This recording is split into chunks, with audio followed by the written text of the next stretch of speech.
Good morning, Stolitz. Oh, damn. Sharps actually beat you in on that. I'm just going to pour myself a coffee, and we're going to paint a rainbow model.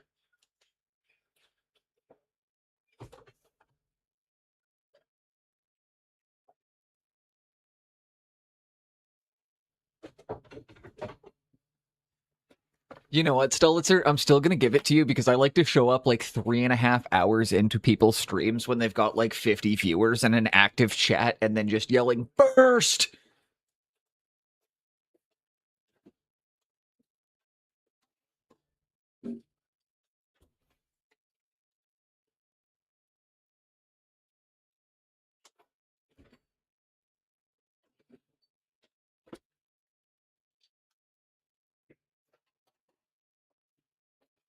I've seen you do that. Yeah, I've done it. I've done that in Spoon's chat a few times. I need a new camera. But good news is, I have a little bit of extra cash coming in right now because I remember I said I was trying to even come up with like the teensiest little bit of part-time work that I could. I actually found something that is working with streaming. Just a couple hours a week. But I am taking over the landscaping for a friend of mine. He has been working way too much lately and does not have the time to maintain his garden anymore. So he is essentially looking to have somebody just take full reign and build him a giant ass 15-foot by, or it's 3 meters by 15 meters. The big ass garden. And I get to do whatever I want with it. Maybe 2 meters by 15. I think that's probably a better measurement, but it's about 2 meters by 15 meters. So big garden that I get to do whatever I want with. And then also I was talking to him and I was like, we should put a couple fruit trees in, I think.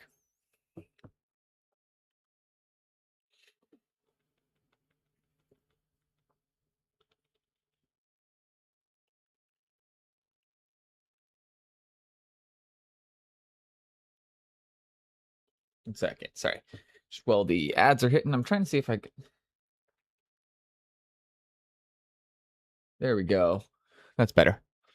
And hopefully I can't hear that too much. What's the audio on my TV like right now? Oh, no, that's fine.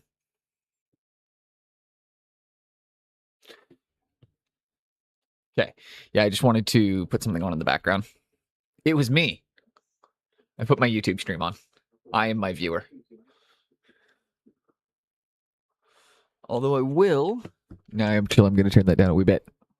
So I can kind of hear myself in the background and I don't like it.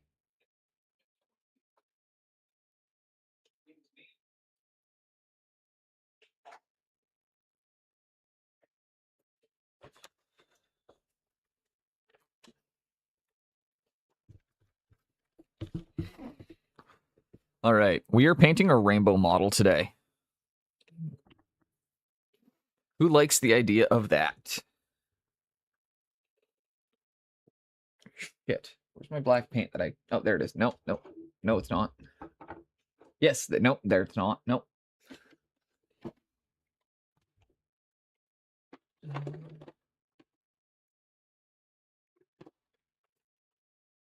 Fuck.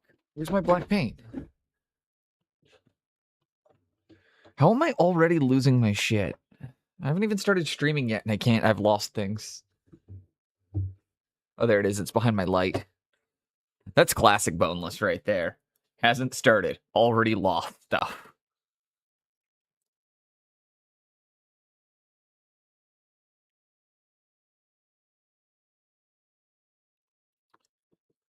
And we're going to give him a... Ooh, the adolescence.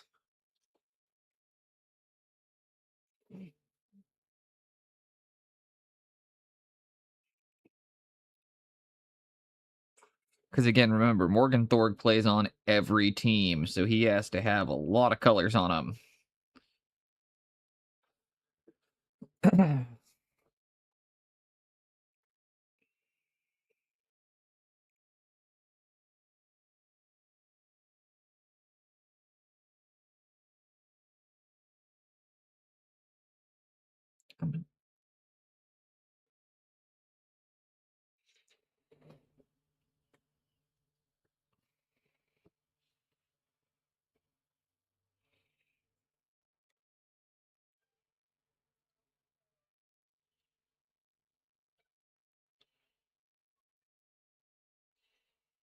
Excellent.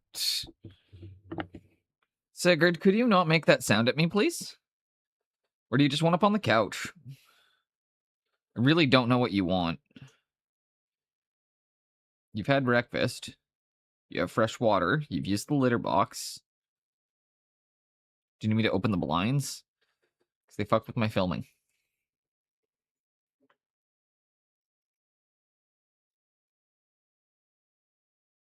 Why is my focus so bad right now? What are tricks this? I've turned autofocus off, but it seems to not be working, or it seems to be out of focus really badly.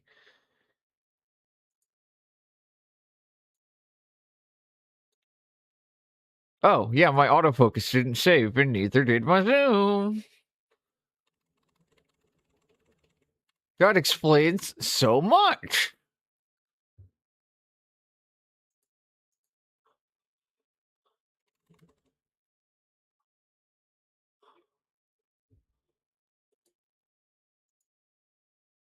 There we go. Now you can see what I'm doing. Yay! I knew something seemed wrong with the footage.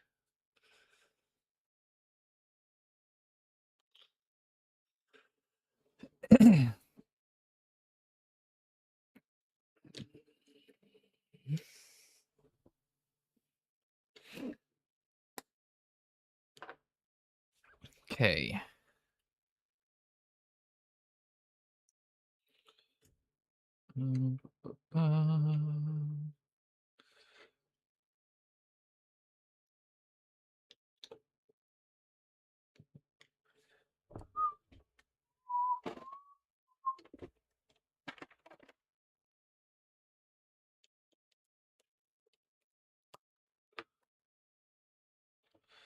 Was asked for an ultramarine blue on these guys somewhere, which was going to be some of the straps. Where's my thinner? It's actually not bad, but it just needs to be mixed with some thinny boy. Name is Crazy Big Badass Bone. One of know for the gold that I stole. Might be the worst song Bone Thugs ever recorded. I think that's why I enjoy it so much, is it's like genuinely probably the worst song they recorded. And there's something about things that are like just that special kind of terrible. Figured that's enough time for me to get the whole rundown.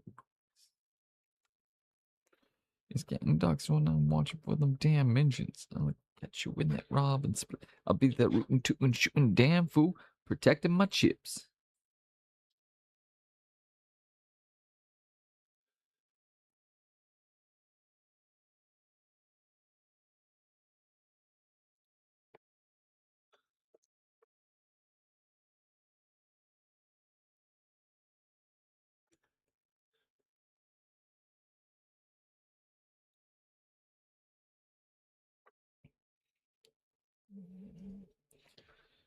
You know what we don't have on this guy yet is red. Can't believe, how can we have a rainbow night without red?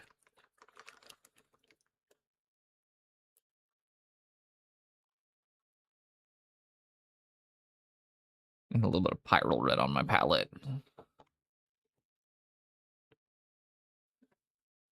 Boys, what did you find? They're being weird in the kitchen. There's got to be a bug.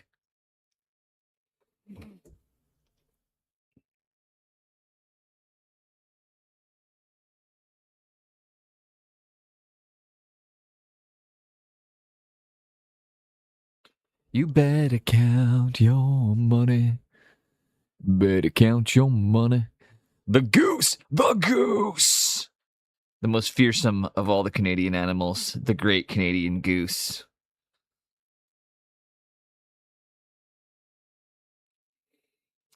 Ginger Beef, you ever seen the Canuck Mara by Creature Caster? I desperately want to purchase one to paint. It's on my list of models I need to do on stream. If you haven't seen it though, you should look this up really quick. The chimera made it's a chimera made entirely of Canadian animals. The tail is a goose.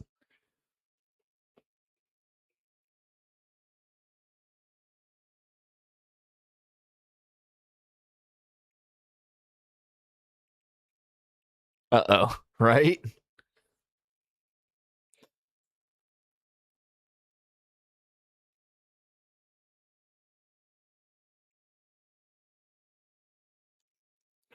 Cobra chicken is the fiercest of all the animals. It really is.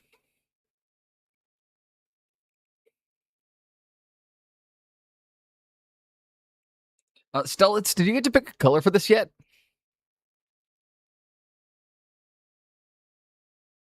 I mean, well, it'll probably find its way on here anyways, because again, this is a guy that's this is just something I'm doing super ridiculous.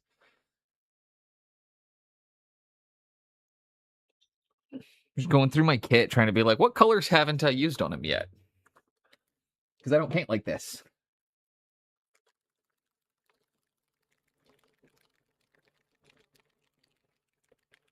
Color? Yeah. You've been just letting people pick colors. That's at least how we started it.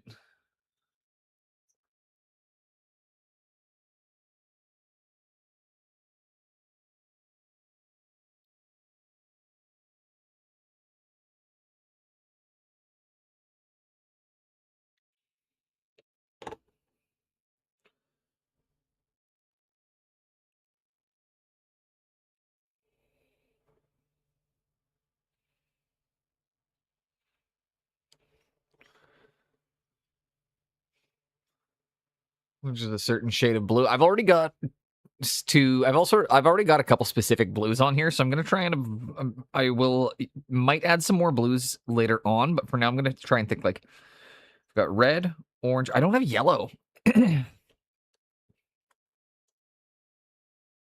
That's gonna be a problem. We need yellow.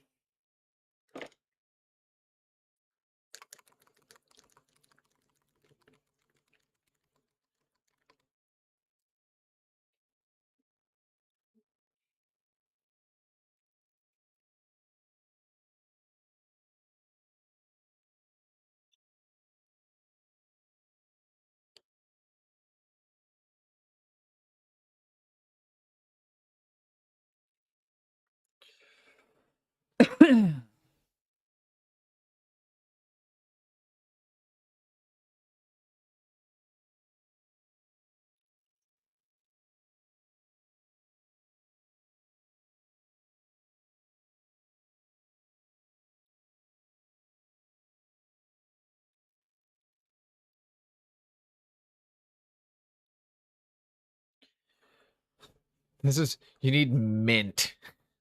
We'll get some mint in there. I like that.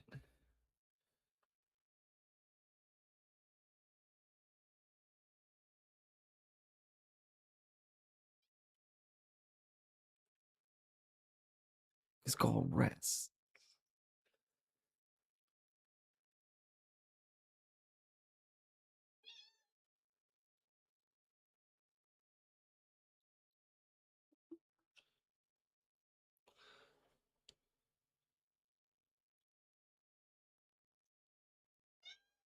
Cat, why are you screaming? Do you want up on the couch or do you want the curtain open? I really don't know what you need.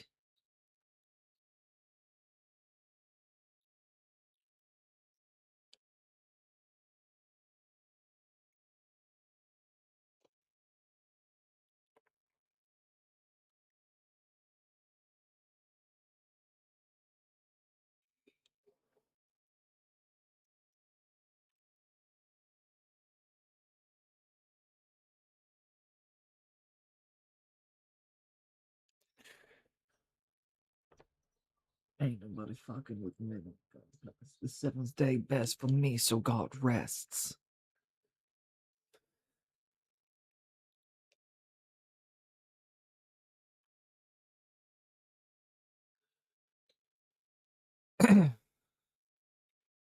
My goodness, this is so silly. I love it.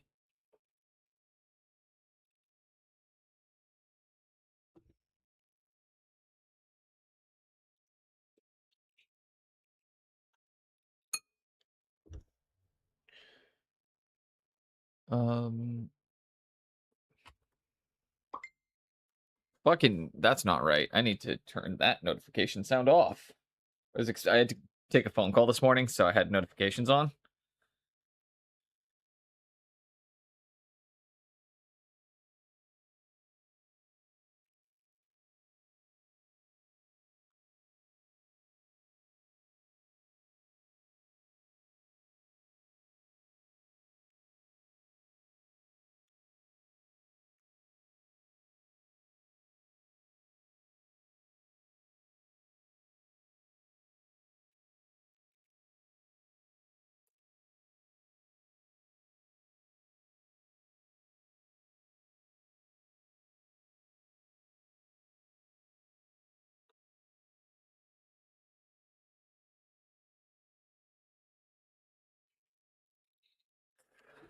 Sorry, it was my sister. One of the few people I will respond to while I am live, although just long enough to be like, hey, I actually can't really talk right now. There are most people I just won't even give them that if I am streaming.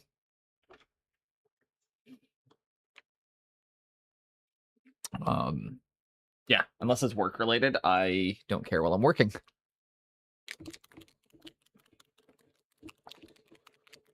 I'm looking at my other ones.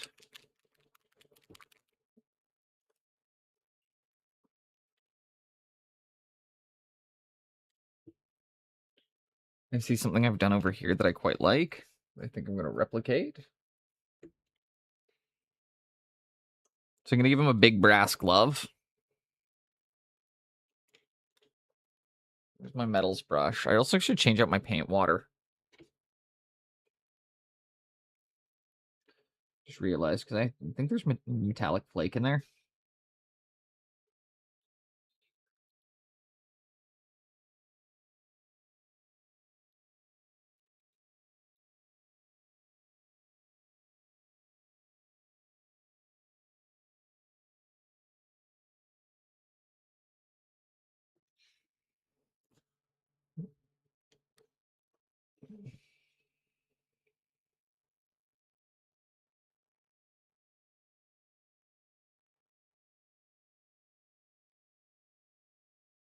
Give him brass, like hard brass gauntlets. Make him a bit patinaed.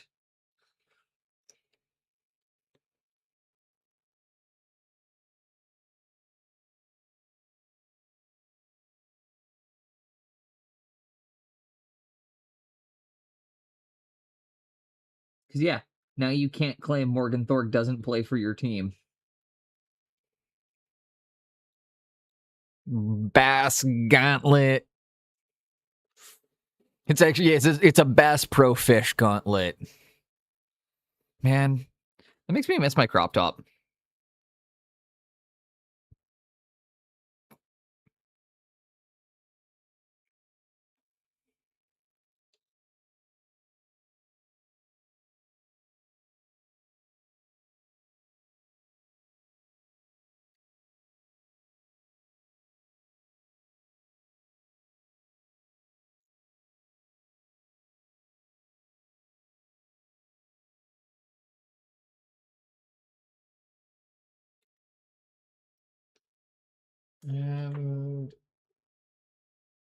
Okay.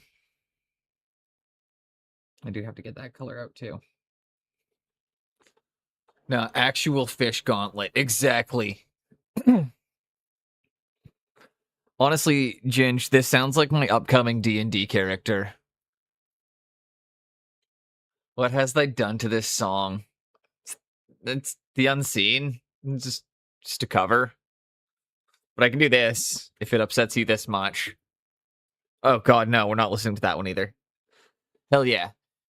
This is off disc 2 of Cypress Hill Skulls and Bones. They're one of their most underrated albums. Something tells me I was about to say Ginge. I was about to say Ginger Beef probably owns a copy of Skulls and Bones, and if he has a CD player in his car, I guarantee you he's probably had it in the disc fold back in like 2004.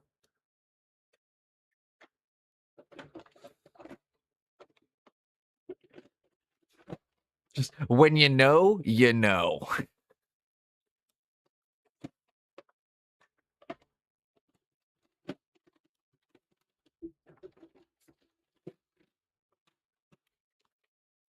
Where is this paint? Oh, there it is. Okay, there's two other ones I'm gonna need. Always a bigger fan of Disc 2. Disc 2 was the better album, honestly. I personally, my understanding was they wanted to do entirely the rap rock album, but they weren't sure that it was going to do well. So Disc 1 is just kind of a half-assed hip-hop album that they put together to release alongside Disc 2, so that way it was a way to kind of bridge the gap for some of their for their other fan base.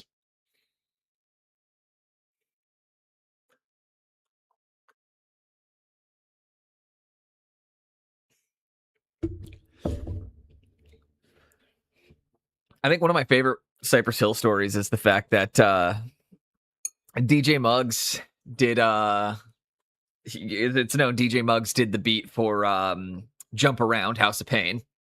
But he originally brought it to Cypress Hill first, and Be Real laughed. He was like, "Nah, dude, give that beat to the white boys."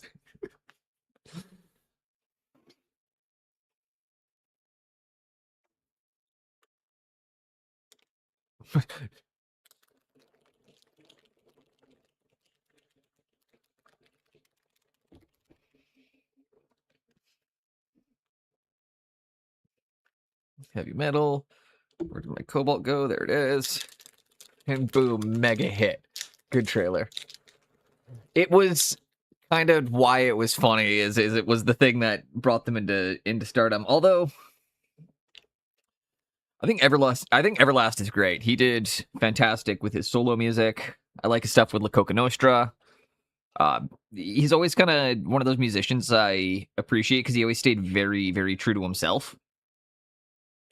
He makes the music he wants to make when he wants to make it. Although, the flip side, his hype man, Danny Boy, he's done some stuff with other groups and he does not stand on his own very well. Not bad, but he's a great hype man.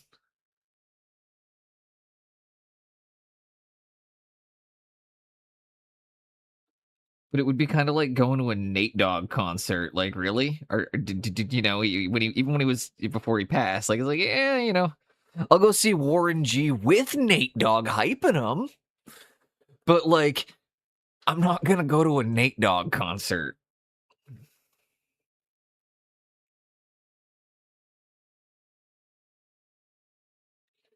I probably just offended, like, some super hardcore hip hop fan out there. Wouldn't have been the same without anyone. It's exactly it.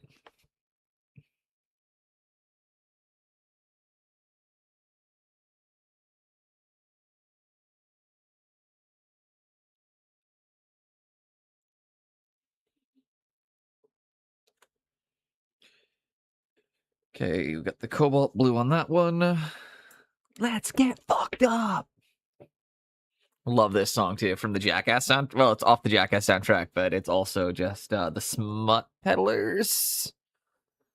This is the Smut Peddlers. Yeah. Dual watching? Oh, hell yeah.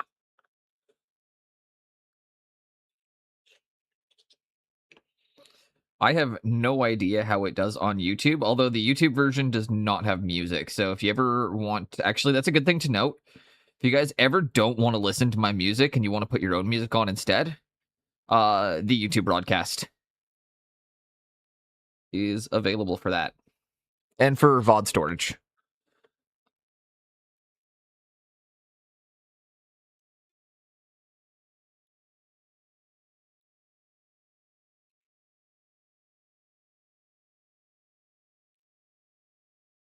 I've been playing Kingdom Come 2 Deliverance on my days off a bit. Not streaming it.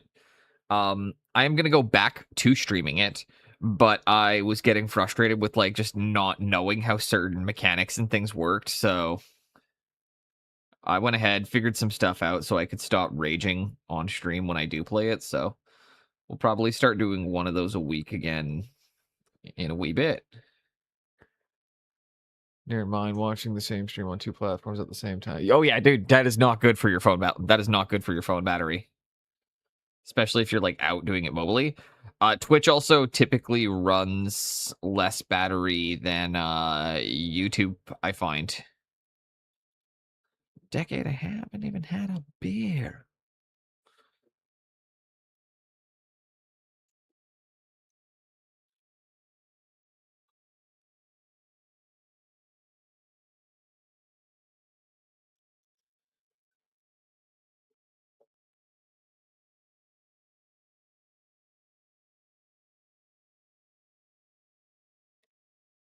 Ooh, this is a terrible album.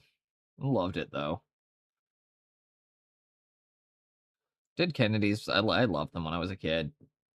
As I've gotten older, I've grown to find Jello by Afra like insanely annoying, but like his voice just bothers me. And yeah, I like the Dickies and like so much other like annoying music. I play War Thunder Mobile for long periods of time. My battery is beyond dead at this point. I I I've gotten offered a couple mobile game sponsorships and I just couldn't take them because I'm like, yeah, it's always too predatory.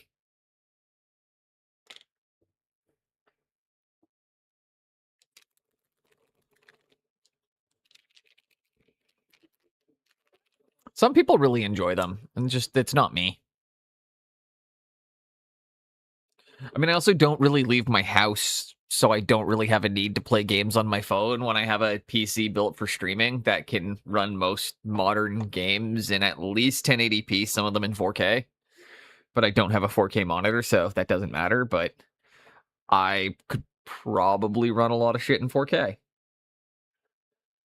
Although that's not true. I need more RAM right now. I'm noticing I'm hitting like my RAM is my bottleneck, and it's unfortunately no longer the cheap thing to upgrade.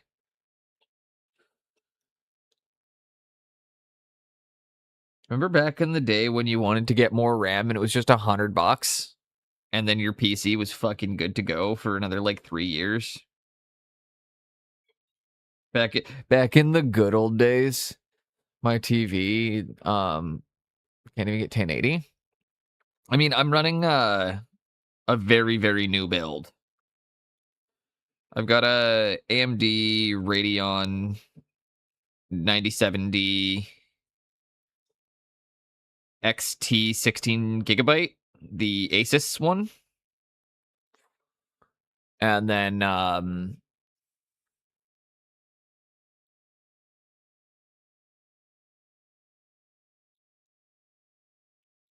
yeah.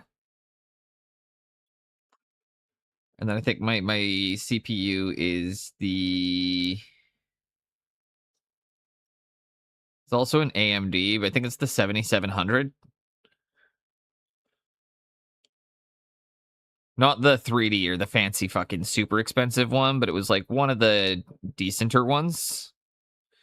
I can look it up afterwards, but I built something to future proof my stream so that way I can just work without having to think about it. And it was like I saw the price of computer parts starting to go up, and everybody was like telling me in November when I had the money, they're like, "Oh, wait for Black Friday, it's gonna get cheaper." And then right before Black Friday hits, everything spiked in price, and I decided I wasn't gonna wait, so I just bought it when I had the cash. And yeah, nothing has been cheaper since I've gotten it. I've not seen a lower price on any of my parts. So I'm not mad.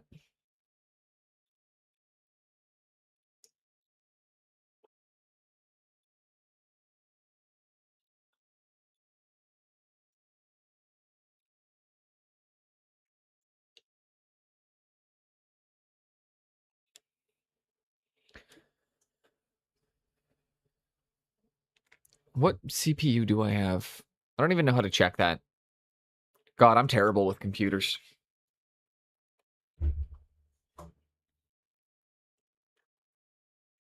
I gotta adjust.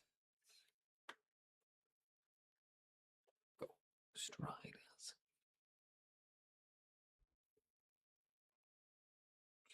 I can do a lazy version of the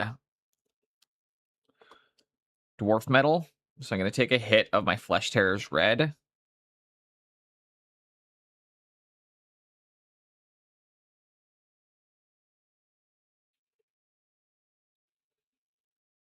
Mix a bit of it into the silver. Contaminate the pot, sure, Boneless. Why don't you do that too? Because you're a fucking genius. Why not?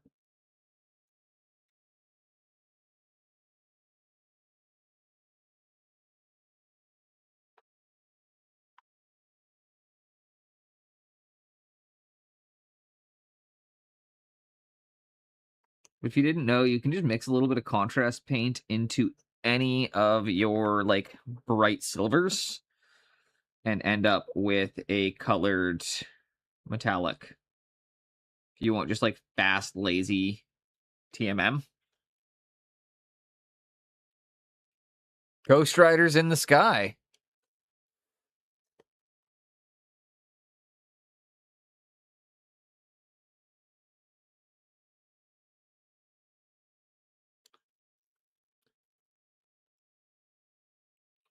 You got a problem with the greatest actor of all time, Nicolas Cage?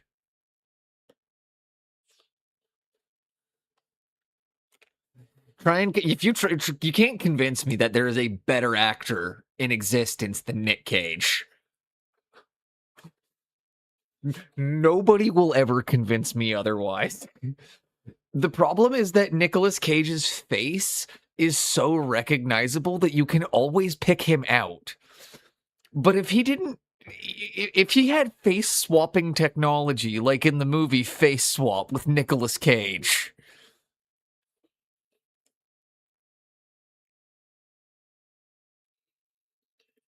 I'm just saying, if he looks like John Travolta. I'm just saying, if face swap technology existed, Nick Cage would be the greatest actor of all time because you would if it wasn't his face, everything he's in, he's great in. Even the surfer. It's just the part when he's eat the rat.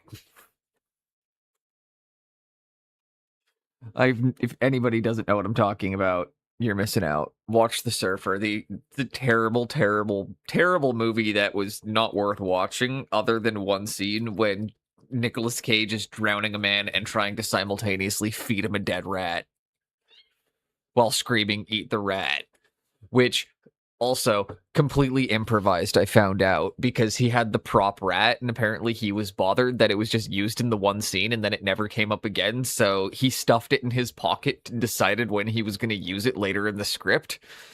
And yeah, there's a scene when he's trying to drown someone later on and he just pulls the dead rat out of his pocket and starts screaming, "Eat the rat! Eat the rat!" It's phenomenal.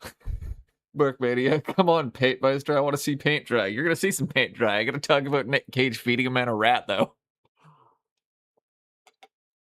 Mania, how you doing today? We're painting a rainbow model so far. Working on base coats. And it's kind of hard right now. I'm trying to figure out where to put some more colors down, but you know what? I think I need to start committing. Marcus. No worries, Marcus.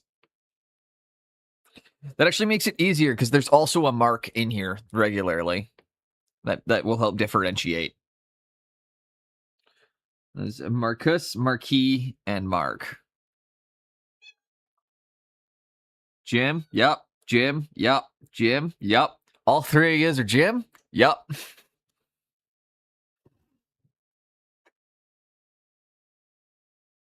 Y'all have no idea what I'm talking about right now, do you? I might need to go and play that clip for all of you.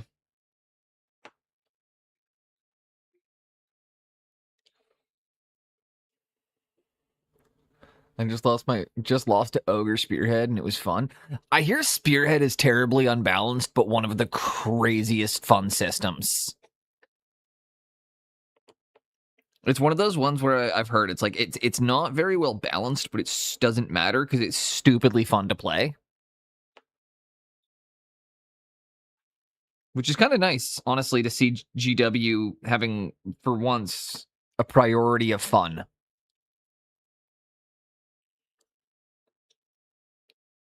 Yeah, everyone I know that plays Spearhead loves it.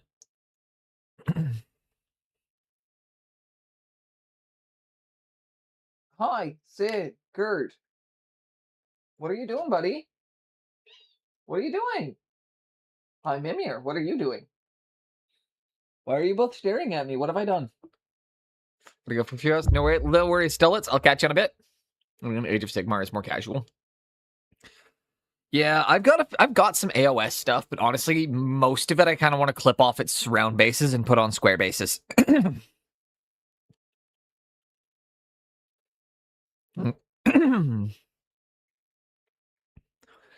Like honestly, most of my stuff I'd like to put on square bases.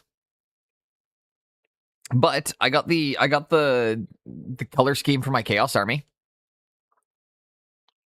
The Nurgle one we're going to do in TMM, and it's going to be just rusted and worn. So we're going to go full Blanchitsu, which is not my specialty.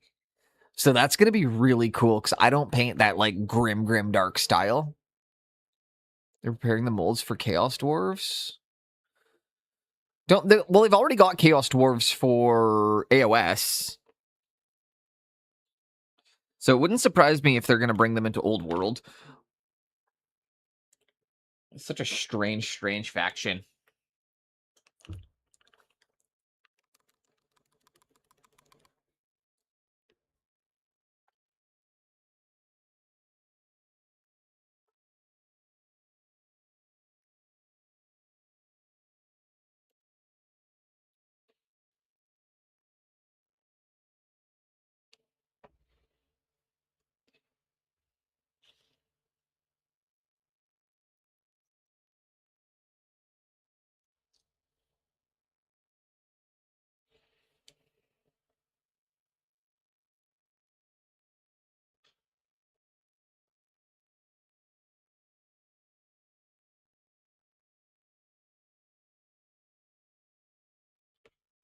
They keep me from being alone.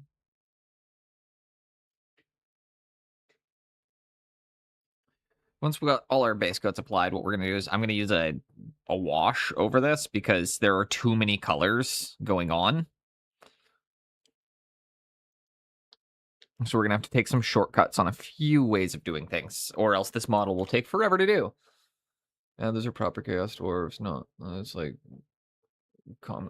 Hello, Mark! See? This is exactly what I was saying. This can get real confusing fast, so I'm glad that you've already surrendered that you want to be Marcus instead of Mark. But I put the Ultramarine in like you asked. Look, I did it. But I did what you asked. See? Just like you said.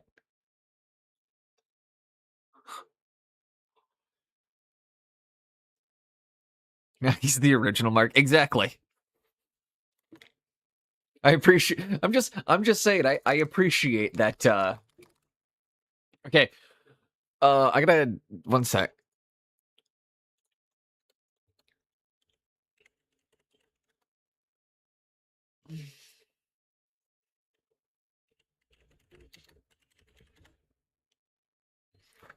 Okay.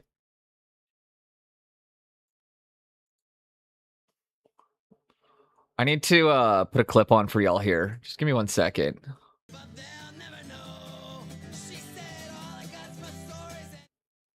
One sec. We're gonna... Roll call. We ready? Yeah. This is what you guys are making me think of. Jim. 2 Jims. Jim. Are you all 3 Jim? Jim. All right. Well, you'll need nicknames. What are your last names? We'd prefer to be called by our first names. But then you're all 3 Jim. Our names are Jim. So y'all 3 want to be called Jim? But you see how we're a bit bunged up here, though, right? Like if Sanger calls down the bench, Jim, you're going, you won't know what Jim. Jim's will likely all be going at the Shut same the up, Sanguinet. Maybe if you just says Jim a different way for each of the buys from where you're to, then they'll know which ones to come where you're at. Did you just have a stroke hit? You know, like, sing 'em. You are having a brain hematoma. Settle down. Like, Jim, Jim, Jim. Hitch, it's a hockey team. It's not Miss Saigon. Why not ask the Jims what they want? This is not Andrew Lloyd Webber presents the gym. Why don't you just ask the boys? Because I don't have 525,600 minutes. The arse has gone right out of her then. Jesus Christ, superstar. All right, so y'all three want to be Jim. Our names are Jim. Yeah, I know your names are Jim, but okay, so how about your Jimmer, your Jimmy, your Jim Bob? So then you all get to be some version of Jim, and we don't got to be in tats. Our names are Jim. Bah, je pense que c'est pas ma claque alors non, c'est Jim. Hein? All right, you're all three Jim. That's it, that's all. You ever have a Slim Jim? Well, you may as well all go down to the coast when you're done work and have a little beer with the boys, and me and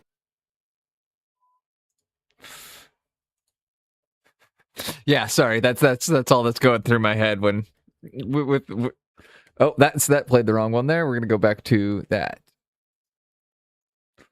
But yeah, as soon as you guys do, you knew that was coming. Jim, yep, Jim, yep, Jim.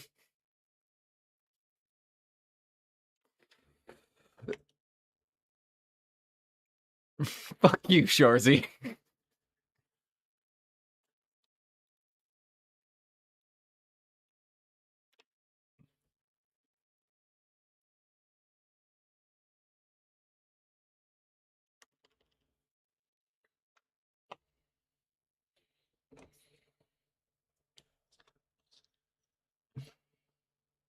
Okay.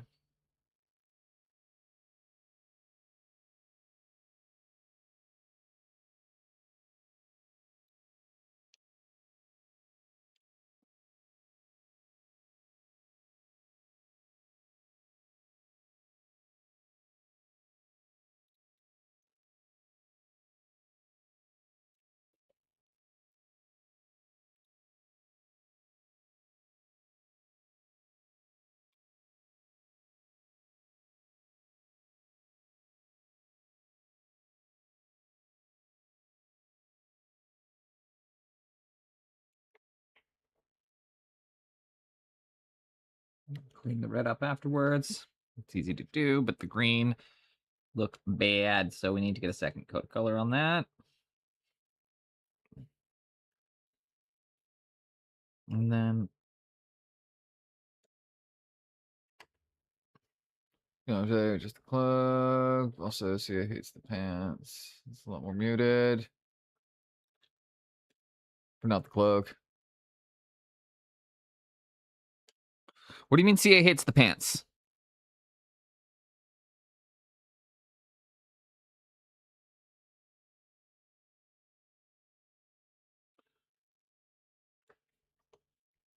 Camera. Oh, yeah, no. Okay, no worries. Let's take a look at what we got going on here.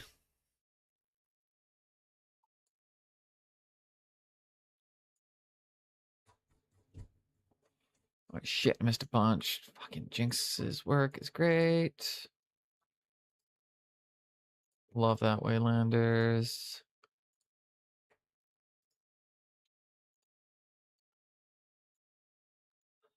Oh, that's much, much better on the pants, Mark. They're not... So I'm not getting distracted by them anymore. They're a really nice color. They still have that purple pop. Cloak's looking really nice. Got a...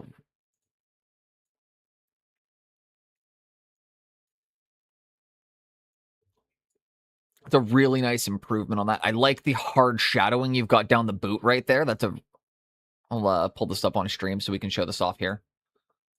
So I really like that you've got that nice hard shadow going right down the boot there. That's a good addition.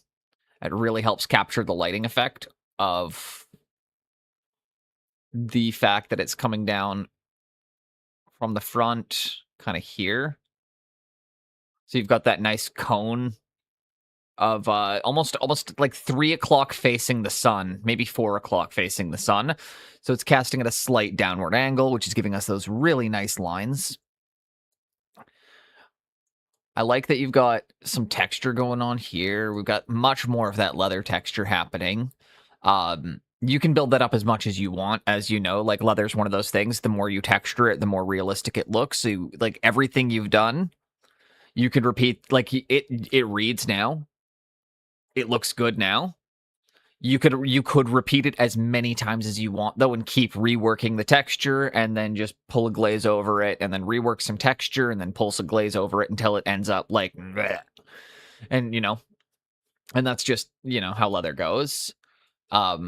I know you haven't worked the skin, or I know you haven't finished the skin too much, so I'm not going to be too critical on that yet.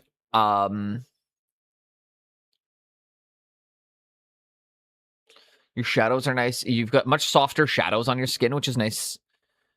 And you're working your highlights and your glazes up really nicely. I'm looking forward to seeing how the skin progresses, because this is really nice to see so far. I'm really liking the progress. One other thing you could do to help bring the eyes up towards the torso is bringing a bit of the texturing on the belts around the stomach as well, just because the more painted it gets as you go up the model will help steer the eyes more towards your focal points, which is right here. This is a nice addition. This is fun. This is all good. This is the part nobody's, this is, you could do like a base coat and a dry brush down here. 1 or 2 highlights, 2 or 3 highlights. Start working your glazes and your textures. This is where you go all out. Right? So that's not for you, Mark. That's a breakdown for just kind of everyone in here of how to focus a model. And you almost want to have elements that are less painted or more fuzzy so they appear more out of focus, in the same way that you can use the focus on a camera lens to make certain areas pop even further. That's awesome. Let's take a look at the other sides here. I really like that green. You need to go a bit darker on the back here, I think.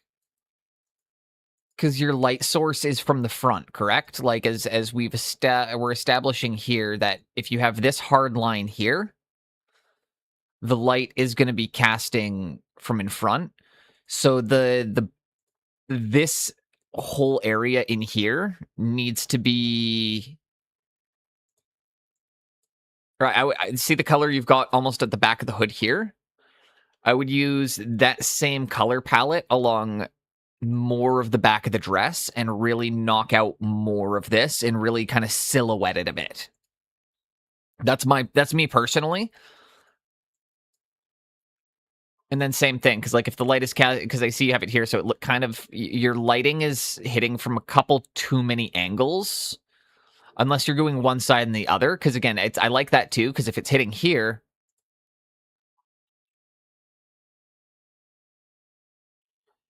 you're gonna need to bring, like, if you want to use that same one, the shadow on this boot needs to be brought in to out here, I think, personally. And same thing on this one. You would only have that little bit catching. So you'd be able to, if it's one of two. Either if you want to use the light source that you've already established here, I would say silhouette the legs a bit further. And then if you're using kind of that front lighting angle, but I'm seeing it's like, no, that's very clearly lit from this side, unless that's your camera lighting, which again, that's something I'm going to be clearing up here. I'm going to look back now. Welcome in, Jinx.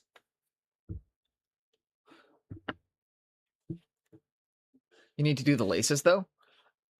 Okay, sorry. Again, so yeah, I'm gonna come back because I run a single monitor, so when I'm talking, I don't look at the. And Mark, don't apologize, dude. I'm running my stream off of 2 C920s. I've got a C920 on my face, and I've got a C920 filming everything right now. So, like, we're talking the old Logitech webcam, right? Or do you have an actual proper, is that a proper camera? Your lighting's pretty good. Yeah, it's several lamps around me is mostly how I rely on it. No Logitech? Okay. Yeah, no, I just run everything off 2 Logitech webcams. Also, welcome in, Jinx. Hope you're having a good day so far. We are working on our Rainbow Warrior.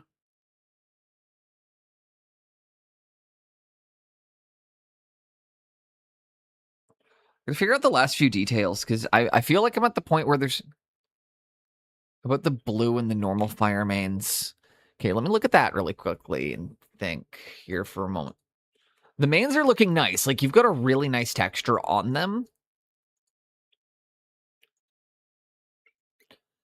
I would say your transition... Okay, so this is the hard part to explain. Your fire is lit incorrectly. Can I show you something? Actually, I need to grab a book for this really quickly that I should have on hand here. Give me 1 second. I think I can see it from here. But your fire is tricky because it works backwards. And if I can actually show you something.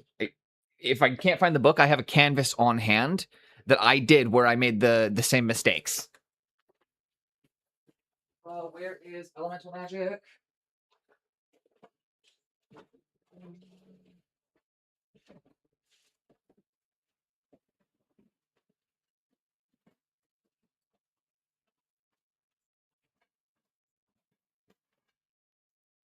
Not there, shit. Did I go into the room already?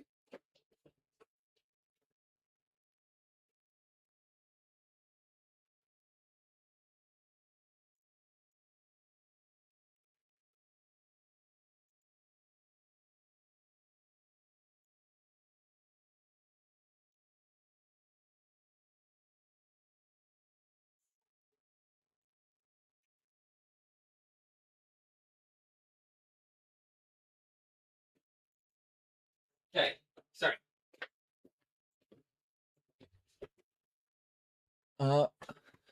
Okay, so here we go. Showing off. This is where you can kind of see similar issue I've run into. This is an old canvas I started a while back, haven't worked much on, and the fire starts very light at the bottom. Or sorry, the fire. See the fire goes dark to light. And it's the same idea where I've got the reds down at the bottom and it goes to the yellow, orange, white. But that's not actually correct. That's not how fire works. Where is it? This man is a fucking genius.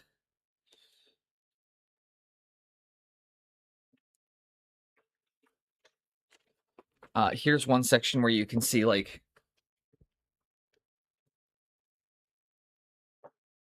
what you're seeing here, where you've got the dark, the light. But notice how it goes back to dark. Back to light, has areas of light. And that's because these are going to be cold spots, hot spots, cold spots. Showing the rapid expansion.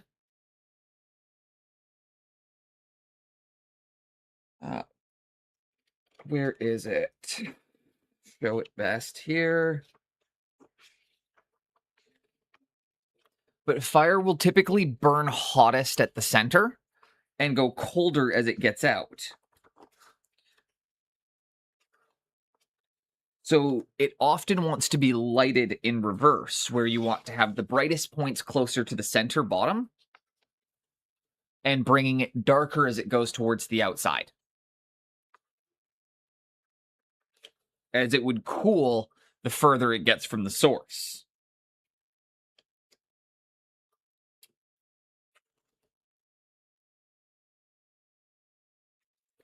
Here's a... I'm trying to see if I can find a good thing, good example in here showing it.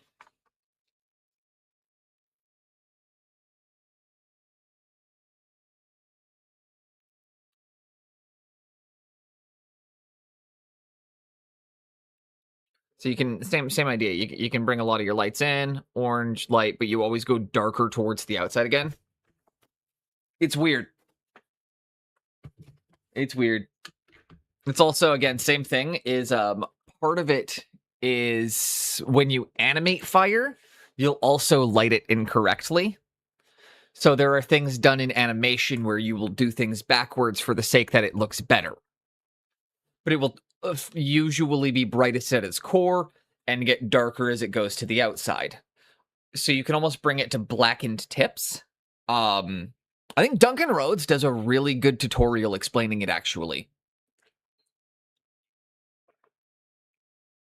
I think one of the best examples explaining how fire works backwards is Duncan teaching how to do the flames on a Gilliman's sword.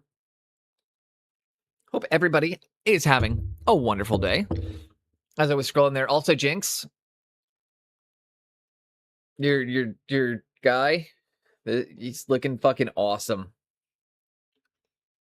I don't know the name of the model. I'm gonna keep doing this until you know that one with the, yeah, you get it. You're picking up what I'm putting down.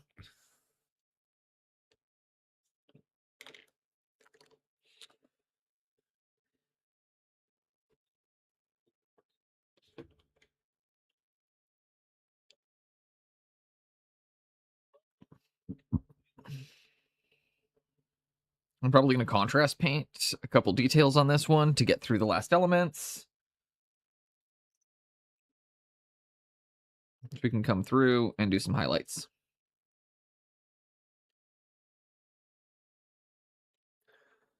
Chamberlain's Skeksis?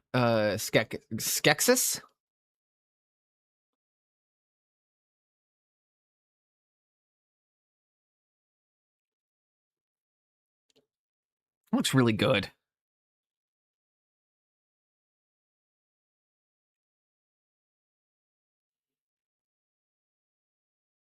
Also, it was really fun to watch paint that one.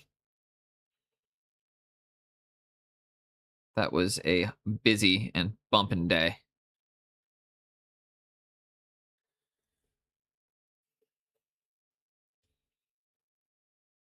Oh. You know what? We're going to have to reuse colors in a couple spots because otherwise I think this is going to get too ridiculous. So I think we are maxed out on colors now, guys.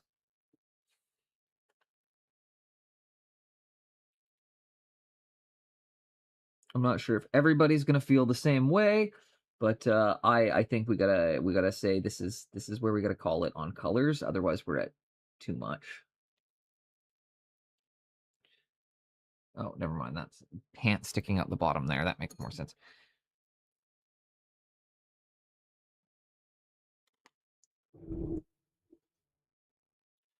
Where's my thing that I do the thing with? Hi, Mimir. Spoon. Chicken. Are we still laughing about the fact I can't drive a manual spoon?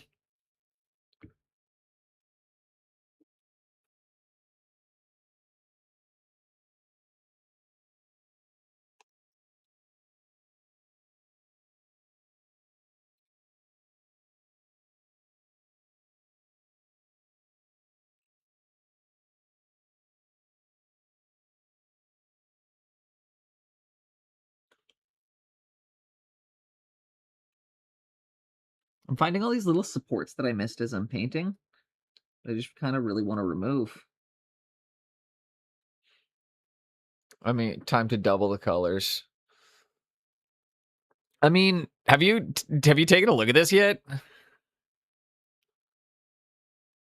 It's pretty colorful. Guy can't drive manual. Burn him for heresy.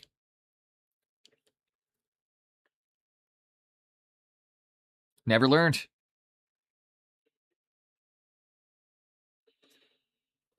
All right, Spoon, if you want, then why don't you pick one more color?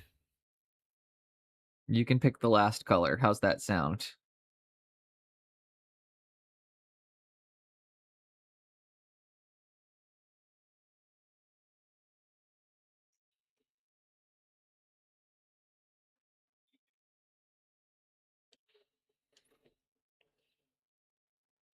And as you pick colors, I'll just list whether or not they're already on the model.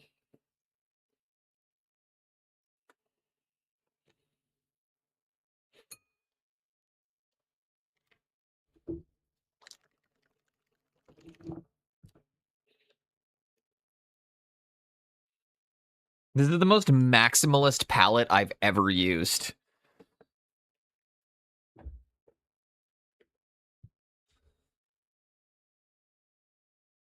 I think it was said before in the UK, if you learn to pass manual, you drive auto also, but if you lean into auto, you cannot drive manual. So here, you're actively told not to test in a manual, and you only need to pass in a standard, and then you can learn manual on your own.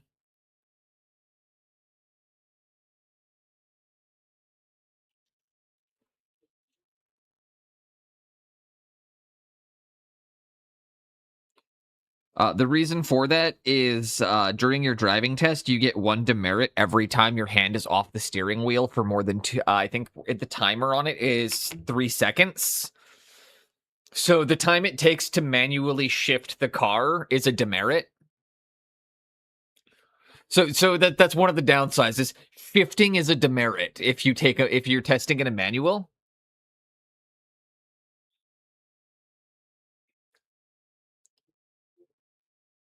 Exactly. Okay, yeah, Spoon, you guys do it the same way. I assume yours is the same thing too, where you've got the douchebag who's going to try and ding you for everything. Other than mine, I'm going to be honest, when I did mine, I got really lucky that the person was super fucking cool. Because, like, she just straight up, when I did my driving test, it was kind of rad, because I was doing something, and somebody blew a red as I was going through the intersection. And I ignored her instructions to deal with the situation at hand, which was changing direction so that way I didn't get hit, and which kicked my ass end out. And like I lost control of the vehicle for a couple seconds, quickly corrected, and prevented us getting sideswiped instead. And it was nice because after the test, she was like, "So I should auto fail you for that because like that was." She's like, that was a dangerous maneuver.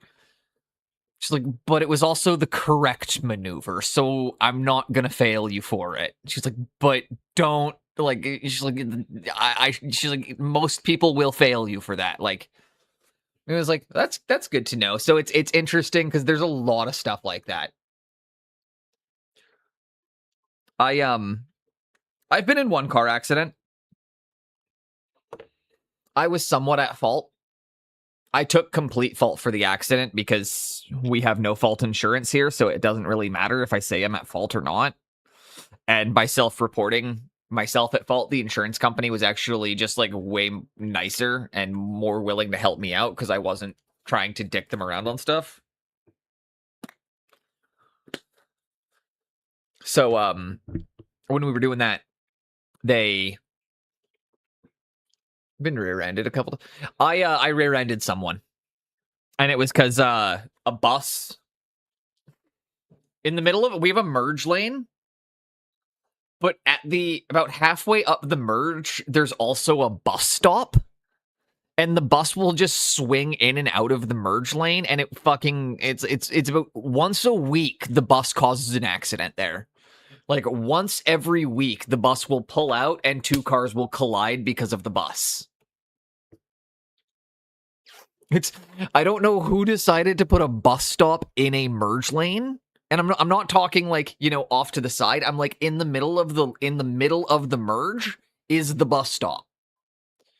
So if the bus is in front of you, you have about a third the distance to merge. And because the bus starts, it doesn't accelerate. So then it will just from a dead stop swing out of the merge lane as well. So yeah, the bus came out. The guy in front of me slammed on his brakes, and my brakes locked. And so I was unable to stop, and I went pretty fast into the man. Not the man, I mean the guy's truck. It was a much bigger truck than the vehicle I was driving, so my car got totaled, and he had a dent in, like, I hit the back of his truck, and I totaled my SUV.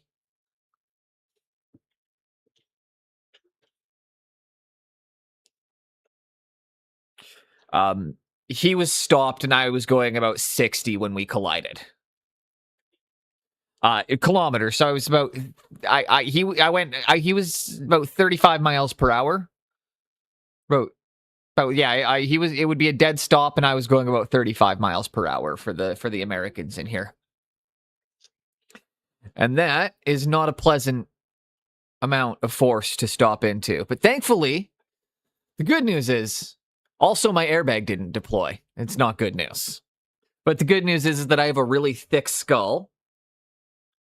You guys don't use kilometers per hour? We do everything in kilometers per hour. Weird. Yeah, so it was 35 miles per hour to a dead stop. And my airbag didn't go off, but thankfully I've got a pretty thick skull. And I had a nice, steering wheel I could break my fall with my face. Honestly, I got off really lucky. I came out of the car accident with like a 2nd-degree concussion and a broken nose.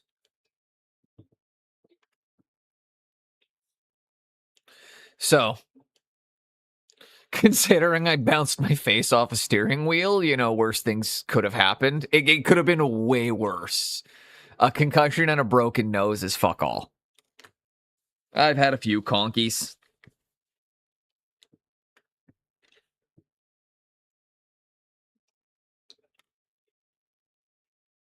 Okay, I'm phoning in a couple of these details.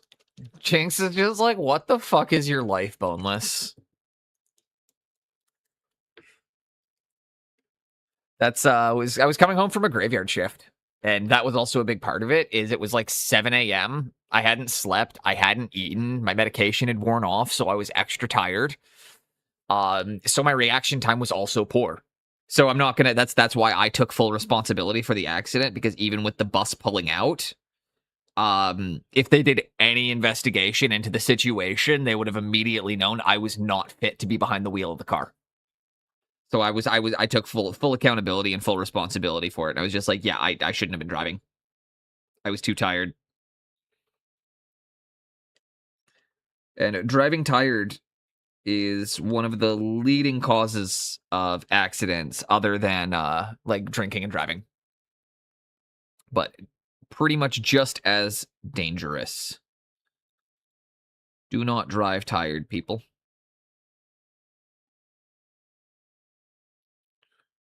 So I think Spoon and I talked about it once, about like what it's like when you're behind the wheel and you do the long blink. Oh, Mark, this is windows down, music cranked, seat vibrating from the bass, kind of like I'm awake. Yeah, but we've talked about that before, when you're behind the wheel and you do the long blink and you open your eyes and you're like, whoa, it's a good thing this is a straight road.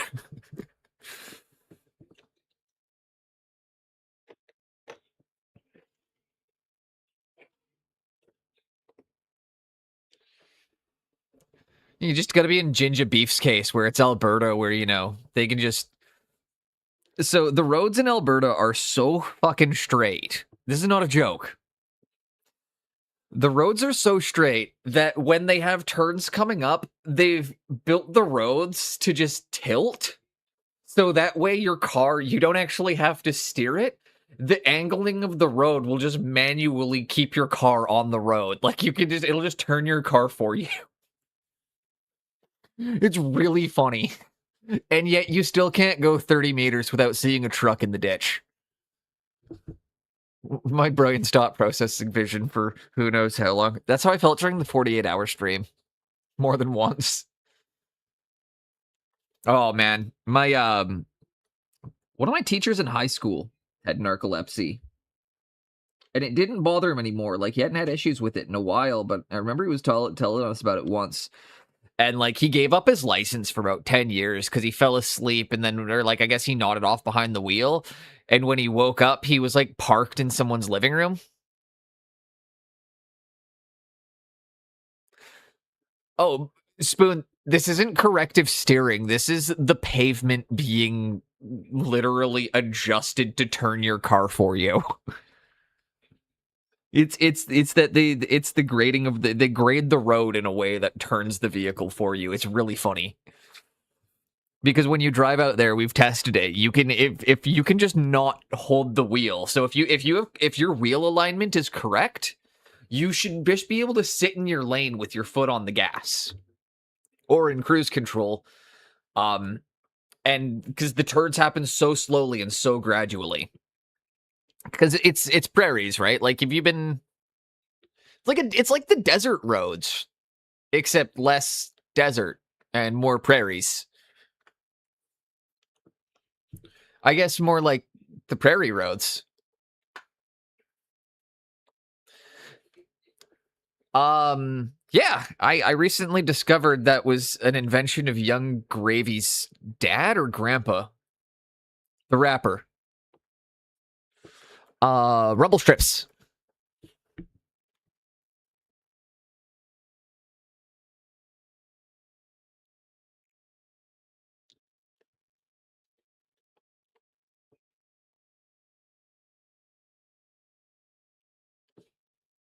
Finding areas we've missed. Just making sure we've got all our colors down.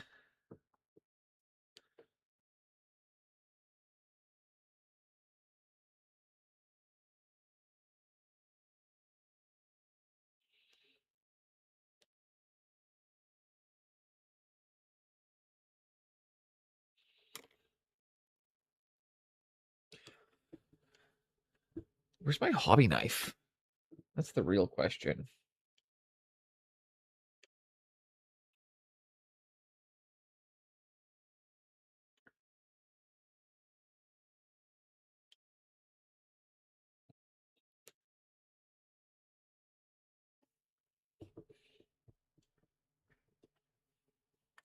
Where did I guess I lost my knife. I guess that's not very smart. I'll use these. But yeah, the rumble strips are fantastic. We've got them on all of our highways here.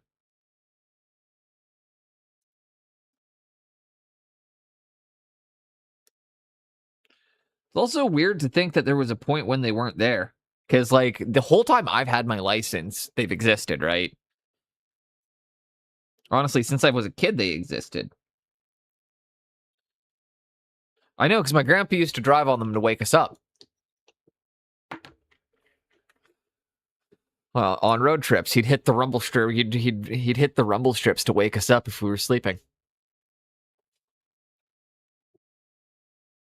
Not all the time. Like, he'd let us sleep, but like if it was time to wake us up, he'd wake us up with the rumble strips.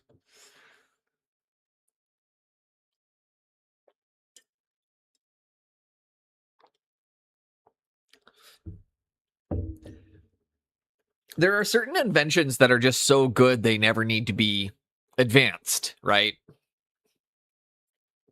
It's interesting. It's like the wheel, right? Like it's no shape is it's weird. We're not going to come up with a better shape.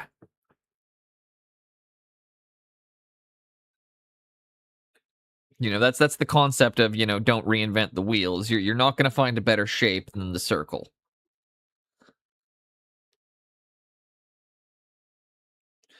Rumble strips are one of those ones where I'm like,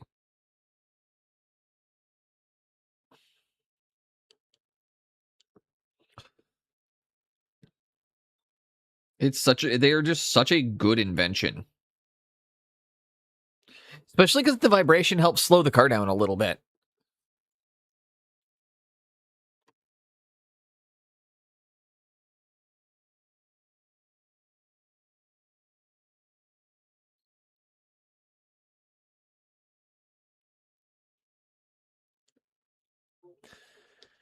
The 10,000 sided polygon. The perfect sphere. Just.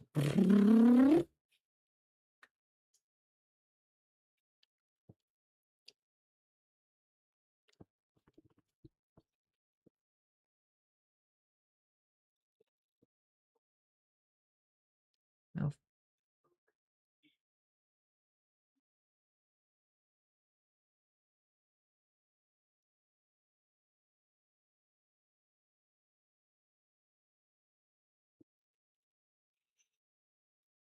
Hellfire can't scorch me.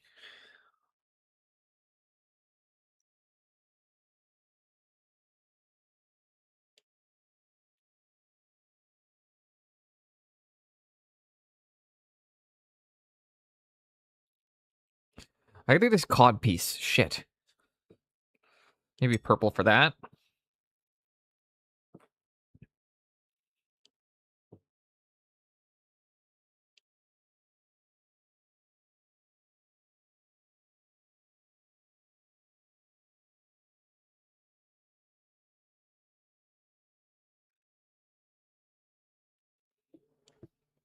No worries. Take your time, Mark.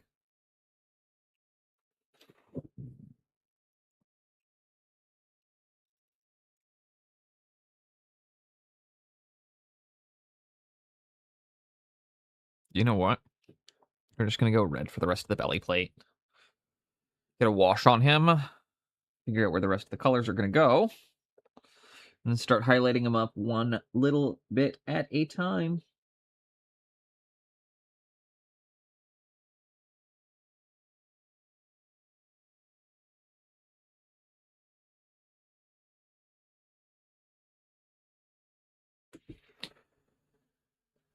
And I feel like nobody's going to be able to say, because if this guy ends up at the hobby shop, right, I think nobody's going to be able to say Morg and Thorg doesn't play for their team.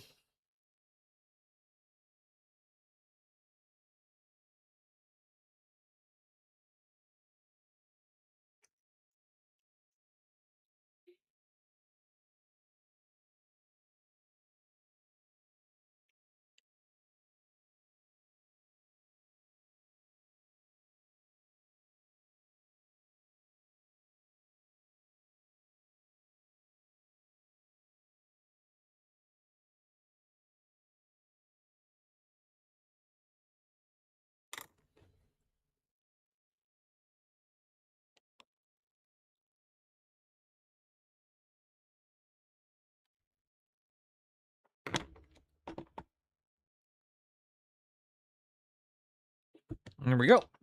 Also be right back. No worries. People can take all the times that they need.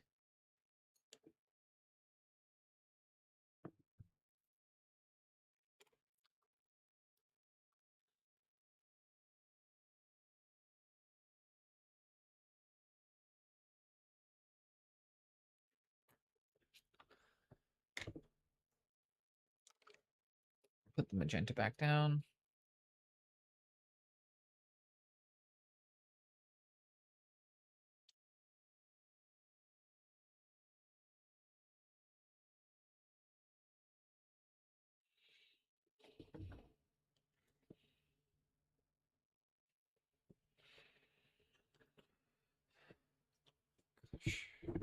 Always end up with the cable in my way.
Get the pink shoulder pad. Lotus K, welcome in. Hope you're having a wonderful day so far. Dancing Skellies, welcome, welcome. We are painting a rainbow Morg and Thorg right now because he's supposed to play for every single Blood Bowl team. So obviously he needs to wear every single team's color. And so I'm picking them out one by one by one. Working at that. How's your day been so far? See, we are from the Jinx's chat. I definitely know where that Dancing Skelly comes from, because it's one of my go-to emotes as well.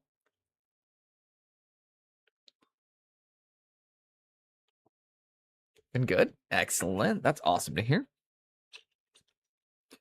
Okay, once we get that in, we're going to swap over to these little dibbly dooblies that I gotta pop in. Why don't we do that really quickly? Let's see if I got like a dark gunmetal kicking around somewhere on my desk. Do I have that somewhere? Ah, fuck it. We'll paint them aluminum. Because I have it. I often get asked, Boneless, why'd you pick that color? And it's because I could reach it. All right, let's get a couple hits of aluminum in there. And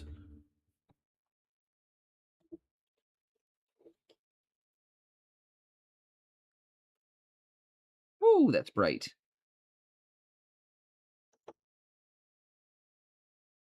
That is punchy.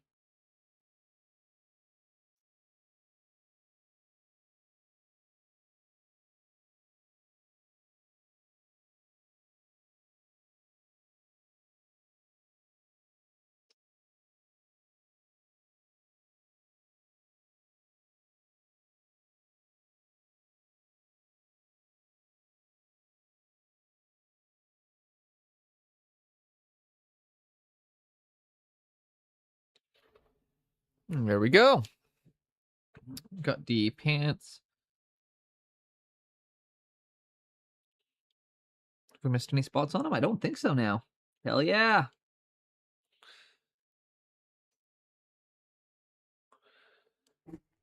Except for that one area where his shirt's poking through and not tucked.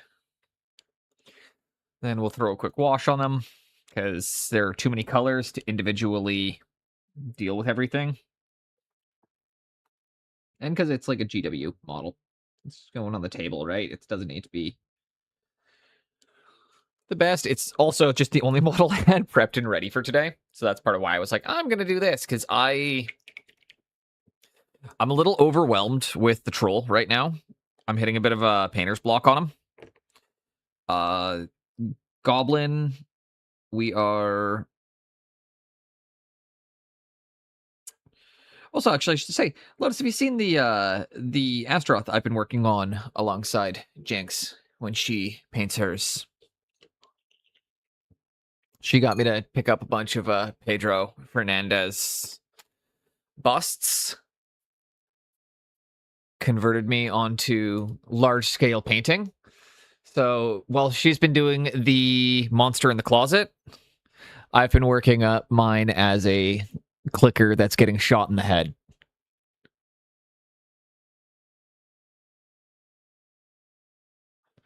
So I did a bit of gore sculpting.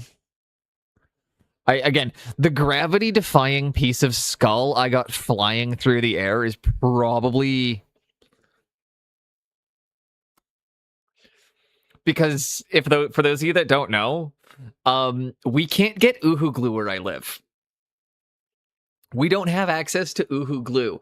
All of my gore is sculpted from a mixture of still water resin and Mod Podge that I manually dried and pulled with my hands until it was a gross stringy substance. Got it into position, dried it, and then manually dipped it in a resin so I could cure it. And then like cured it in like a little bit of resin to give it just a bit of stability. But I had to get so creative with how I did that. But yeah, so we're working on that one. We've got the Goblin, which is... I'm a big fan of more of a lot of the fantasy stuff, so... I've been working on the Goblin for a bit here. I fucked the shoulder up really badly. I did bad here. I messed that up bad. We're gonna have to do a lot with that. Although, I mean, my lighting is established way better on the shoulder. I'll give it that. However, I've lost all my texture. I've lost all my rusting. It doesn't read as iron anymore. It looks like two different substances, and that's wrong. That's same with down here. Like, I got my lighting better, but I'm gonna need to come back in and reestablish all my rusting and like all my texturing. And then I think I gotta start focusing in on like some of the back areas for a bit. Because the only other thing I could do to really ensure that I get the linen texture is to just rework all of that in an even finer lining. And then, you know, just building up textures in that fashion. Of course, lastly, we've got the troll. This is my big boy. This is my big boy. But I figured out, I found the plinth for him. I gotta do a little bit of work on the plinth, but I did find something that I'm gonna make his plinth out of.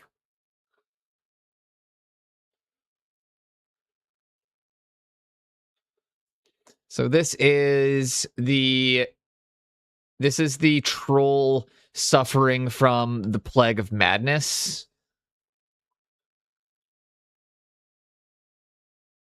Yeah, this one's in the earlier stages, but yeah, this is going to be the troll suffering the plague of madness, which is very inspired by Gendy Tartakovsky's Primal. I mean, it's entirely inspired by Gendy Tartakovsky's Primal. That's where I pulled the color palette on it from. And then here's the best part. It's an old couch leg. I'm gonna just saw it down a bit because this is wood, right? But look at the sizing for that. Look at how perfectly that mounts, eh? Tell me that's not the perfect sized plinth for him. That's hilarious, isn't it? This is just an old couch leg that I'm gonna have to do some modifications to, but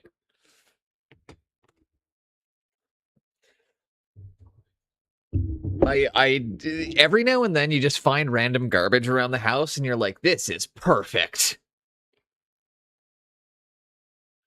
Also, RoseCon this weekend. A chunky plinth for Chunky Boy. That's exactly it. It was the same thing like the goblin plinth. It is a weird word. The goblin needs a square plinth, right? Because I'm not sure. I think I got a little bit of an explanation from this. Like it was either Jinx or Pascal that explained it, one of the two. But when you're picking your plinth, you have to consider the shape of the plinth because a round plinth will encourage people to look at it from a 360-degree angle. So a round plinth means you want them to spin it. So if you use a round plinth, you're telling people, spin my model, look at every angle. When you use a square plinth, you're able to tell people, this is the angle you are supposed to view this from. Square plinths do not encourage turning the same way. The pose reminds me of Anima from FFX. Well, the posing on that one is supposed to be literally the head exploding and flying out the back. Like it's supposed to be a shotgun slug to the dome. But I appreciate that a bunch, Sumo. And we will start shoutouts here in just a moment. Let some people in. Like to let the trickle in happen. I'm also going to peel my...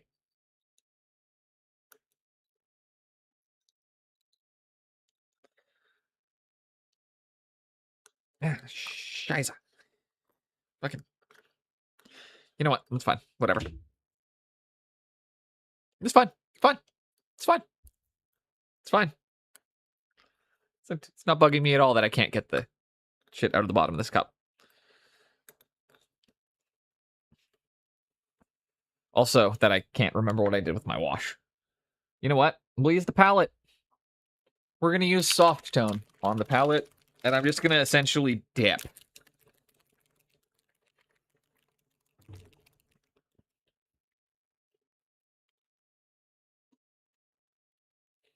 Because, again, too many colors to manually deal with everything.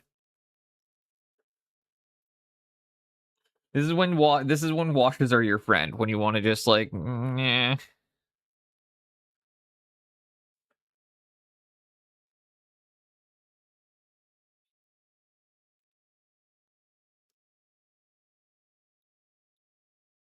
You're not gonna win an award if you're painting, or you're probably not gonna, win awards if you're using this technique all the time. But it does have its place. Every technique will have a place in your kit.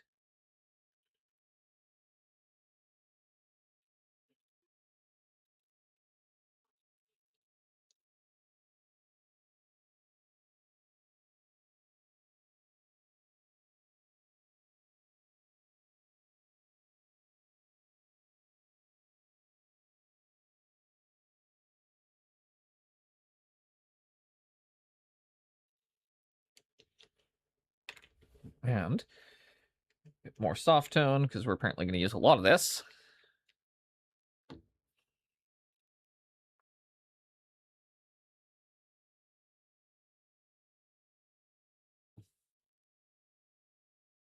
Just let it go over everything. Don't even care. Coffee stain.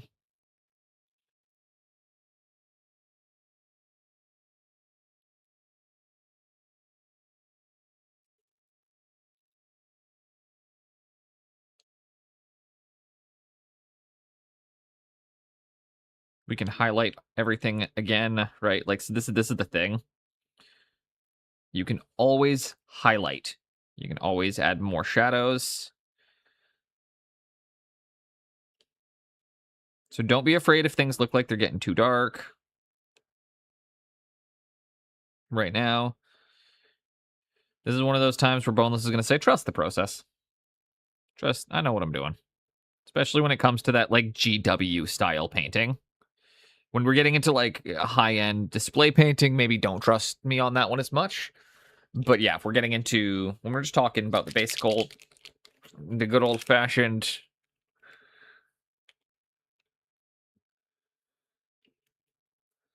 GW style painting, Boneless is your man.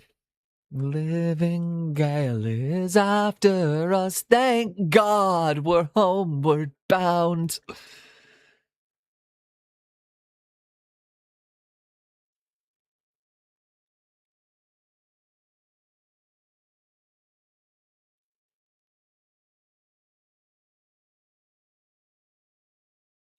It's an old Canadian song about Hawaiians whaling in Kamchatka.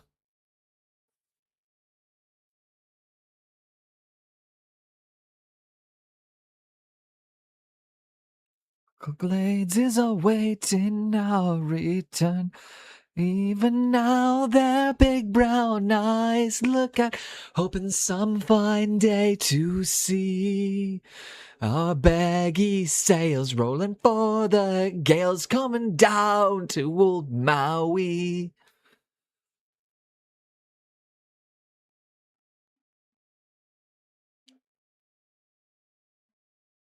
We're homeward bound from the Arctic ground, rowing down to old Maui. Did I miss any spots? Yes, I did. Still haven't gotten that big old thing.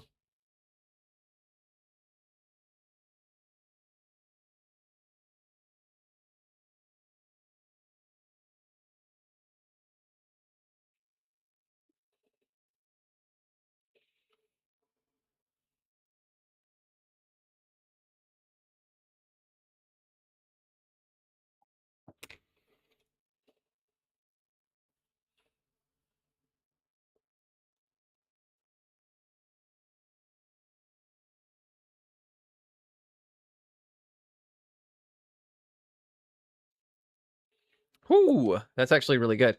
Funny that you're using a wash, and I was thinking this would be a great model to try the comic book. You notice that I'm kind of leaning, I'm going to lean really into that GW style of painting. But we could try that a bit, Darius.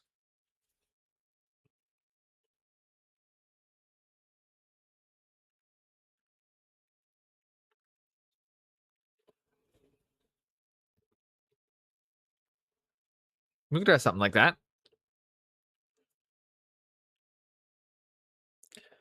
To do that, we're going to have to get really careful. And I'm going to try and see if I can remember how I can do this. I can do this. Okay. What I'm going to do to try that out, though,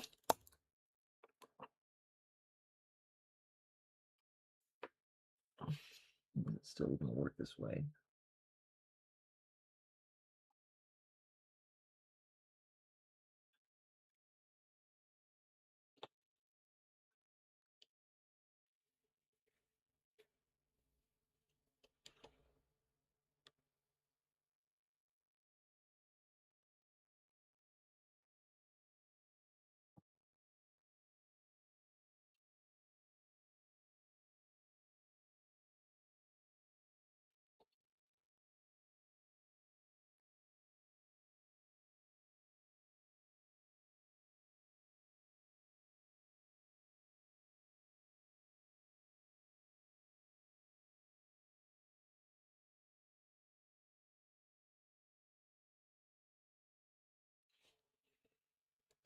Okay. So you see, all right, we're trying out a new style of painting. We've never done before, but what I'm doing to achieve it right now, Darius, is now that it's been washed, I'm coming in with with Black Templar, and I'm using it to kind of panel line and pin wash, and relying on the wetness to use to essentially use a capillary action on the model to accomplish the effect. We might not go blacked out on everything. We can definitely work some harder black shadowing in on them, which I'm totally okay with.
Okay.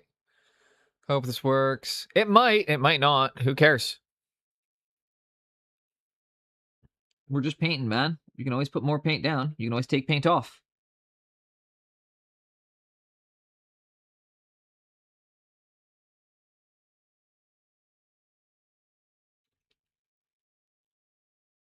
You can't control that stuff, man.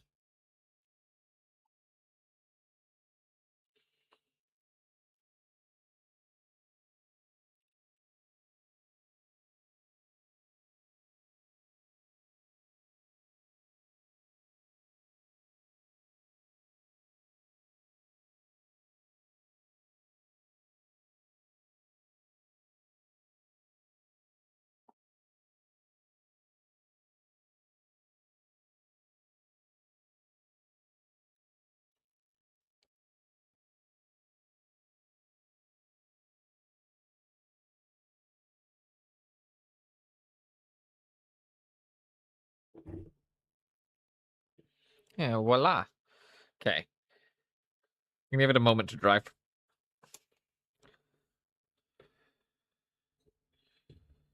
Like right here, I'm just gonna.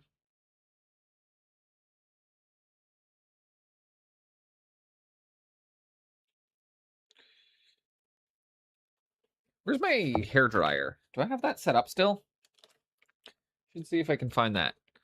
Oh, my fat cat taco jump. I'm kind of jealous. My fat cat is not on my lap right now. Where's my hair dryer?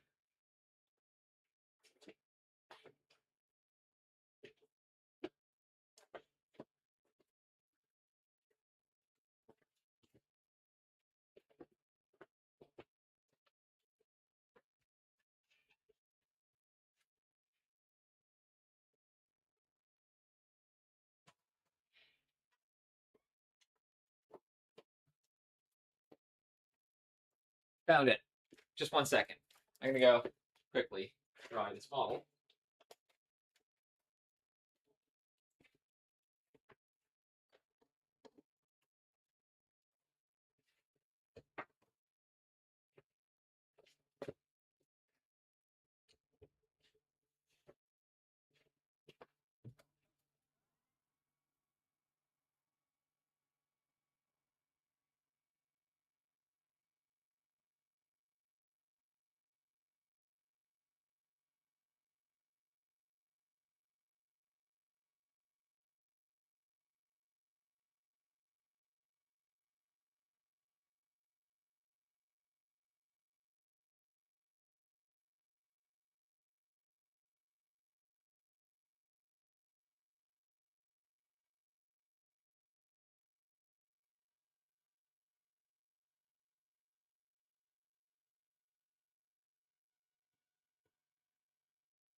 All right, now he's dry. Look at that.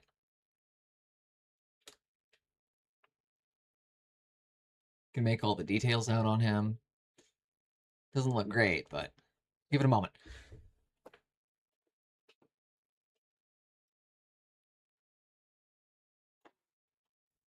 First, we need to get our think on.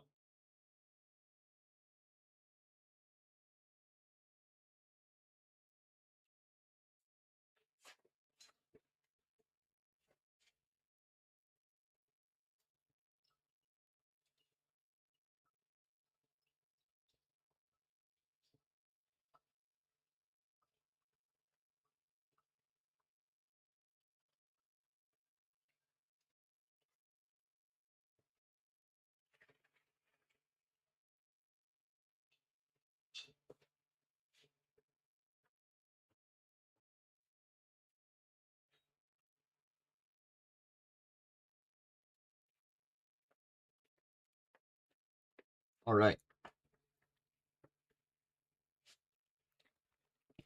I love that your cat is named Taco, by the way, Darius.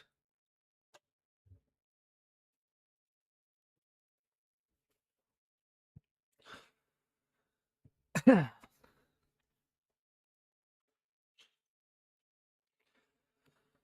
we're just going to start layering up some of those colors again.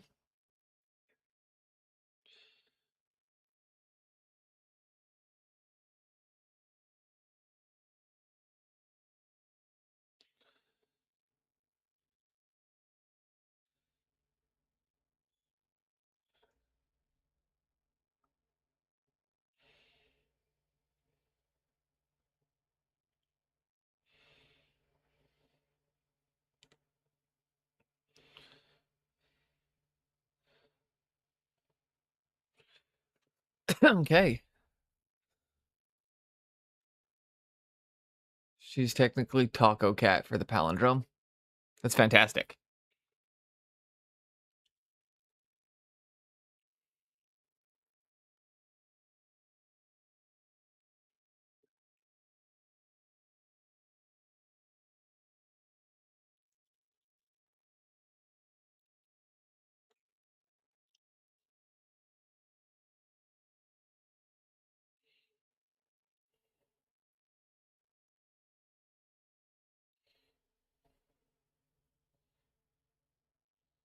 I'm wondering if I just highlight one color at a time or if I go through and do reestablishment on all of my colors.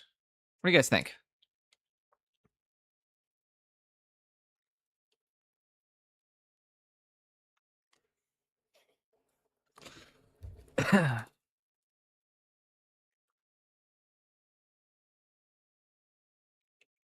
Yes. Also, pigments. We still good? Does tomorrow or Saturday work best for you?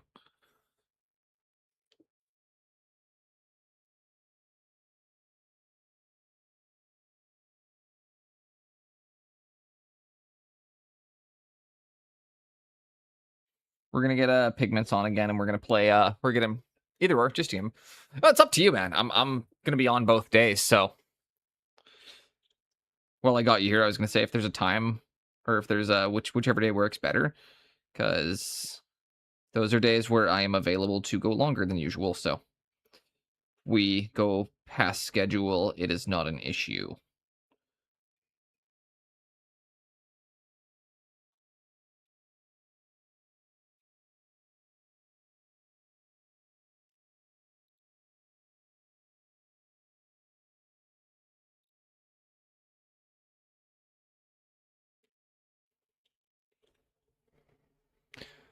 Be on both days. All right, good. Okay, let's just do tomorrow then.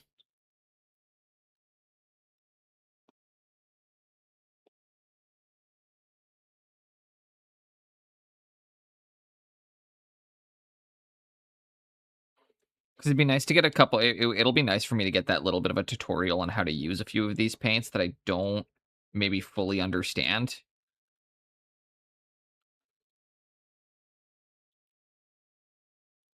Because there's been a couple of the things that just ended up, like, a lot of it just ends up being user error when you're.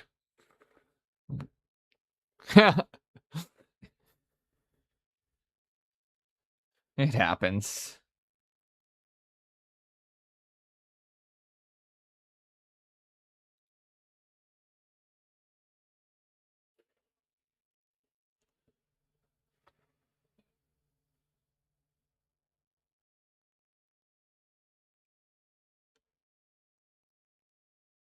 All right, we got my first request color down almost.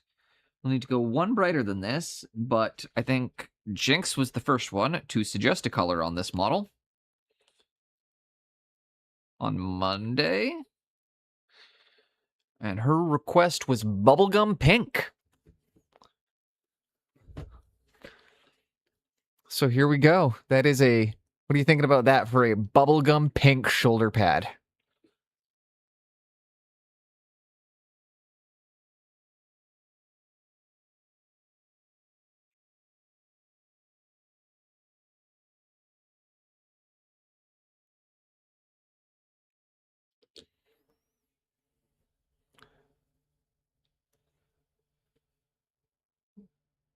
It's about the institutionalized racism within color theory education. I don't think that's going to be a contentious topic in the hobby space. I think in the academia space, that could definitely prove contentious.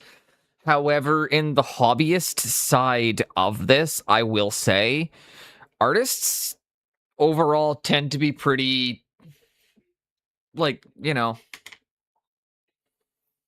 they tend to be very accepting people, so I don't think that's I think while that could be really contentious, and again, it also depends on how it's phrased, right? Like, if it's gone on as an attack, then, you know, more people will be like, yeah, he's calling me a racist. But if you're going at it in the sense of being like, okay, so this is an actual issue that we have not really addressed, and we are, you know, way too far into this. Like, we are too late in history to be addressing some of this, you know, that kind of side of it.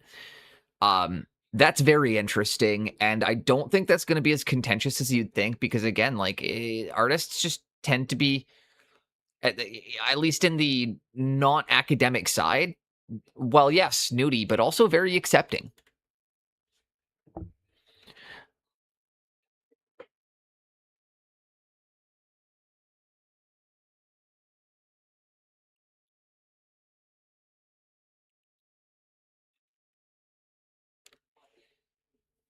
Yeah, I think that sounds really interesting, honestly. And that sounds like it'll be a really good video essay topic. So, like, I think you go for it. I would be a little bit careful in my phrasings during that one.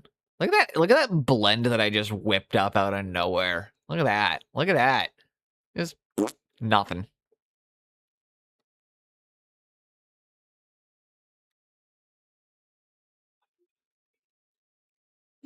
Sorry, I'm sounding arrogant right now. It's not how it's supposed to be coming across. I'm just very happy right now. I'm in a great mood.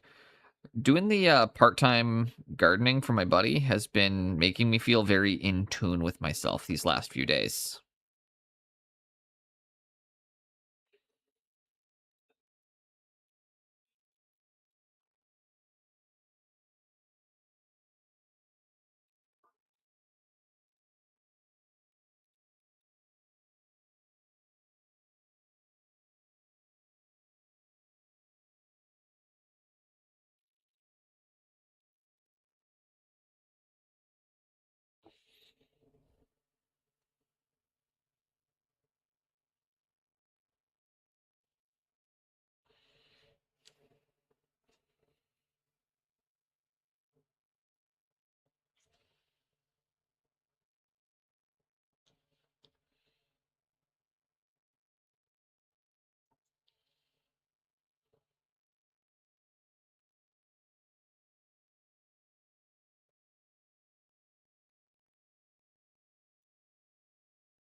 And there we go. Welcome in, Jace.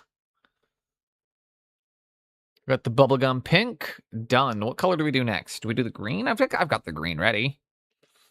Let's rinse the brush out. Maybe, actually, you know what? We should probably do the skin. I should probably do the skin next because that is kind of one of those details that I don't want to have to work around too much. The shirt or the skin. No, I'm going to do the shirt.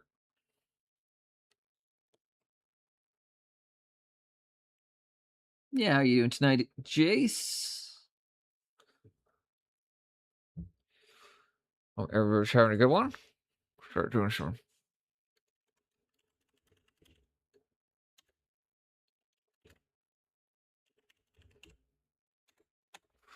First one around today with ginger beef. Shout out my fellow Canadian. Even if he's going to hate that I pronounce it in a French way when I say it for him. Canadian.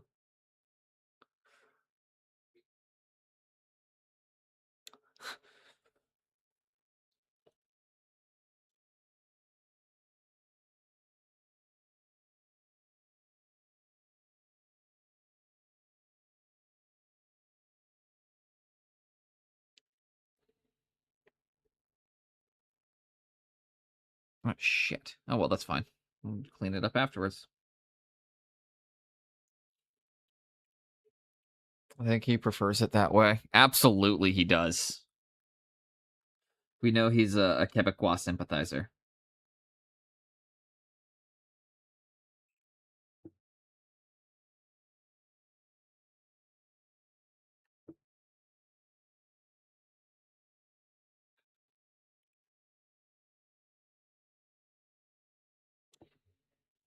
Not bad, not bad. That's good to hear. I mean, at least better than bad.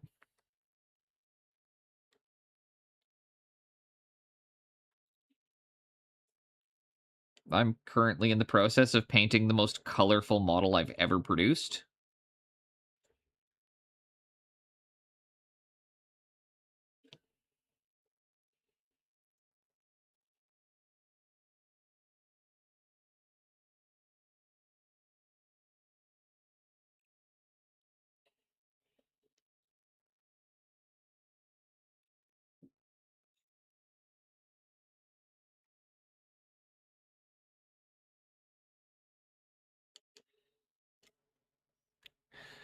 Turn my music up a bit. Not for you guys, for myself. I like the song a lot.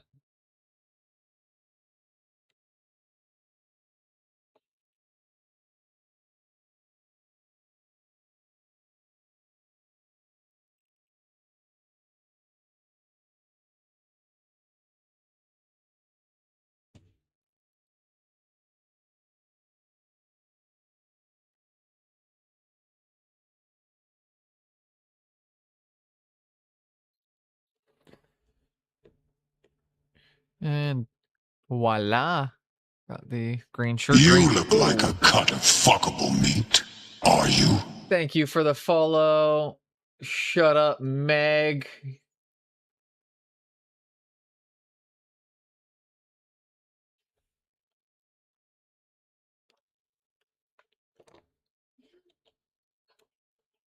Oh, man. My other monitor picked up on the delay there. Nice. Welcome in. Welcome in. Do you also paint miniatures? How'd you find your way over?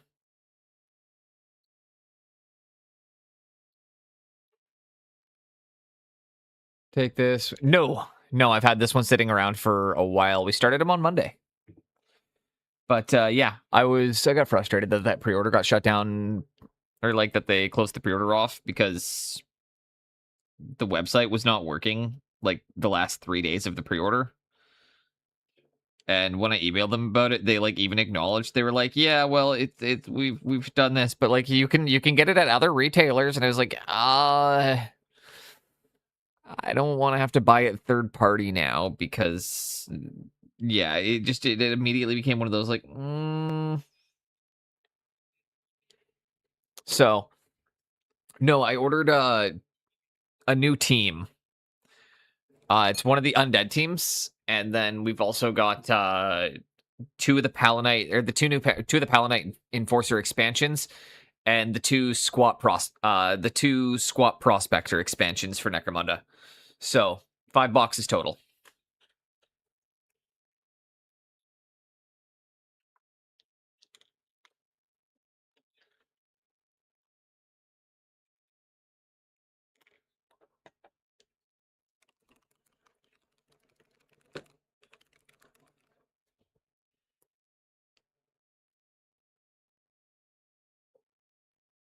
Why did I just take that paint out? I don't need it.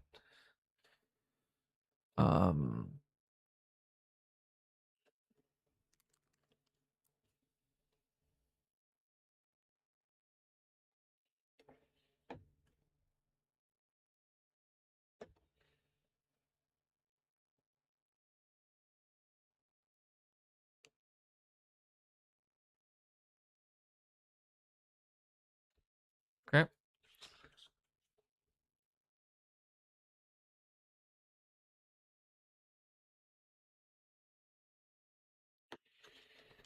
Let's start working up some more highlights. We're just going to go one section at a time.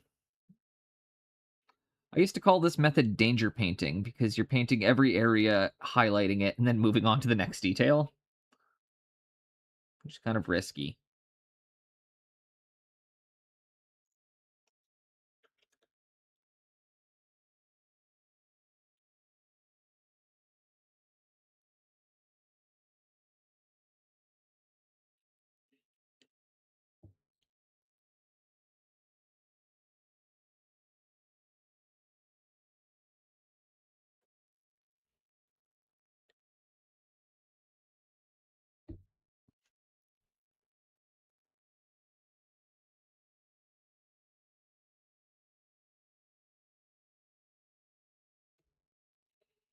Quick highlight, highlight, highlight, scritchy, scritchy, scratch, scratch.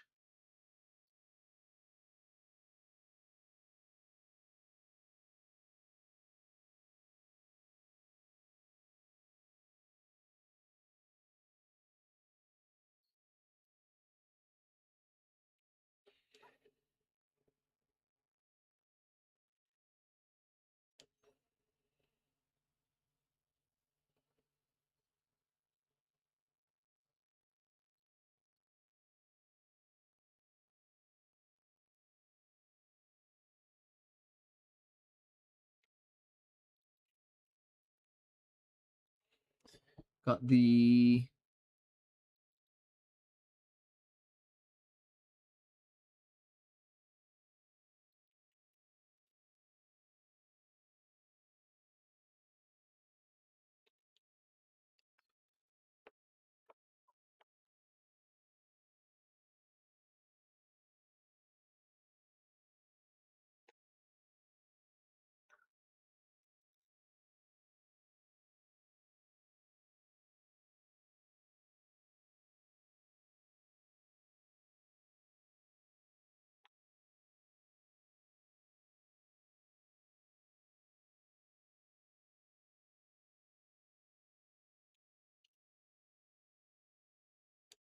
and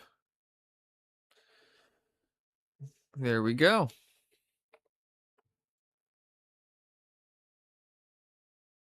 Mix in more of that lime green.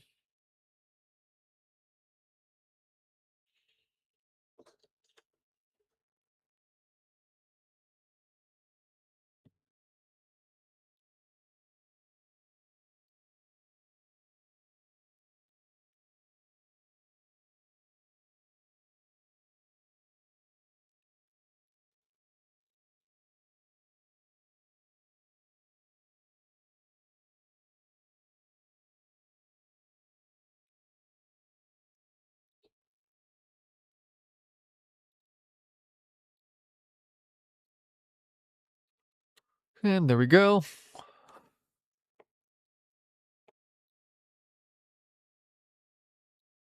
When's the last time I just picked one Warhammer model and painted it on stream for 5 hours? When's the last... have I done that before, other than when I was working on Aveline?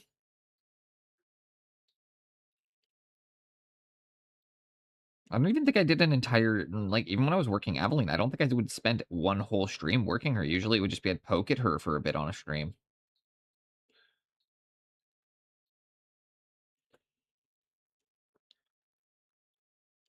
I think this is going to be my first time I've ever actually spent a whole stream just painting one Warhammer model. So hopefully Morg and Thorg ends up looking cool.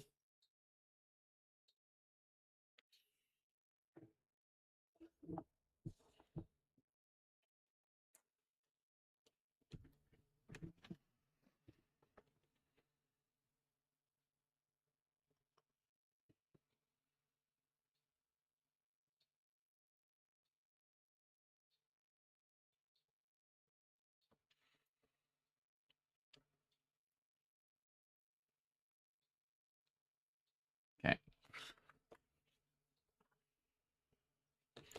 Fuck this goddamn cord. Or gosh darn. Sorry. Really gotta swear less.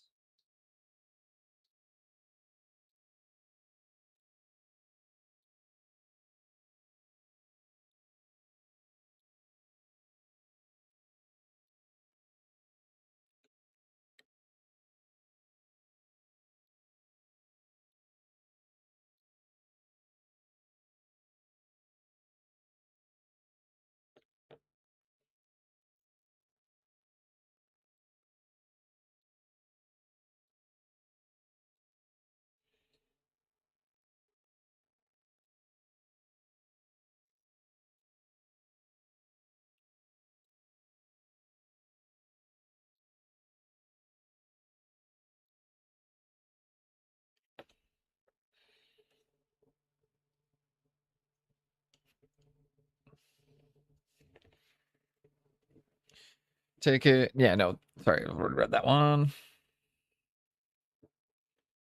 Pure lime green now is the final highlight.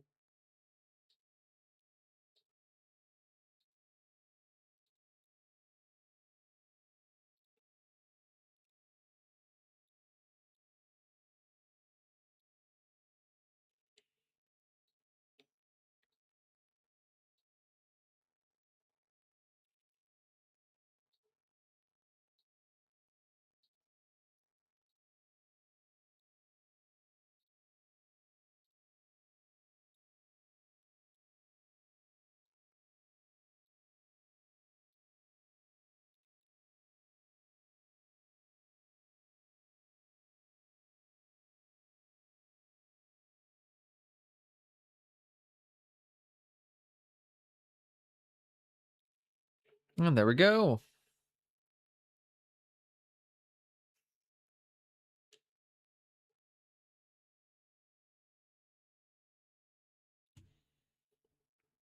Bullets don't discriminate. Skin color, they pierce. We speak the same language. Brother, love, laughter, and tears.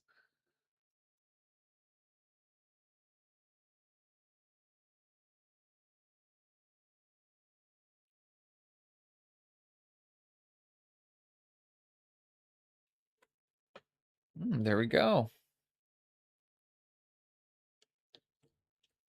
Guess we got to do skin next.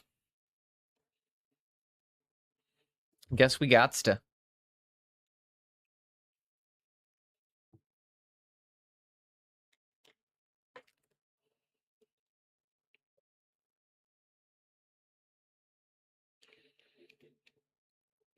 Let's start by layering back up the basic flesh tone, which we were using Ruddy Terra for.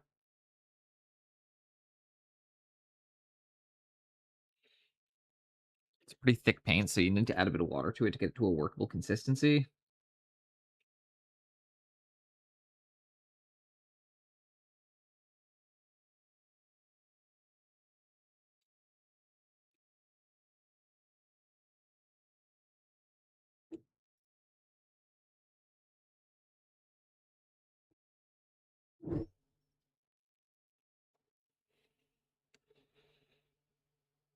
Might need to swap to a less shitty brush here in a moment.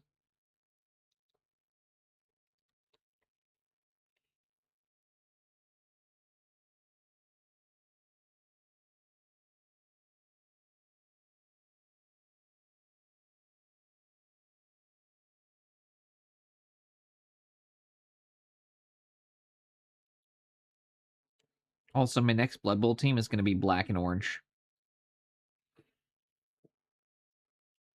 That's their colors. And there's a bunch of spooky skeletons.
Much today for drums, just.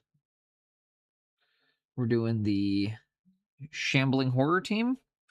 So it's like zombies, skeletons, and all sorts of fun undead stuffs. It's kind of Halloween themed.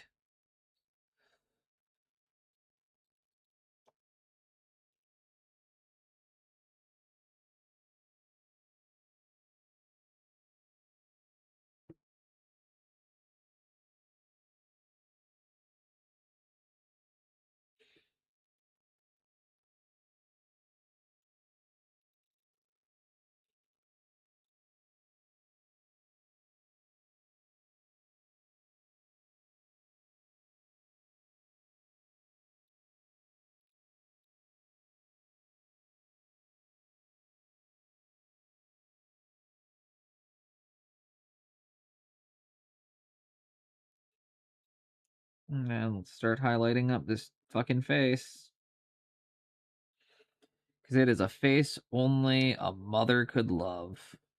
And I don't even think a mother could love that face. You got any mothers in the chat? Confirm. Is this could you love this face?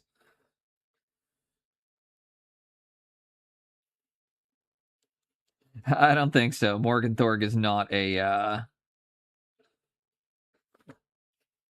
so we're gonna up the what I'm getting at with that is we're gonna have to spend some time making sure he look ugly.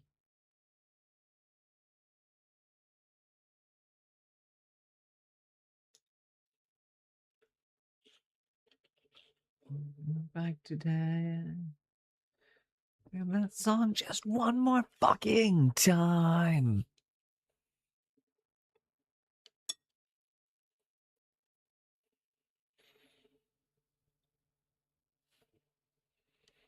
Fucking love Social Distortion.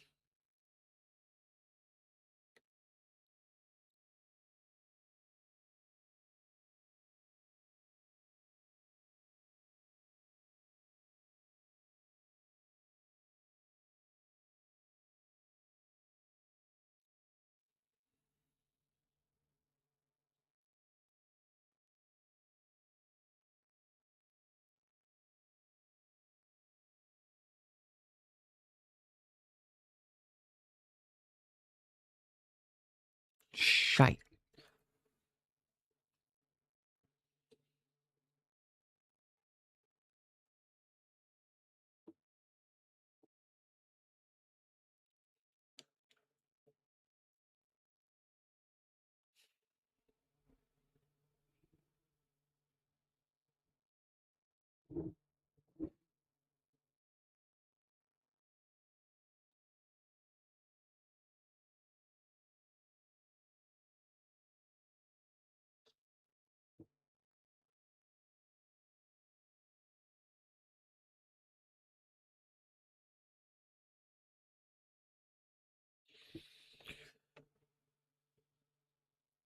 Okay, start mixing.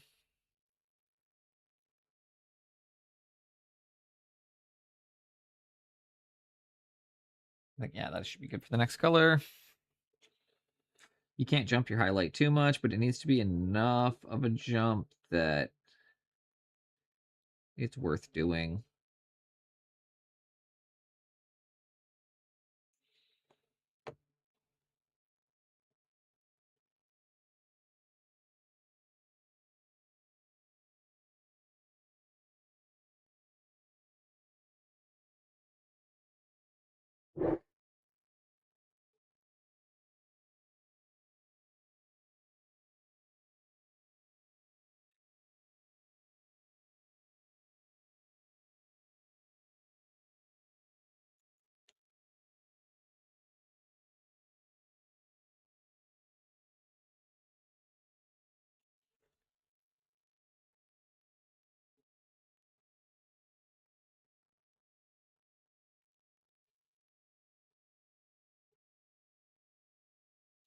And there we go. I'm gonna start just blending up some skin.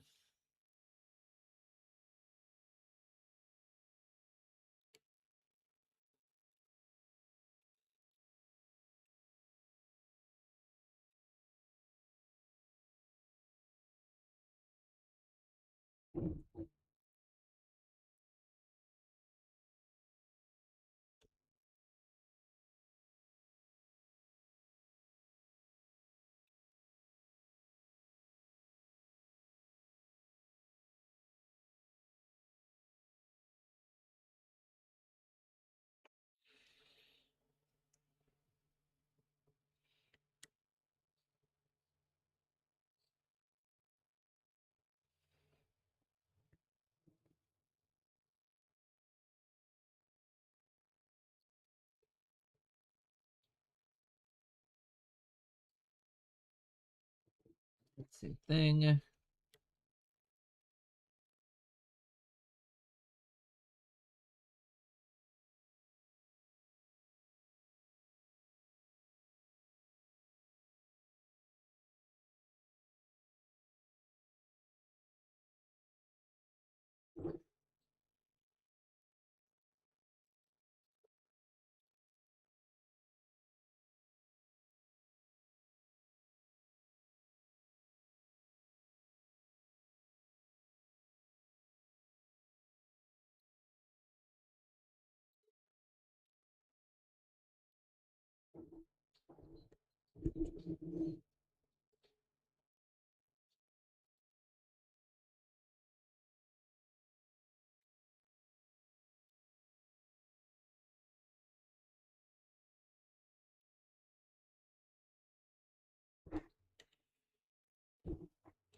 Here we go.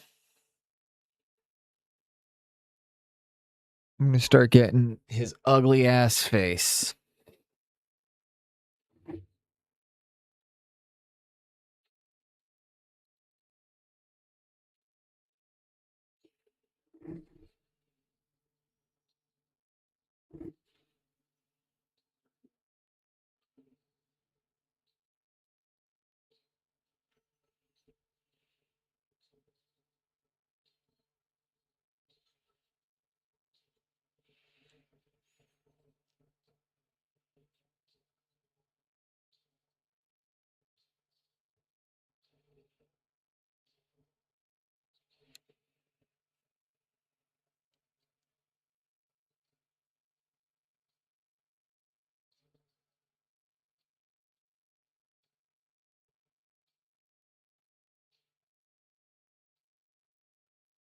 And there we go.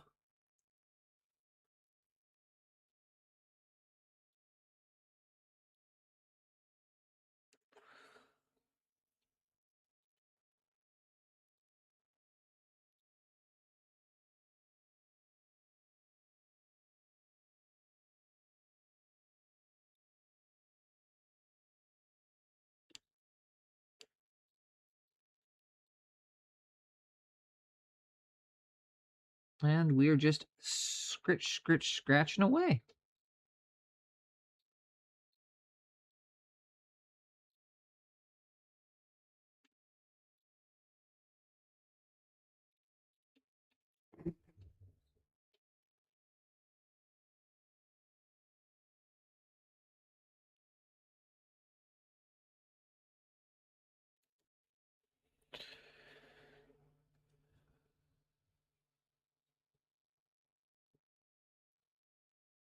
Back into the Social Distortion. Probably one of their best songs, though.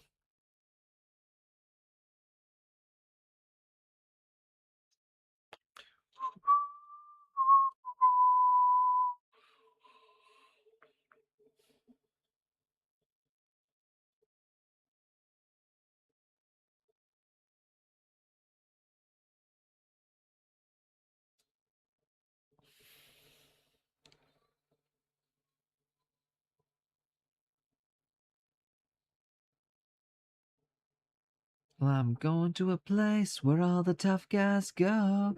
They come out even tougher. A place where a man don't show his feelings. A place where a man don't cry.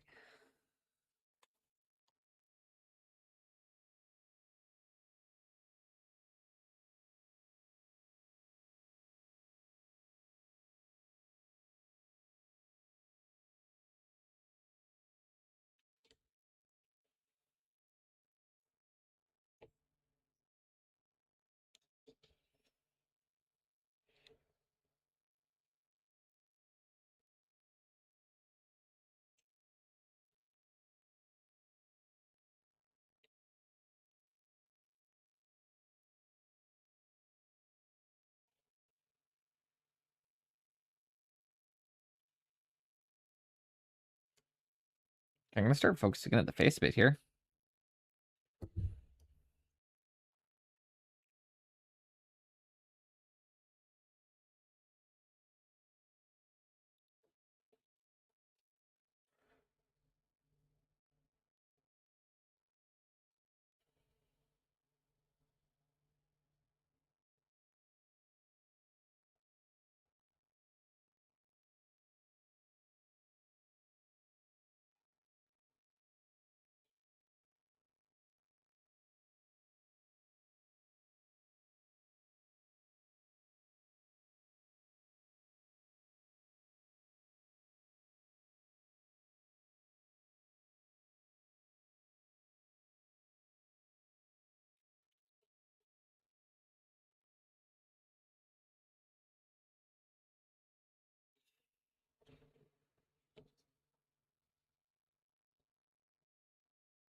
There we go.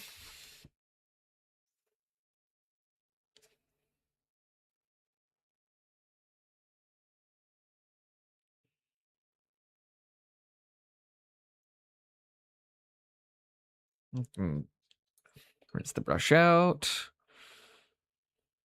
Because it's been holding paint for a bit too long. I'm actually going to swap to a brush that has a better point now. One that I need to stop doing that with because it has had paint I shouldn't be getting in my mouth in it.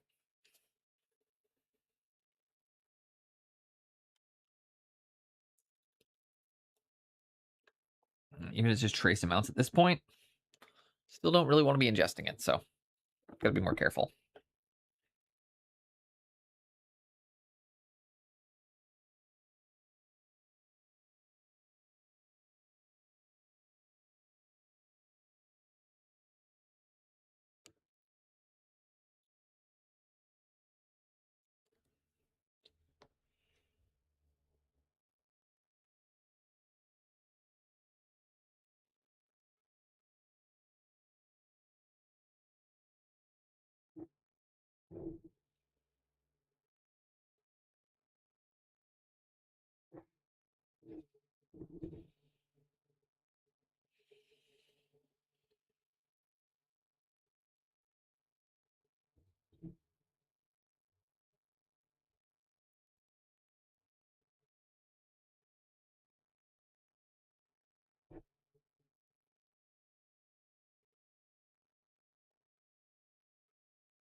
And Oh, I was 100% ingesting metallic paint yesterday.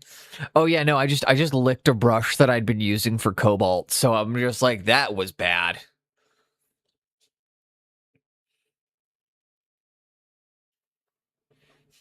Shouldn't be doing that.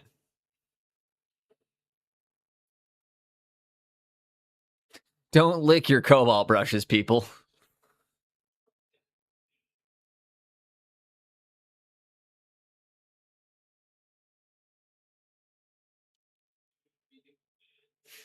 Right? I'm not sure if you guys saw it. That's one of the few times you saw after I licked my brush, I immediately just like looked and just started licking my sweater to make sure it was not on my tongue. Ah. Do we want cancer? Because that's how we get cancer. Honestly, Spoon, that's why I'm pointing it out, being like, don't do it, because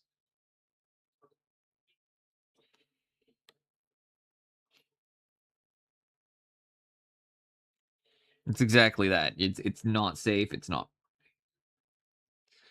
And like, if you get a little bit on your skin, it's not a big deal, but don't get it in your mouth.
And hit a couple little of these ones on the bicep here, I think.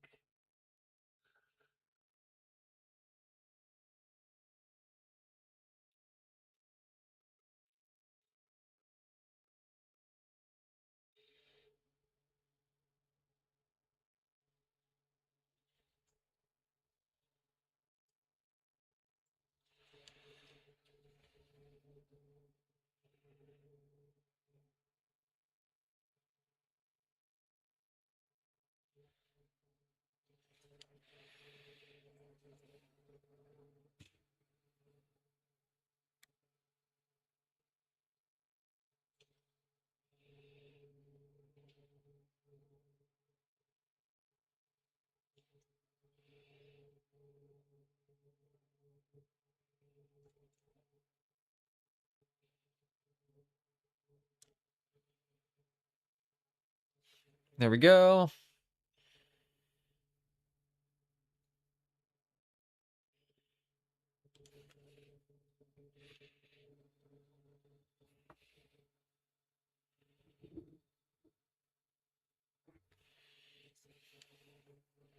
Final highlight for the FaceTime.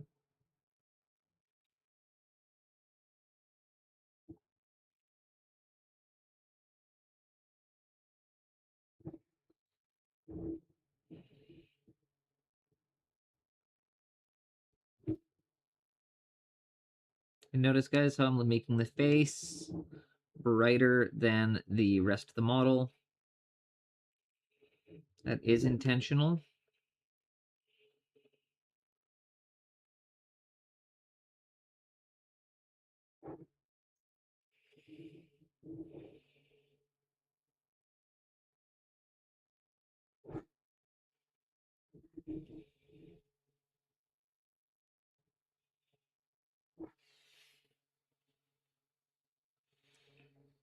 With how much is going on, we do need something to bring the attention to the face.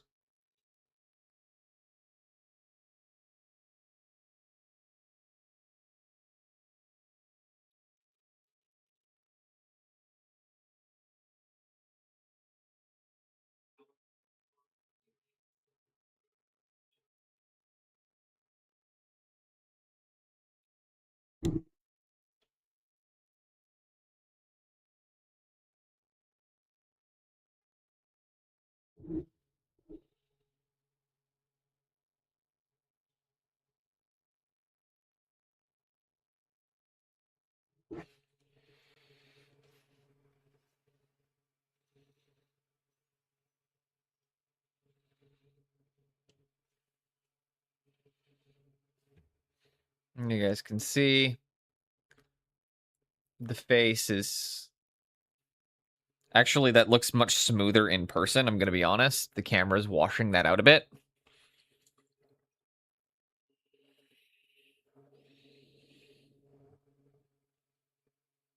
But that's good because, again, we want it to be pulling the eyes to the face.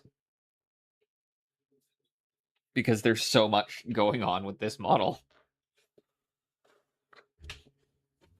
In about 5 minutes, I'm going to have or after I hit we're going to do the red here.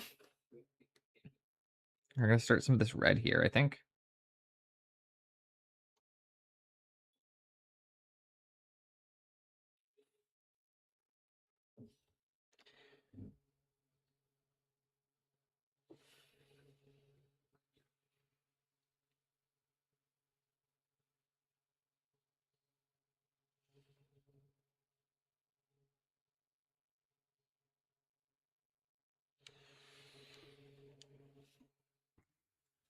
Gonna have a quick pee and get some coffee here in a moment. Just gonna layer up this red really quickly.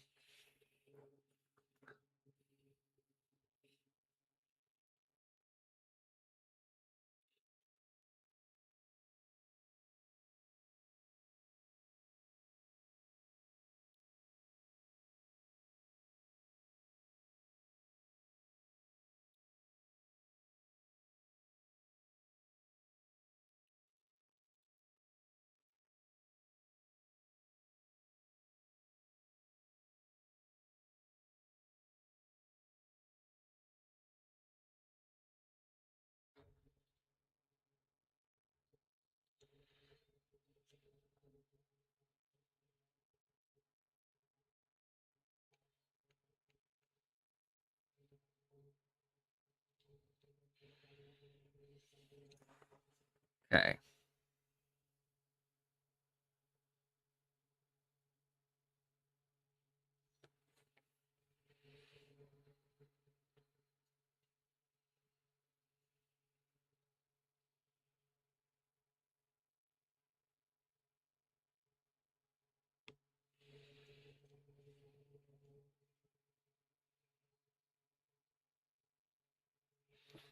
There we go.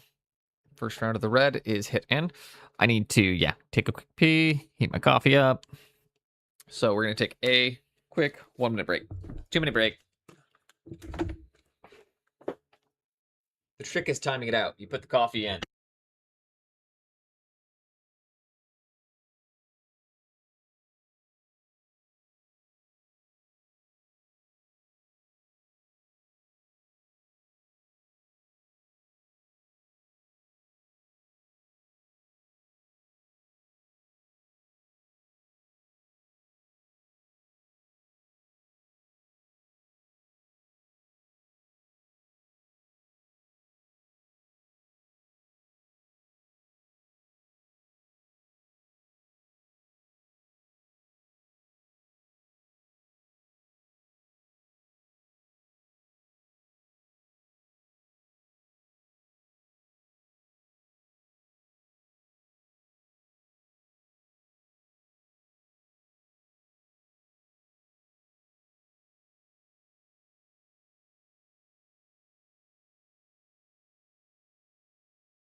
That was pretty timed. Pretty well timed. I think I've got it down to a science. Oh, shit.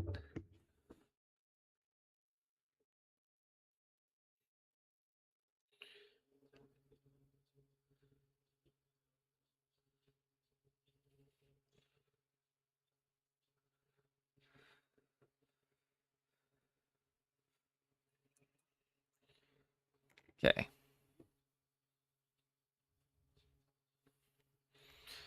Gonna start highlighting up the red. Mixed in a little bit of orange.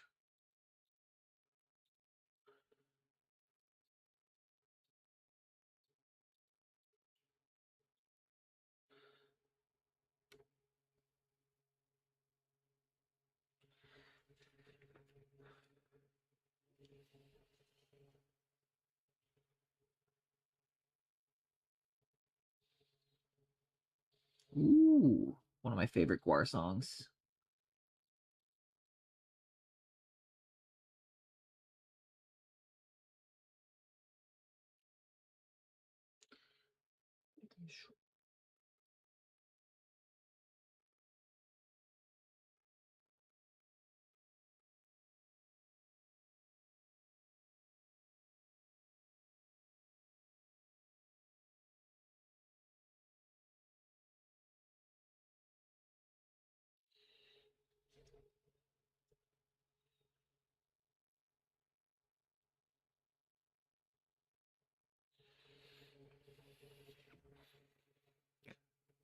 That's looking pretty good.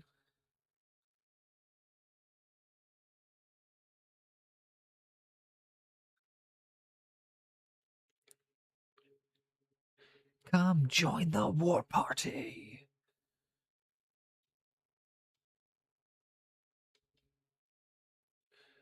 Maybe a little bit more orange. A bit more orange than that.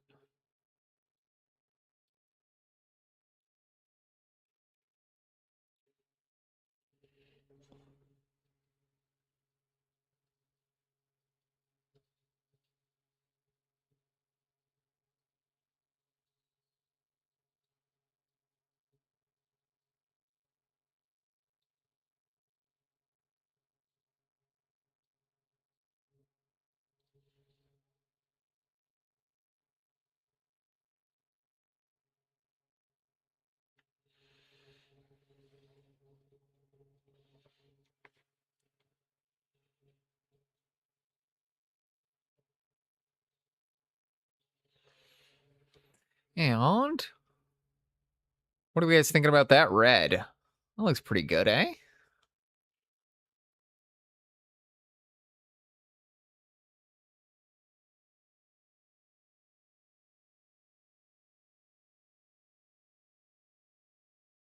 I don't know that I can get it brighter than this, though, without it starting to read as orange.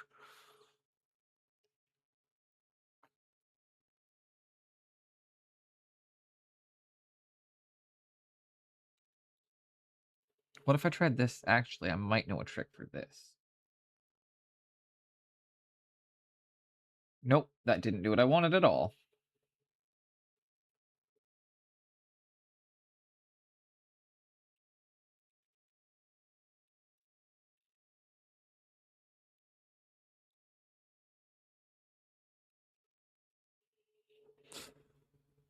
Okay, I gotta think for a second. How am I gonna highlight this? I could always just go darker, but in fact, that's actually what I'm gonna do. This is one of those instances where I'm, why am I trying to just highlight it when I'm like, I'm just gonna take a little touch of that little bit of anthraquinone in red.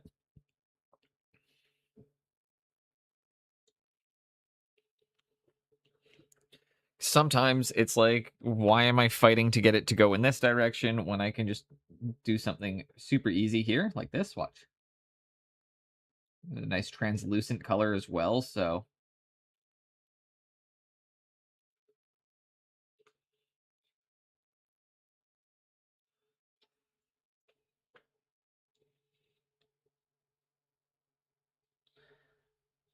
There we go. I'm gonna bring a little bit of contrast in like that.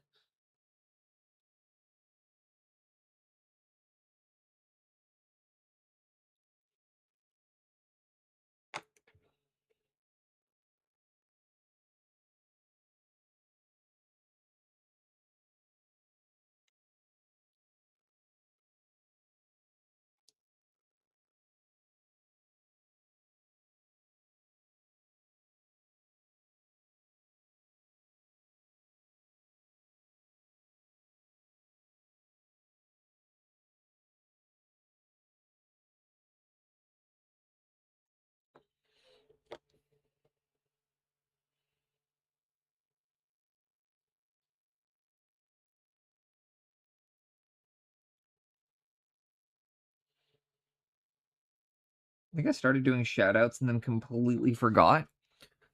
The next one in today was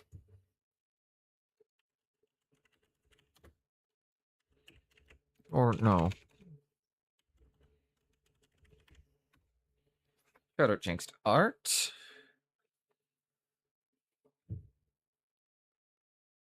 I gotta be better about remembering to do that when they're happening, but shout out to Jinxed, an incredibly talented painter. Highly recommend checking them out. And also, we got plenty of pieces for sale, and they're doing commissions, so their DMs are open.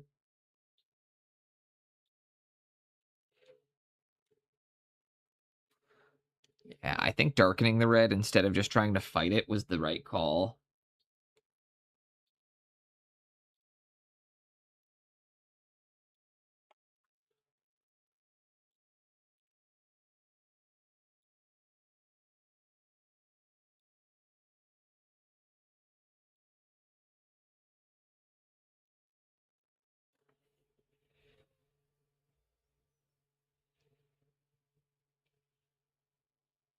This model is ridiculous. What are you guys thinking? What color do we do next? I guess we should probably hit the pants. Pants would be the next big one, or the boots.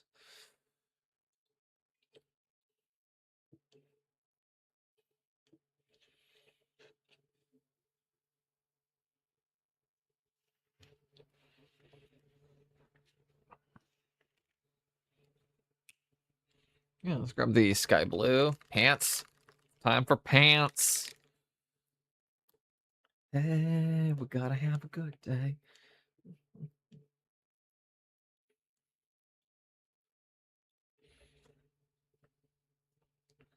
Again, I talk about the fact that like a skilled artist really should learn to work from a minimalist palette.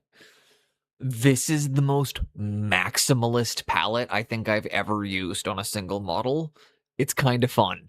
A lot of convenience colors, lots of just everything. Like my desk is a fucking mess right now, but I'm like, I'll use this one and this one. I think I'm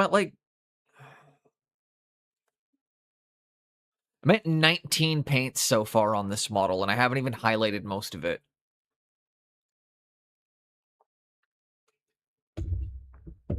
I used I used 4 different paints just to do the red there.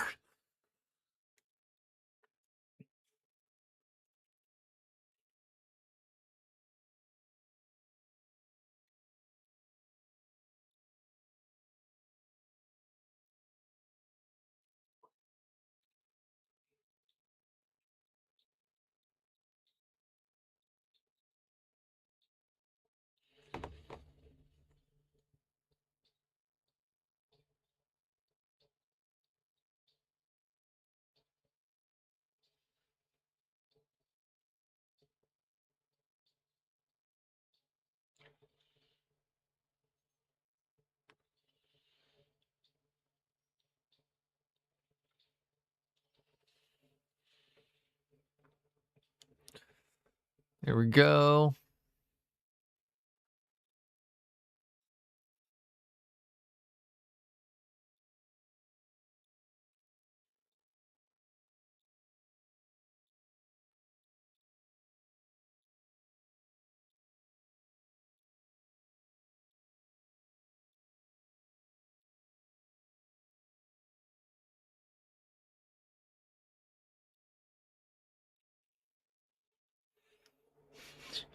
I don't know why it just popped into mind.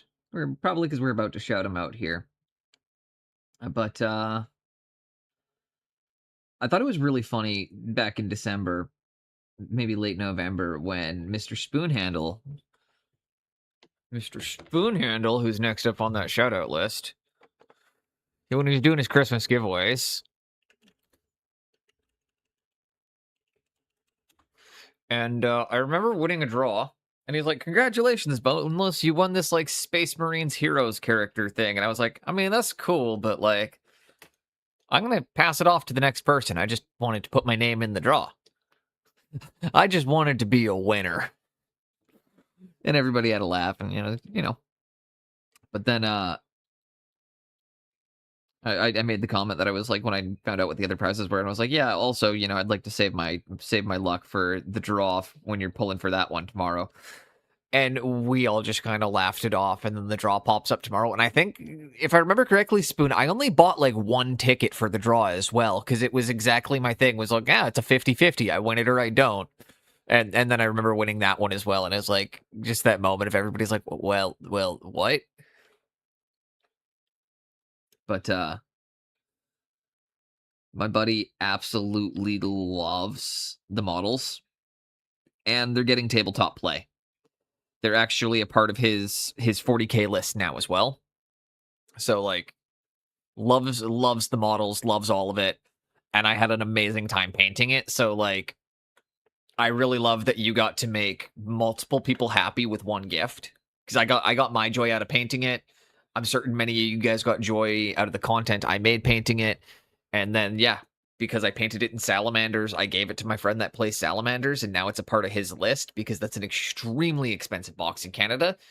To get it here, you have to buy the Heroes of the Chapter box instead. So it was like a really nice cycle of just like bringing, of everybody getting to enjoy it.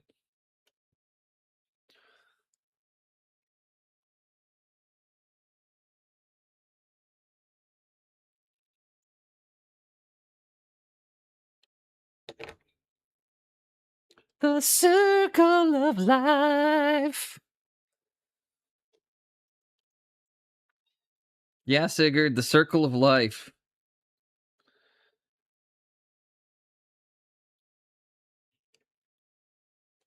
I said that, and the paints I'm using for my projects are taking over my desk, video, and Discord. I think I should. Have I don't know that I post any pictures of like. I've shown the chaos of what my side looks like before.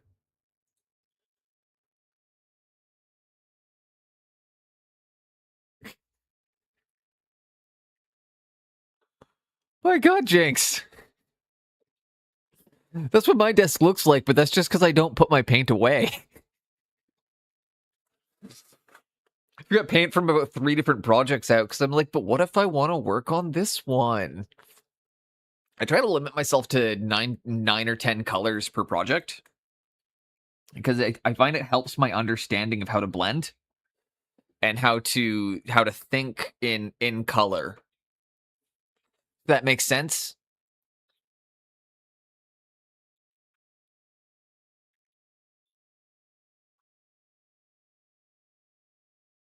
Or is that just like a really pretentious comment?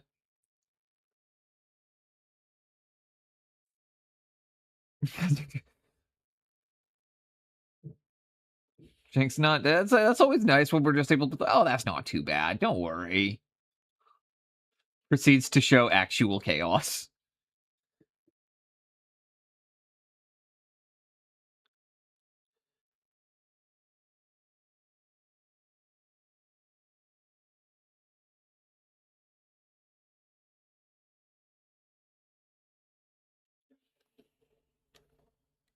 Oh, hell yeah, but a King Diamond.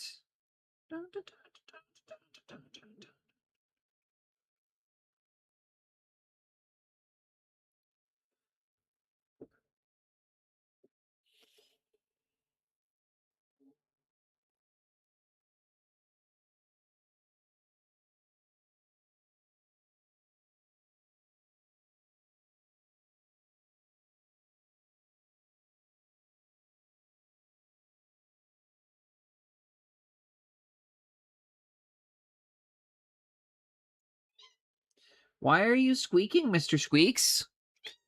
Yeah? Do you want to come on camera again? Is that what you want? Do you want to say hello to everybody? It's about the time that you like to say hello. Or do you want some kibble?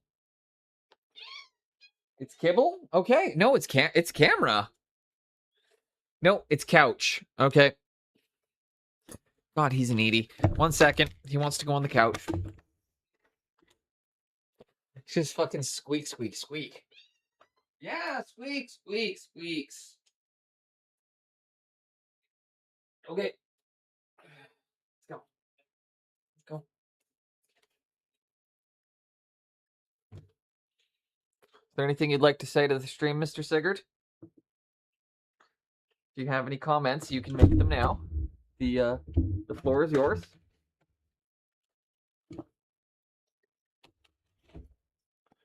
Mr. Sigurd, you have the floor. What would you like to say to everybody?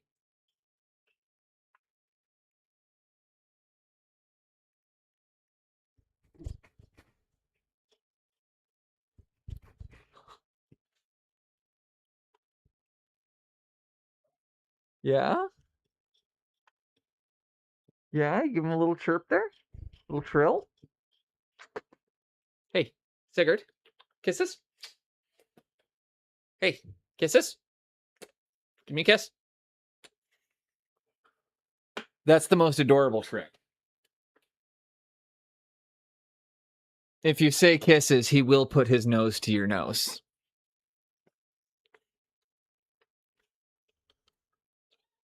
Okay, you can have some fucking kibble. There we go, yeah. You just gotta tell me what you want. Here you go, you little fucking fatty. Yeah. Yeah, you handsome baby. Proceeds to, like, spit both loving comments and abuse at the cat simultaneously nonstop. I feel that's how everybody is with their cats. Just like, yeah, you little fucking fatty. Yeah, who's my little fatty?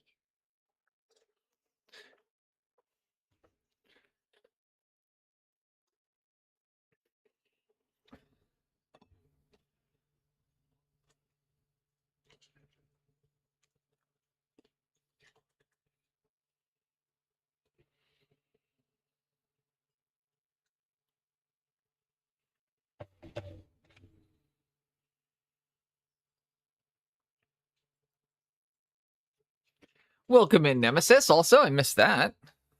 Hope you're having an amazing day. And then also, next on the list was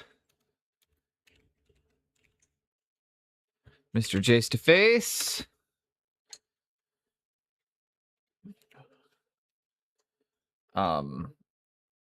Jace, I'm not sure if you caught the news. I was able to secure my funding for SMC due to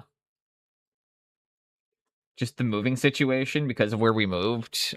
We ended up getting somewhere significantly cheaper than where we were already renting, so that fixed part of it.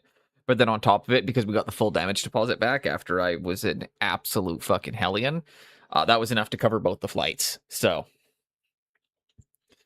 I'm not like, again, I'm not going to be all like, blah, blah, blah, because nothing's ever 100%. Something can always happen, but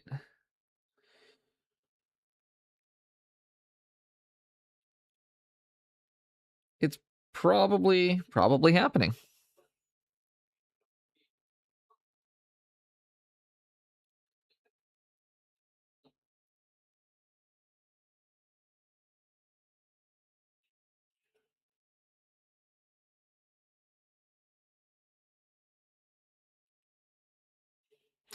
Does anyone else have really noisy cats, by the way? Any of you guys? Yes, Sigurd, you're a noisy cat. Okay, 1 second. I see what he wants now. He'll usually look at things and then meow at them to let you know exactly what he's wanting. So here.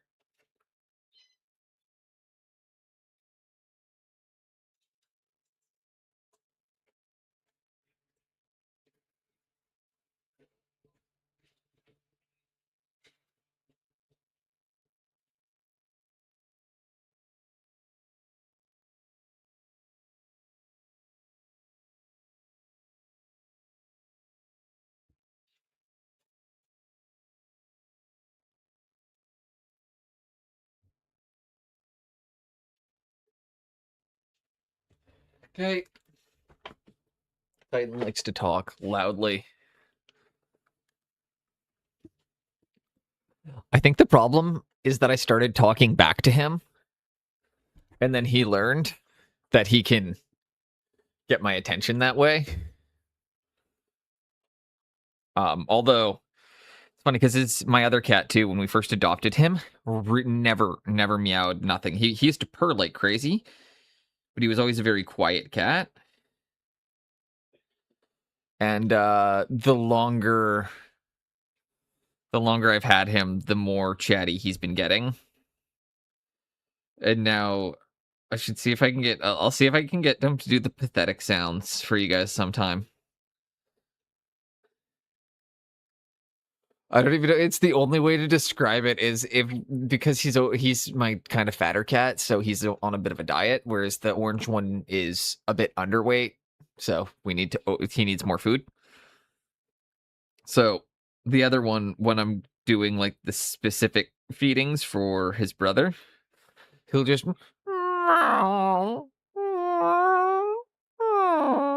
it's like the saddest fucking meowing while it's happening. And it's just like it's we literally don't know how to call it anything other than it's just like, oh, he's making his pathetic sounds.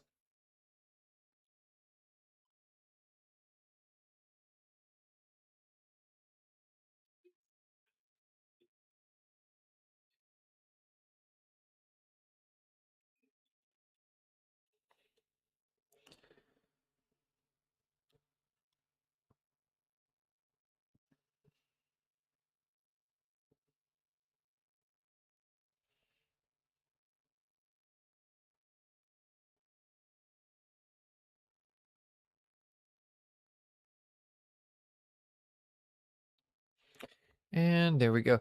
Yeah, the full-blown conversations. I guarantee the other thing too. I guarantee the more you're at home, the more it's happening, isn't it?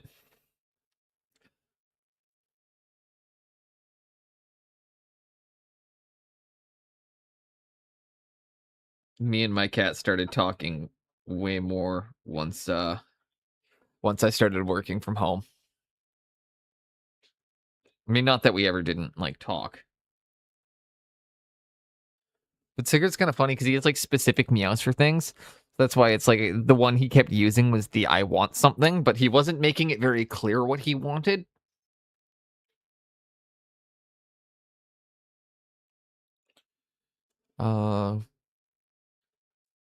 They started Bravo.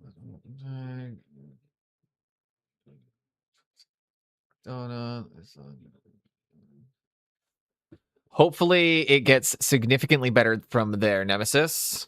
I'm glad the tire was able to be fixed and that it was covered by warranty. But sucks that you had to then buy a new one to match tread depth.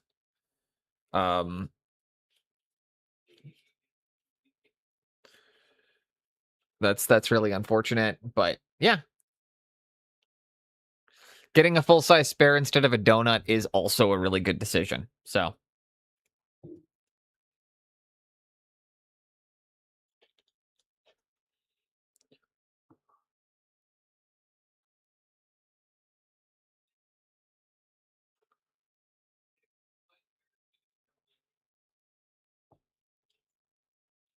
because donuts are not really safe to drive on.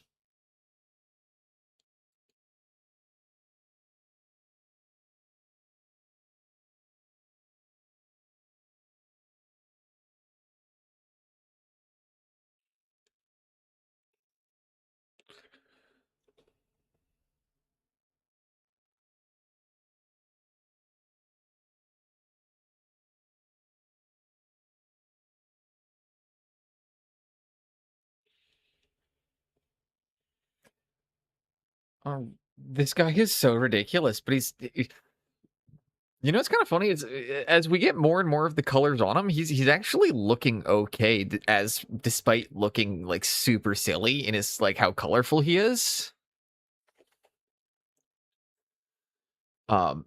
It's one of those ones that I'm finding. It's like, while it's ridiculous, it's because it's a good paint job on him so far. It looks really nice.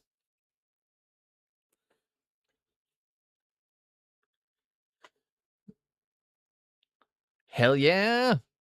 Well, that's all you can do, Nemesis, is take care of yourself, take care of your brain, paint some toys, de-stress, throw a stream on if you're up for it, or throw your stream up if it's gonna help you cool off. I'm the opposite of that one. That's definitely if I'm trying to decompress. I don't want to boot stream up. Stream always gets me like jacked up.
All right, I'm gonna bring a little bit more of that color over into my blue.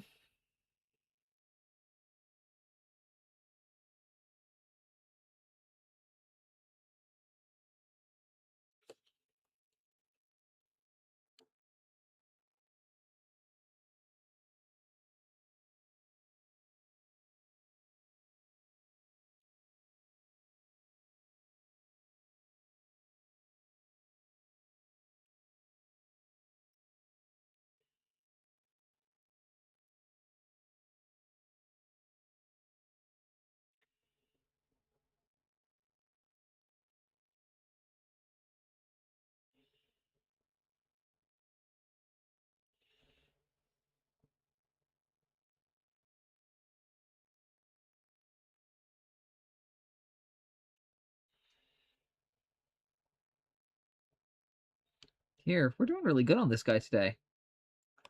Not expecting us to get this far into Rainbow Morg and Thorg.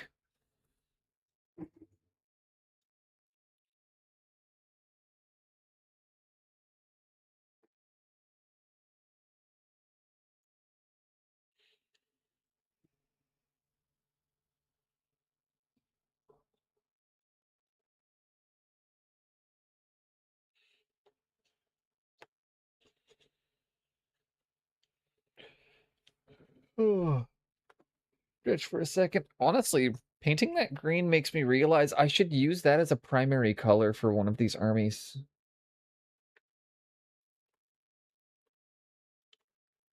Green, that's I'm really good at painting green. It's an easy color though, honestly. I don't know why.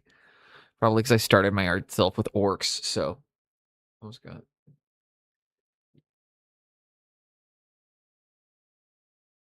Ugh.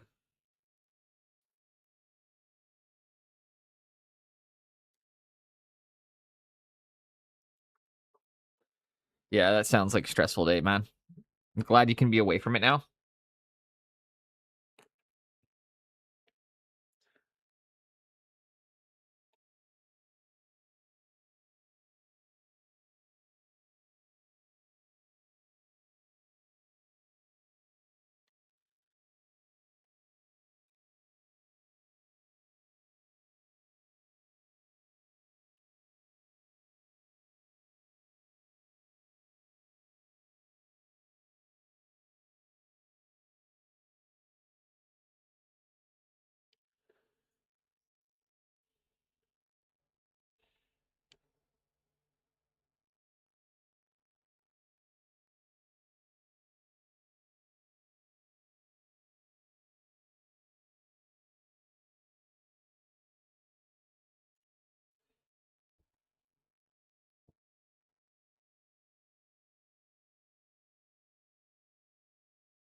Green is funny like that.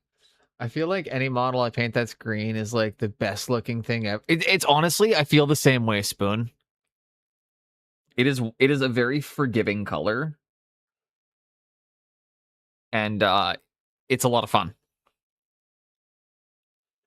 And honestly, I like painting things that are forgiving.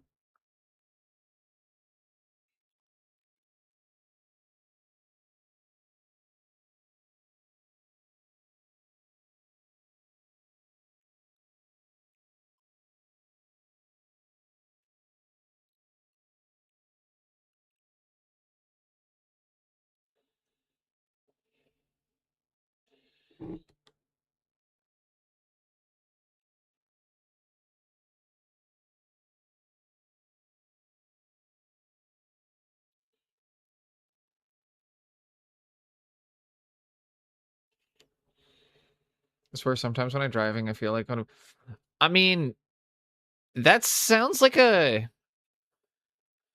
I don't know. Like I hear about these things from people in the States, and like driving here is pretty easy. Although I did have some, you know what? This is a long time ago. I did have I did have a lazy boy fly off the back of a truck once while I was driving behind them. So that was like a fine that was a moment. But honestly, overall, driving tends to be a pretty tame experience here.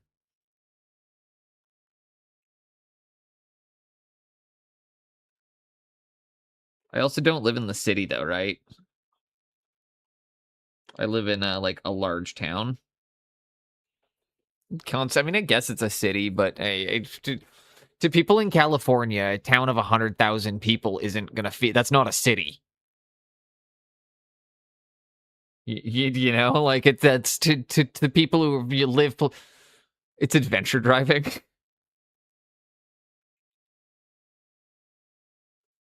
See, for me, adventure driving is getting to go through like the canyon. It's one of my favorite drives in the province. If anybody has been to British Columbia, the Fraser Canyon is a pretty treacherous stretch of rove. I'm gonna go downtown to the Hive. Also, I saw the pictures you posted of the Hive. That place looks fucking cool. And like they're just like doing like the picture, like the little videos, and like that. It's like it seems like it's just a really cool place with a lot of really rad people. It seemed like really good. Like just yeah, I don't. That's kind of the downside to living in a town like I do is we don't really have that.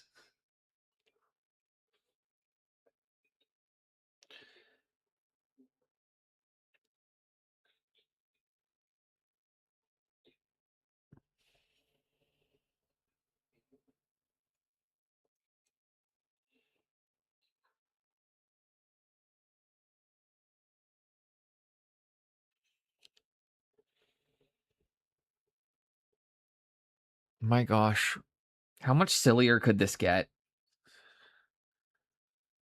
How much sillier do you guys think this model is gonna get?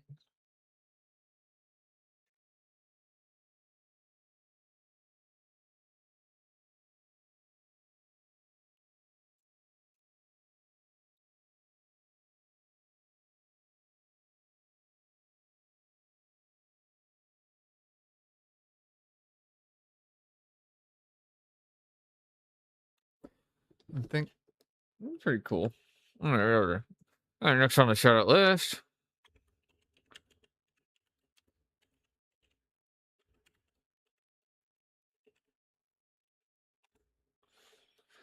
Shout out Nemesis 269. Fantastic person, and hopefully your day gets a little better. I just noticed I'm very close to hitting my next milestone, which is me having to do a marathon of baby steps on stream. Potentially, that could happen sometime in the next week.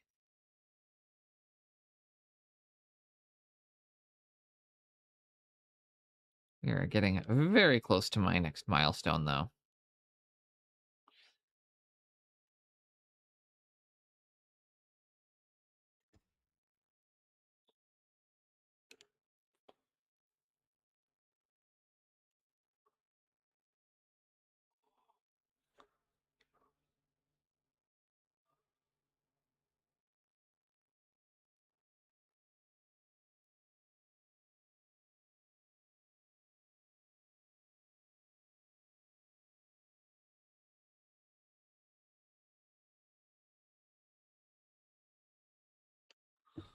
We ain't going out like that. We ain't going out like that.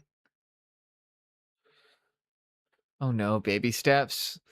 I loved baby steps, honestly. I it was fantastic. And with the new computer, not playing it in 30 frames will probably make it a bit easier.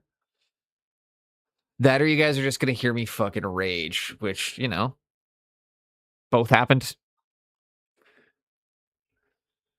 It was such a great game. Got your interview for the IT internet. That's awesome. Like, that's actually so incredible for you.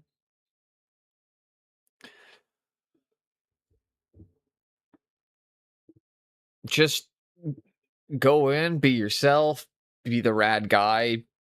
I mean, you're already a charismatic person. You're already likable. Just go in with knowing that you're qualified, you're knowledgeable, and that you are the right candidate.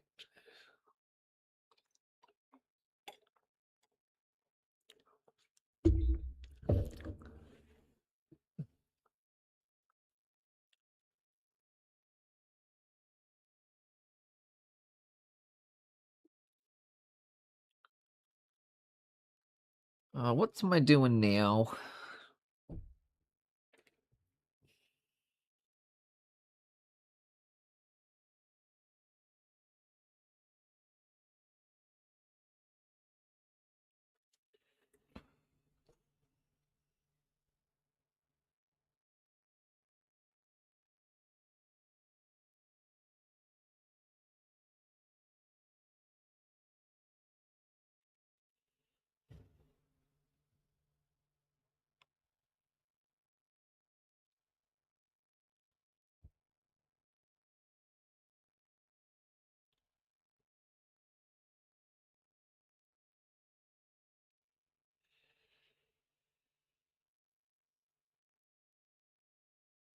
Wow.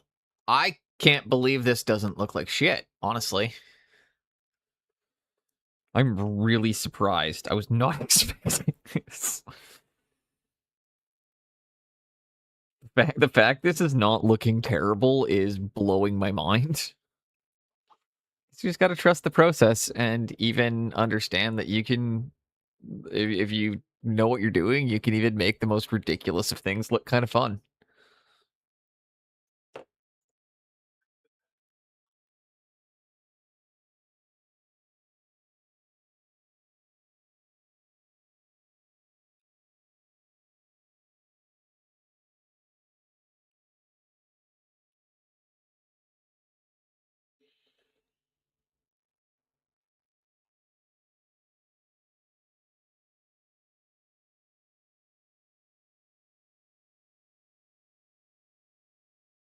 But the Rainbow Warrior.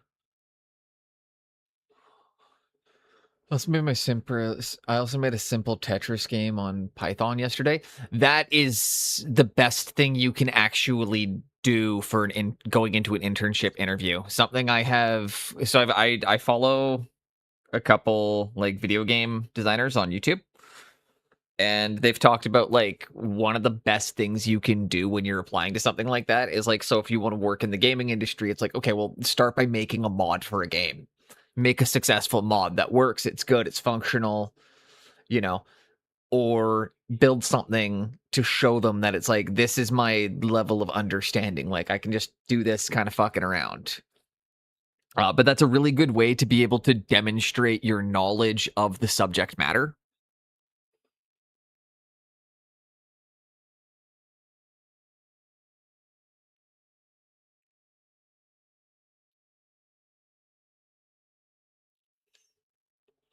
So that's fucking awesome though, dude.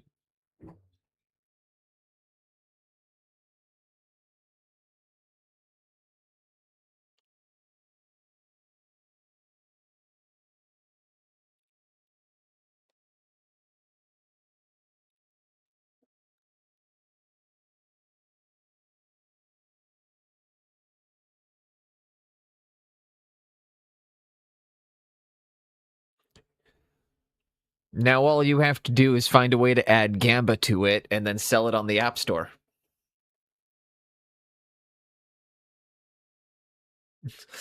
Now all you have to do is figure out a way how to put a way to put loot boxes in it, and then you're set.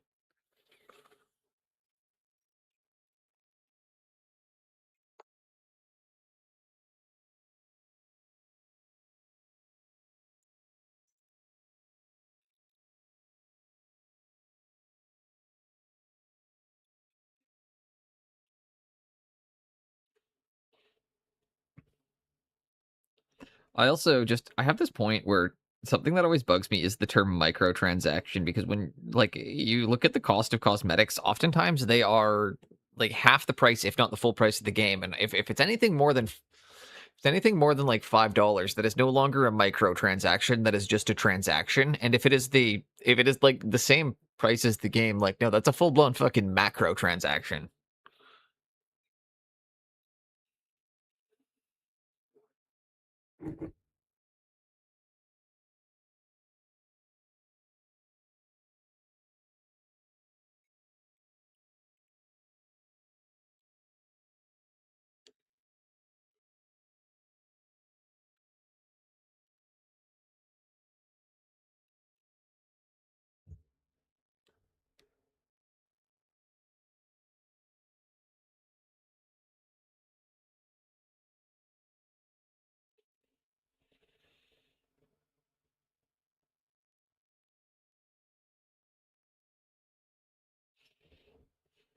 Okay.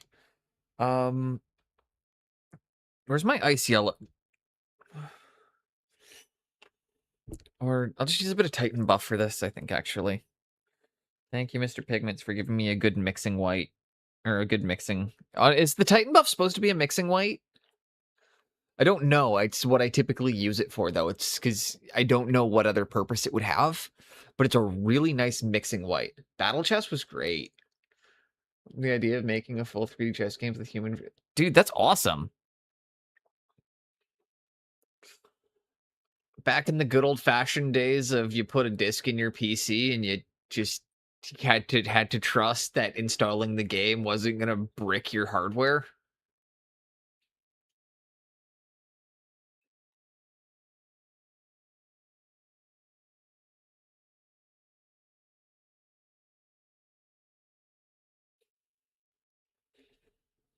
Battle Chess was a great one, though.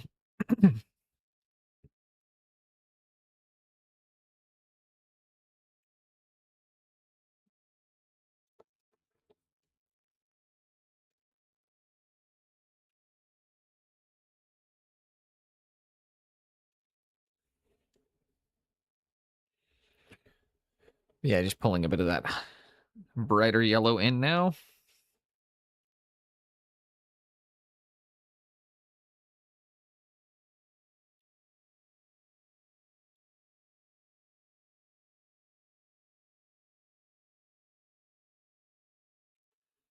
This is insane.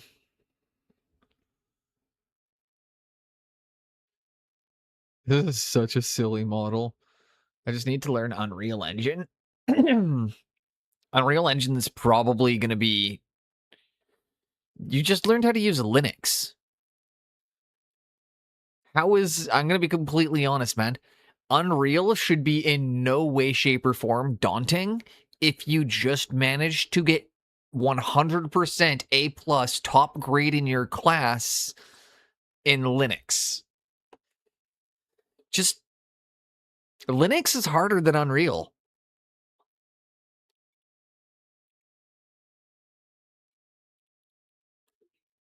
That's Python.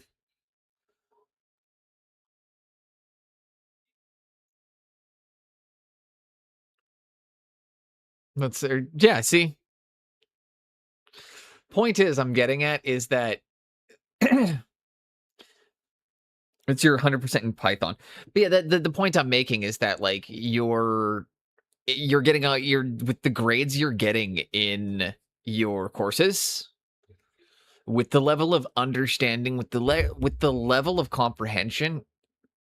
But just the heads up, like, or just my opinion on it is like with the fact that you got 100% in Python, 98% in Linux, you're showing a strong understanding of the source material by then going above and beyond in making games with what you're learning to then cement and really give yourself that upper hand.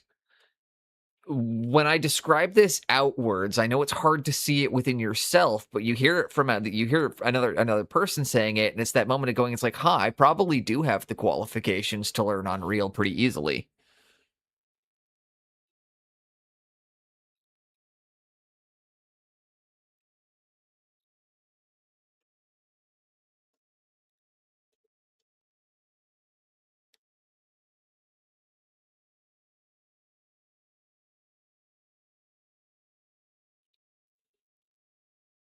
Bit of that final buttery yellow here.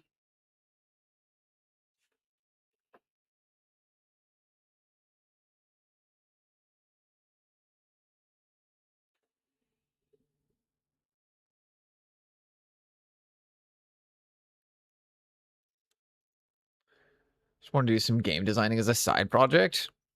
I think that'd be fucking awesome.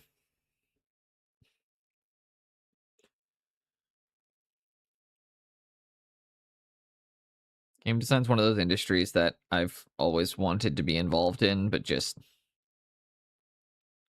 I don't know. I think it's one of those ones I feel like I think would be cool, but the reality of it, I don't know is for me. There's lots of things like that, though, where it's like, the concept is cool.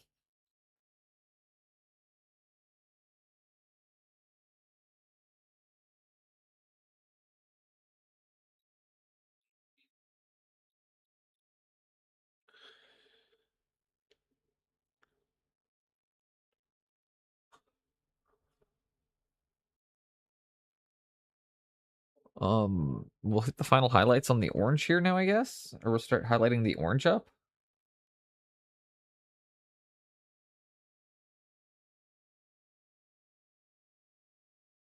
Why am I mixing with my good brush? I know better than this. I know better than this. You guys ever just do little things like that, too? It's like, just like, I'm making a beginner mistake because I'm moving too quickly. I'm also going to say, I'm pretty happy with this at being a 3-hour paint job right now. Like, this is... There are a lot of colors that we've had to highlight.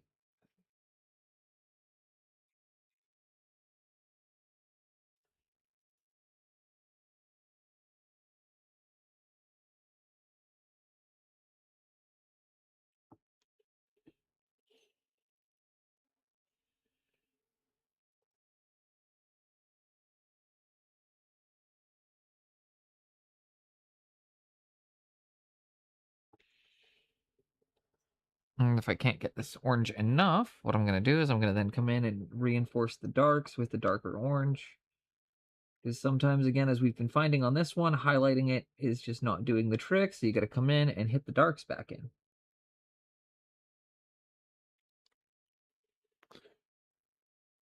I get that. I'm trying to figure something out. Almost got uninterested right away.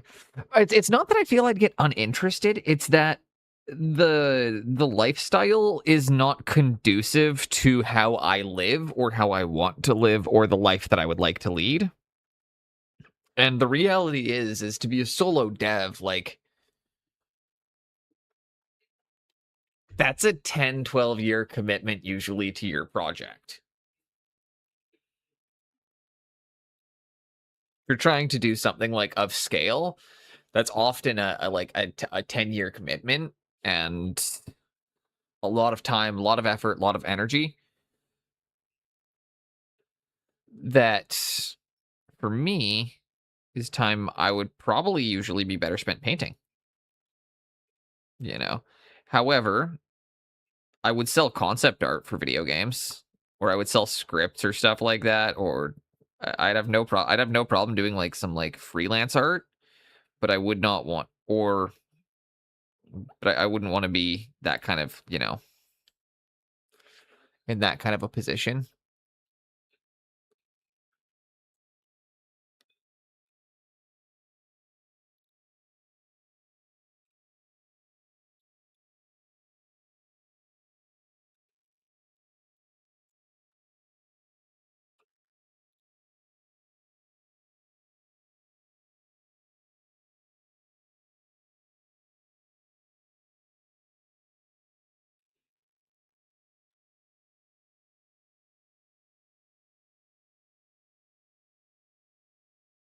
Start highlighting his cod piece.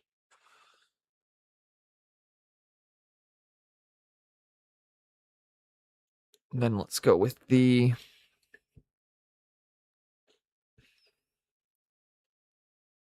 what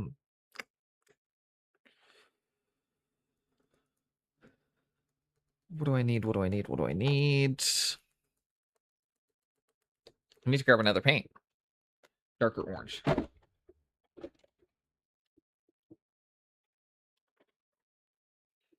We're gonna grab hot orange for firm.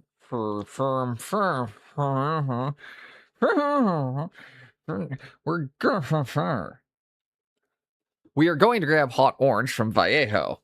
I don't know what just happened. My ability to speak just fucking gave out for a moment. I have no idea what that was, but please forgive it.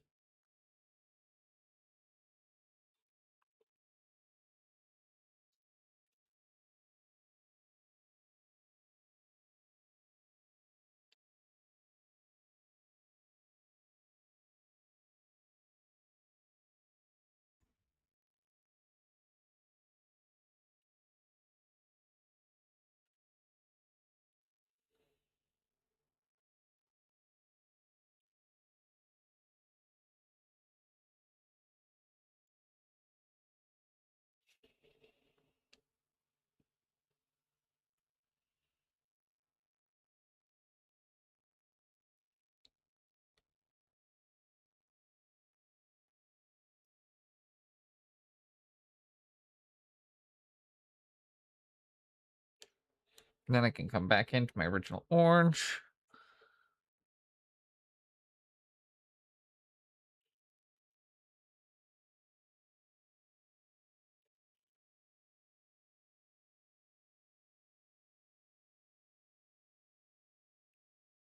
Smooth some details out.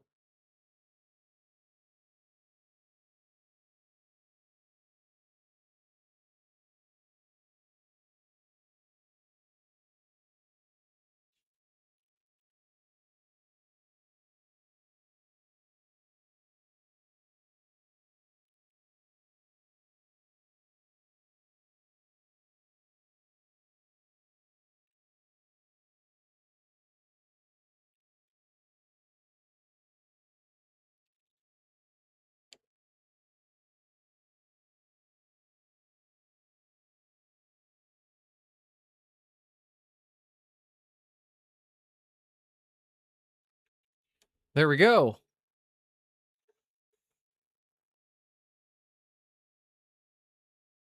Smooth out the orange a little bit afterwards when we get some final highlights on it.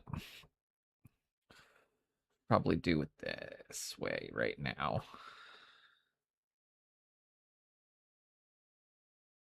And using thin yellow.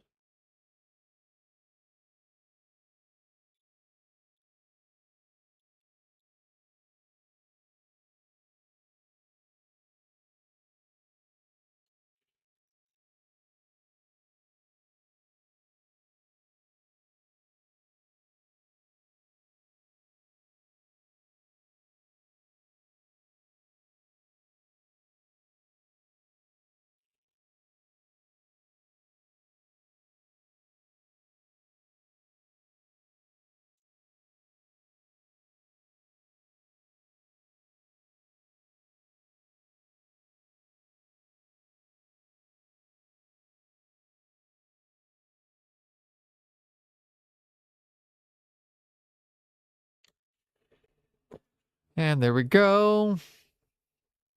These better highlights placed. Give it a moment to dry.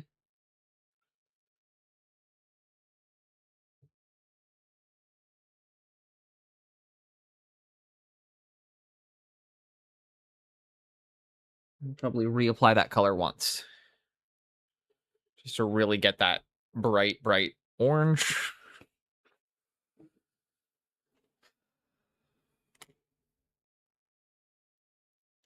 What are you guys thinking about Morgan Thorg so far? Is he the silliest model I've ever painted? I think he might be.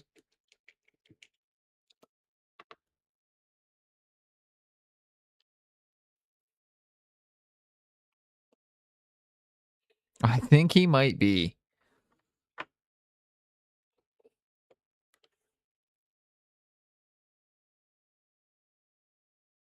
And the sillier he gets, the more I love him. I think I've talked about the fact I love silly models.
There we go.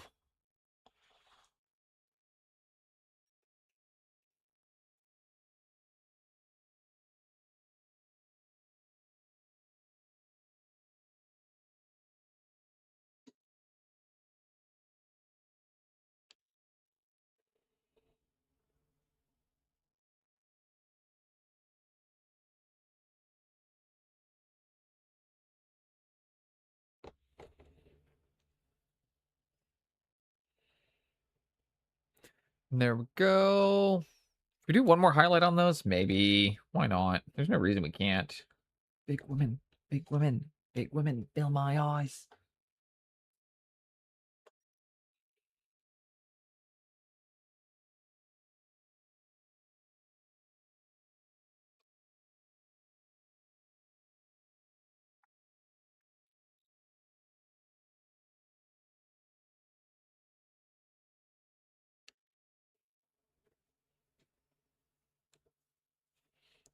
And final highlight.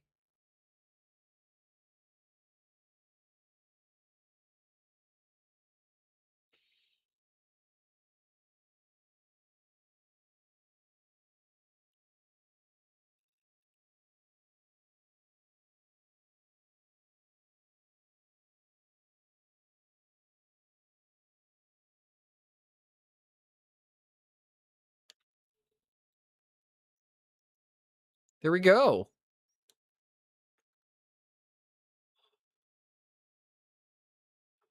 I guess we should start trying to white knee pads next.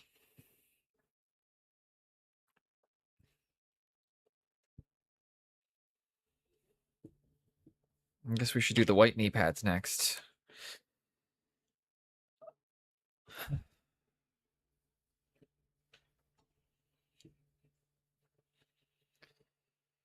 I think so. It's the white knee pads, or we go in and we do the metallics. Or the ball. Actually, let's do some of the metallics really quickly. I have a fun idea for how I'm going to do a couple of them.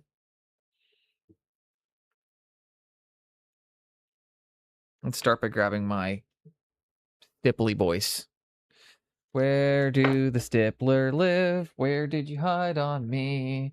Did I put you somewhere you don't go? Prob-a-fucking-ly.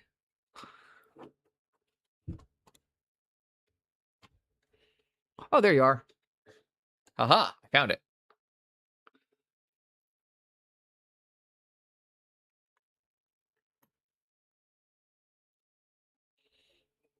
It's over, this haunting, it's over. I need to find my last silver. Oh, here it is. There's dark gunmetal. Thank you. It's right there. Never mind.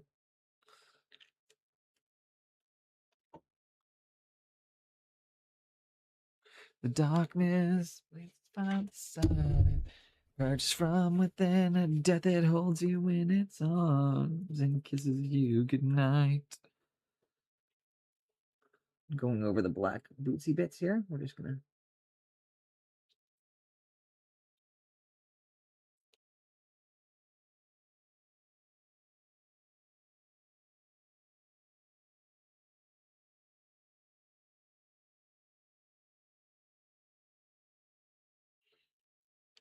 give it that nice kind of black steel. Boneless Mana Man. How you doing today? We're working on a Rainbow Blood Bowl model.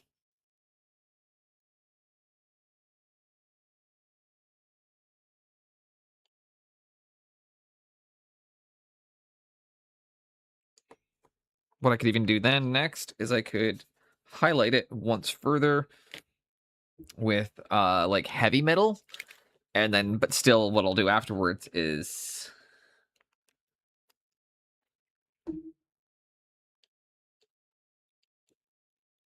what I can do after that is then apply like black contrast over it and then knock it back again to really get that like darkened out metal effect.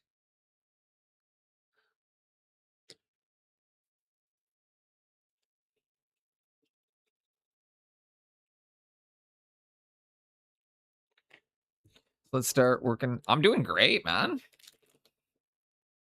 What I'm going to do now is I'm going to take a little bit of a... Where's my Pterodon turquoise?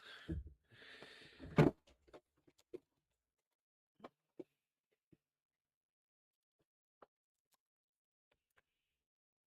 of my Pterodon turquoise here. We're going to do this. And pull the blue over this one here.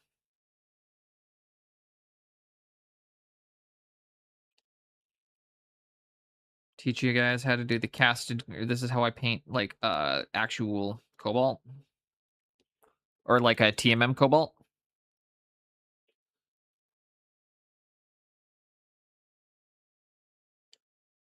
And so I use the cobalt paint. Give it a quick moment. Quick thin coat of Pterodon turquoise over top of it to kind of blue it out even further. And you can kind of dab it on a bit. You're going to load your stabby brush now. You still got a bit of that blue in there. Don't wait for it to dry. You want to, this is, again, for certain things, you'll notice I do like some wet on wet.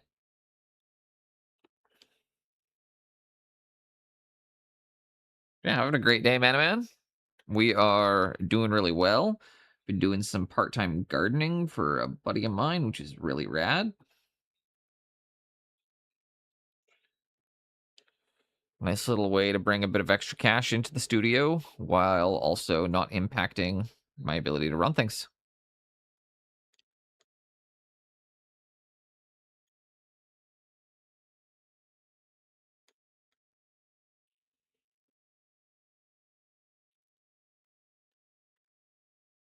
Yeah, I went out and did that for the first time on the weekend here. It was fucking a lot of fun. He was like, how long do you think it's gonna take? And I was like, I don't really want to give you a time frame on it because like it's gonna take me or I was like, because I don't know how long it's gonna take. But he's like, oh, probably a few weeks to get this all weeded and pulled up, right? And I was like, we'll see. And I just grabbed a weed and I pulled it up and I noticed that the soil was quite loose and like it still needs tilling and everything. And I'm still gonna give it a nice chop, chop, chop. But it took me an hour and a half to weed it, and it was, again, like, yeah. It was about 2 meters by 15 meters. So it was a huge garden. I'm going to take them out a fig tree, and I'm going to plant some stuff out there.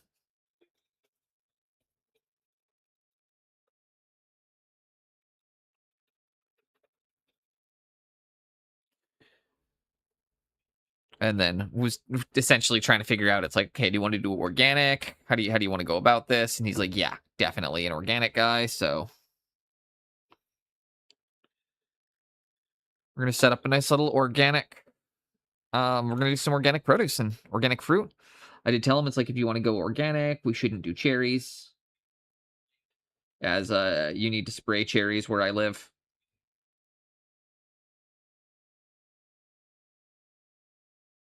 Otherwise, because we have cherry maggot.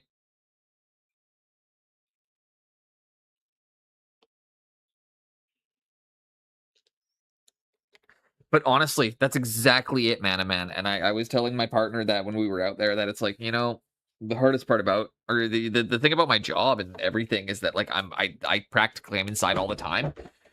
So having that moment where I'm outside and feeling connected to the earth and the world around me felt really good. It was needed, and it really, really made me just feel more in tune with my body. Which is also an interesting one, because I didn't really realize how out of tune I'd felt with my body.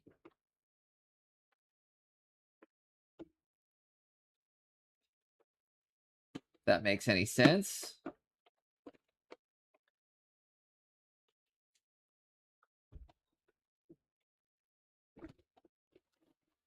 I can't find the one I'm looking for, so I'm just going to use the plate mail silver instead.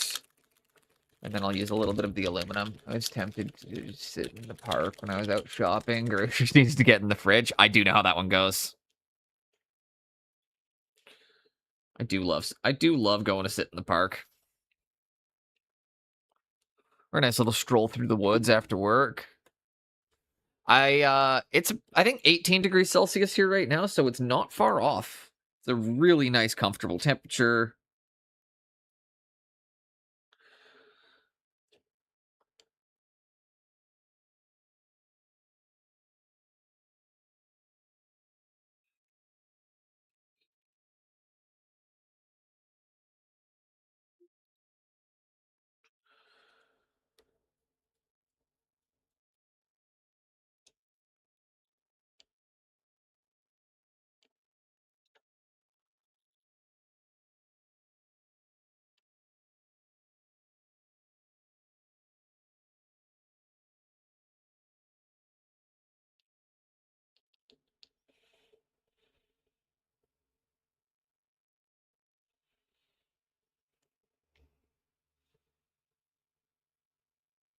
This model's looking fantastic. I cannot believe it's turning out this well when we just did a chat pick colors. Let's make it as colorful as we can.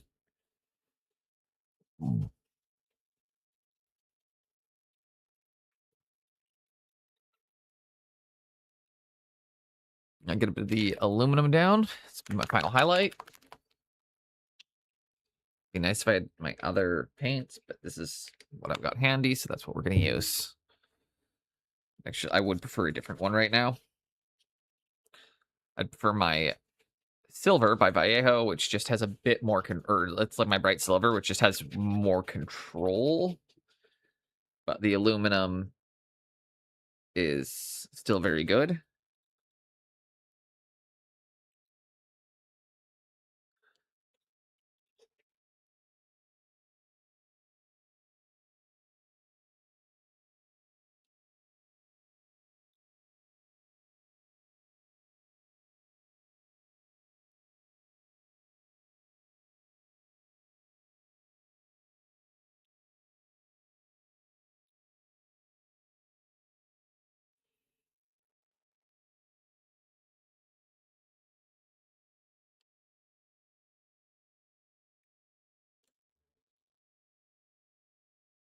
And there we go.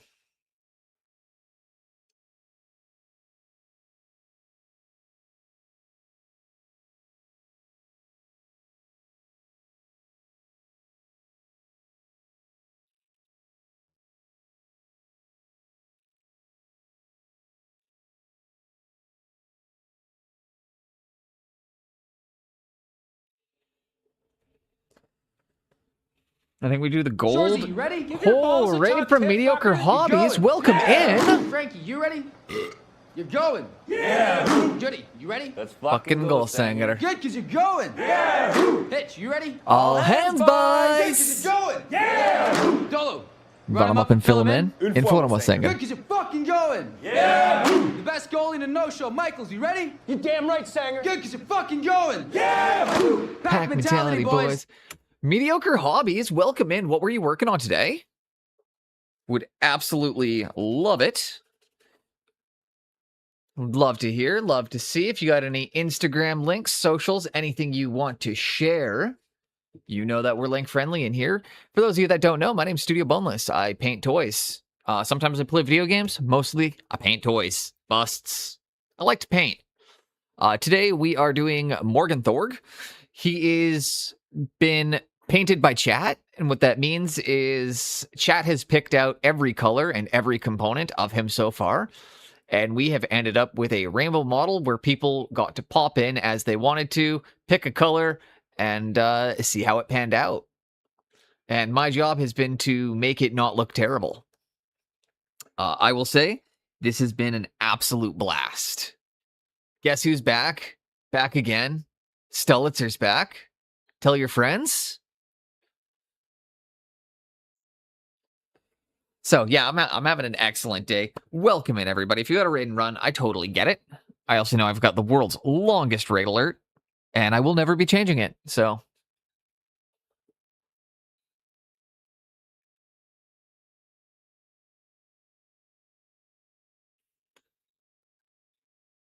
Hope you're all having an amazing day. Also got the very exciting fact, I'm now 2 follows away from 500. When we hit 500, I'm going to be... Back on the menu, boys! Thank you for the raid, White Wolf! Yeah, you raided in from Mediocre Hobbies. We are 2 away from hitting our 500 followers, and when we do that, we will be doing a marathon of baby steps, start to finish, on stream. We'll be playing it in 1 session. So, I know, I was a goof. That's fair. Dude, sometimes I leave my computer and I end up like 3 raids later, no idea where I am.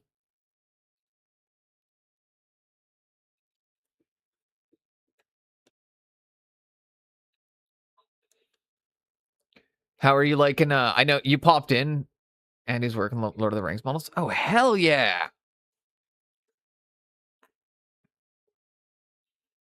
Lord of the Rings models are always awesome.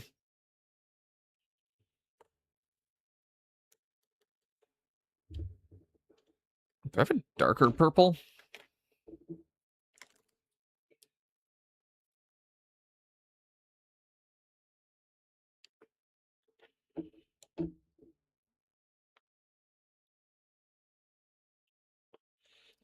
Okay, well, that's drying. We'll come in. We'll do some of the purple.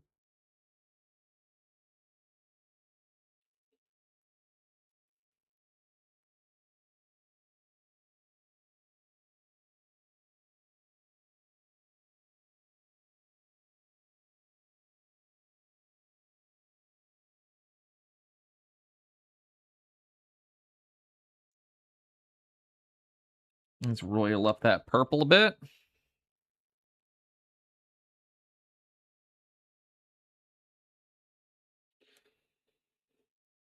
Morg is looking sweet. I cannot believe that something this fucking ridiculous is turning out this cool.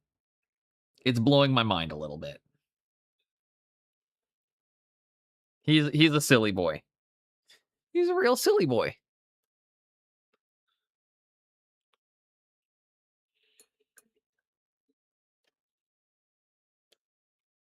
And, like, it's also, I'm going to say, White Wolf, it's been really rad to just, like, sit down on stream and decide that I was going to spend my whole day just painting a single model. It was like, okay, we're going to do, like, classic GW heavy metal style painting. You know? Nice, something nice and easy. And, you know, just have a good time with it. And it's been a lot of fun. It's been a lot of fun.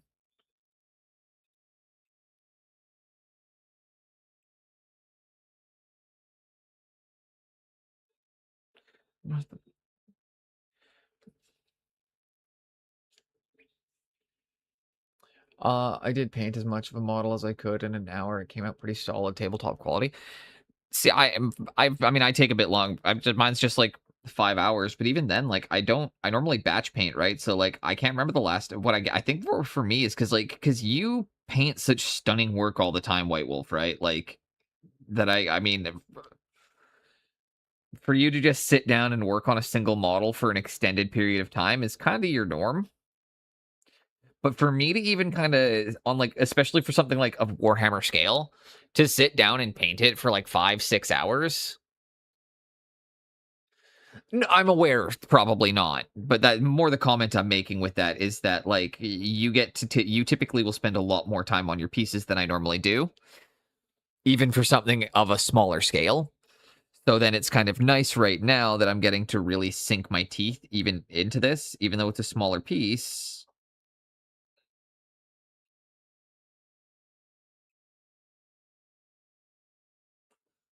You know, it feels good to be painting it and to just be taking my time and really enjoying it and really, like, mm, really showing off how silly and how ridiculous we can go with this.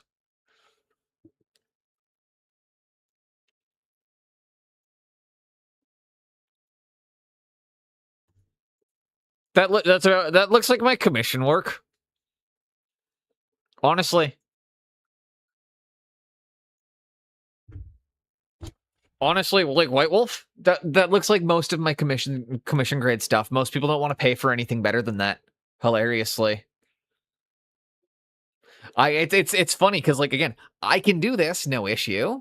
As you guys see, like, I can sit down and paint something really cool like this, but like right there, that's about like what most clients want. So it's kind of funny that for you, that's like, this isn't spectacular or anything. I was like, yeah, it's about mostly. I wouldn't be either. And why do you think I often talk about the side of commission painting that's a little soul crushing, right? Is that it's, you're often not getting to produce work that you're happy with, but what the client is willing to pay for.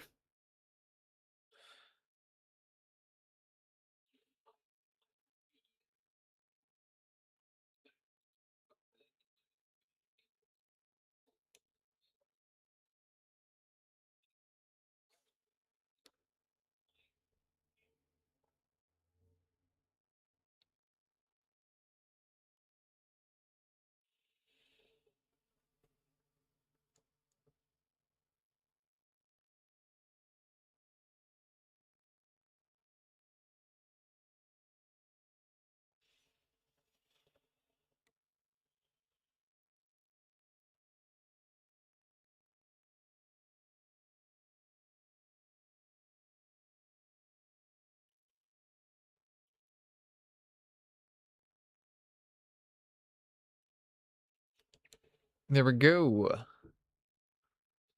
Now the Wraith Knight is approaching 20 hours.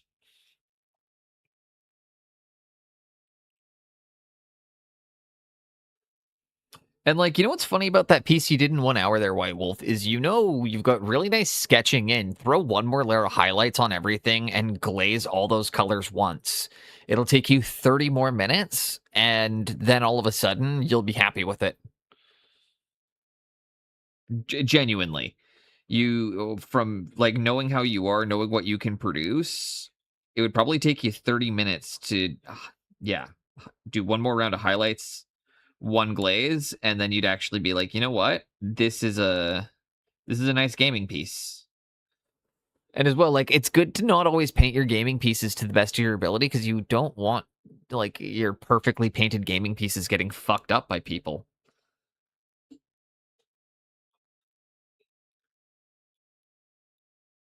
Doesn't matter how much varnish you apply, accidents happen, right? So gaming models should never be painted to the same standard as like your display pieces, in my opinion.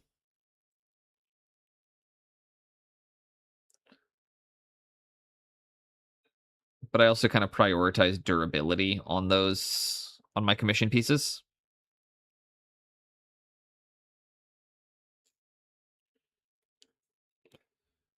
Okay, that white is too similar display piece, you say? Oh, you bastard. Oh, that's really nice. That's really nice, White Wolf. That's really nice.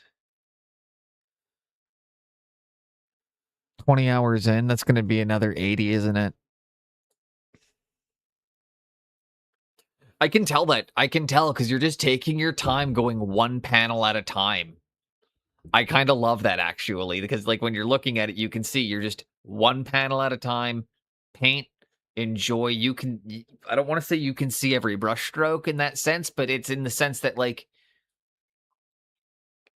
you can tell just from that picture how much you're enjoying painting that, because it's showing a level of care and it's showing a level of precision. I'd also like to say I'm impressed with the fact that you are tackling your lighting ahead of time. It's interesting for me to see that you are already at the point where you're just trusting that you know where the lights go, which is something I'm not even I'm not comfortable with. So, I mean, I say I don't know. I was saying that as if I'm a more advanced painter than you, when we both know that's not true. Just because I've been doing it longer does not mean I'm a more advanced painter. It just means I learn a lot fucking slower than you.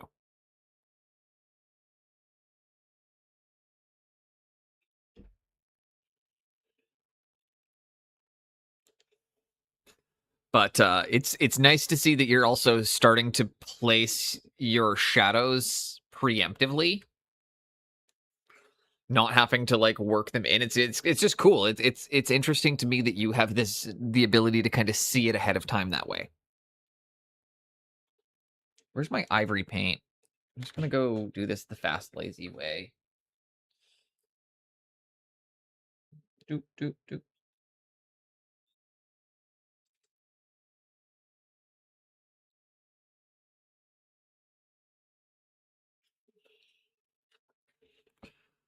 Okay, we're gonna do cheater white, which is meaning we're gonna use actual white. Ooh, last quit out for work in the morning, last day, then 10 off. Hell yeah. You look like a cut of Holy shit. fuckable Thank you meat. very much for the follow, Are you? Tim's Hobbies. And where's your car, dude? And there we go. I'm going to be doing a start to finish baby step stream next week. We'll do that next Friday. We will be doing that, I guess, next Friday. Or Saturday. I think next Saturday, actually. Let's do Saturday. But thank you, Tim's Hobbies. Thank you, Where's Your Car, Dude? Welcome in, both of you. Fuck yeah. Do either you paint, either you want to show off any work, and welcome for being like number 500. That's a huge deal.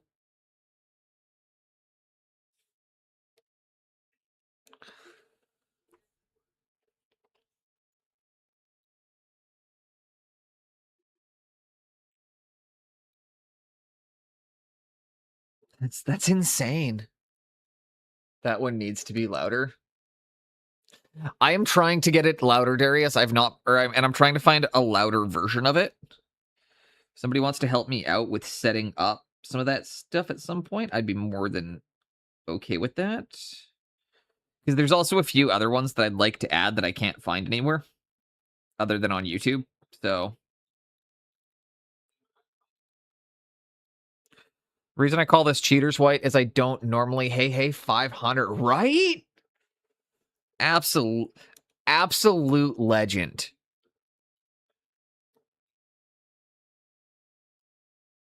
You absolute legend.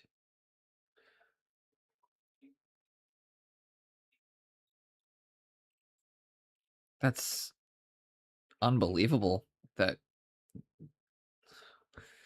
Yeah, wow. Thank you.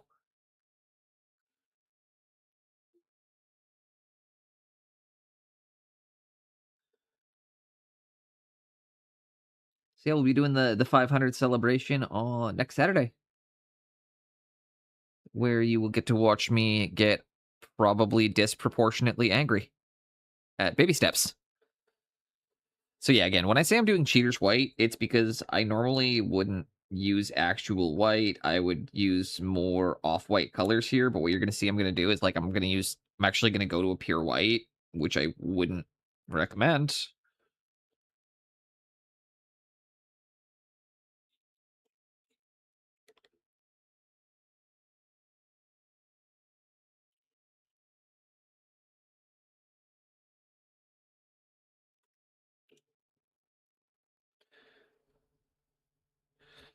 And lastly, so yeah, we'll go into the titanium.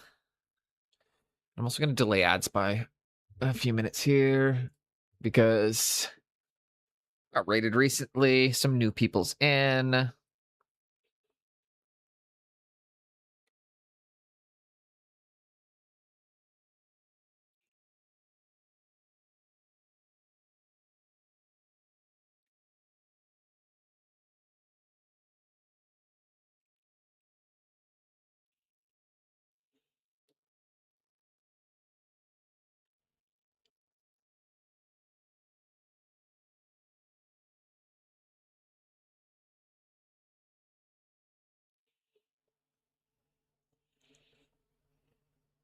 So just a tiny bit of pure titanium white. Notice it's really punchy wherever it touches. So we've got to be really careful with this application to not overpower and overwhelm. And there we go. Now he's got his white knee pads on.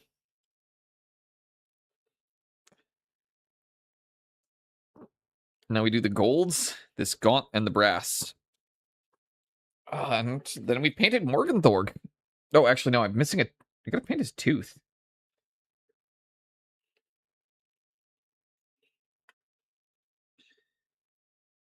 Got this big old snagler popping out right here that we should probably grab.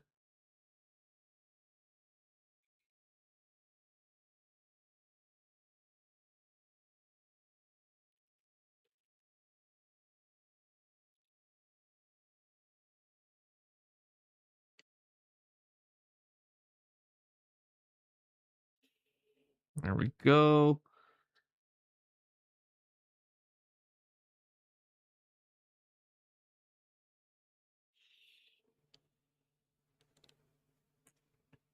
And then just to ensure that it's not on the skin, we can take a little bit of that dark brown in here.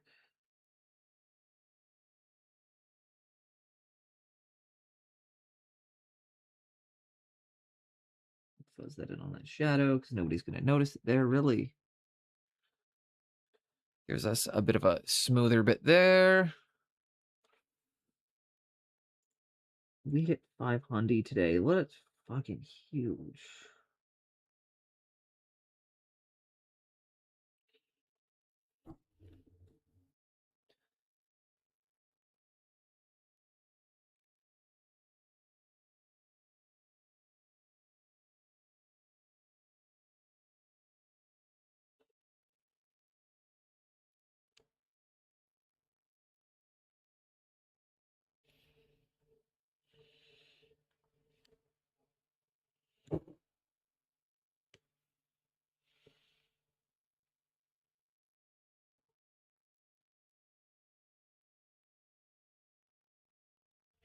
There we go. Got his toothy poking out.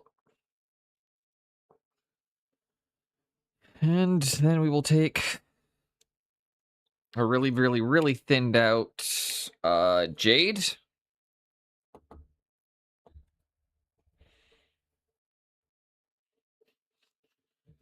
Rinse the bullshit out of that brush first, because that was crusty as heck. We don't like a crusty brush. In fact, it's so crusty that we're going to uncrust it. Let's grab the uncruster. When your brush's getting crusty and you want to get uncrusty, get your brush.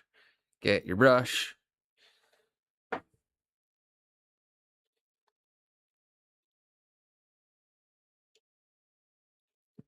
have no idea what's going through my head today.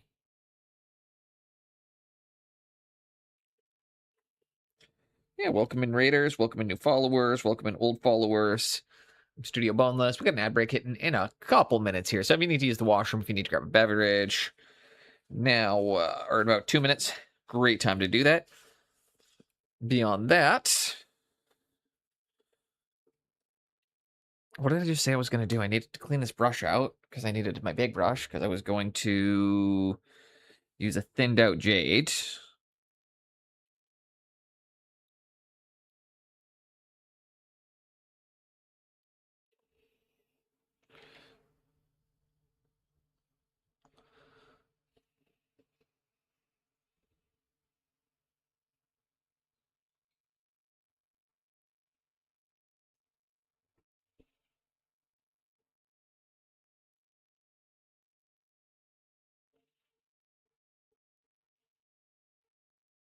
Beauty. Pulled the jade over the brass.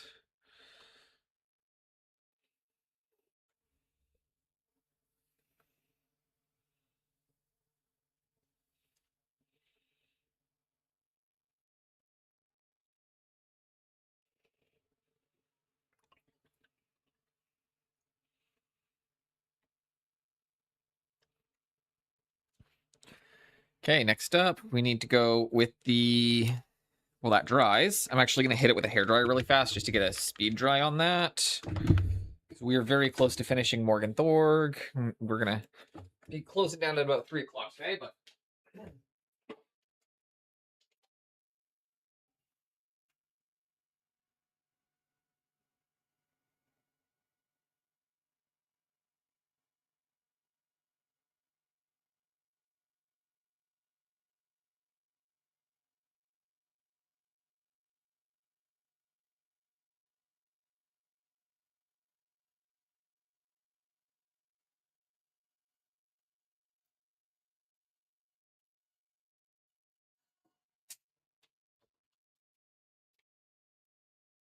Excellent. The man who can play on every team wears every team's colors.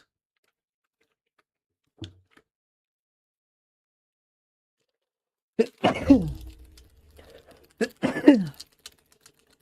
my goodness, excuse me.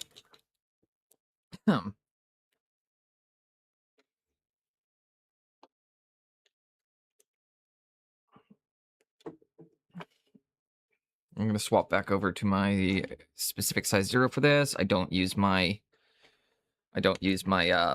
sable one for it. I don't like using them for my metallics.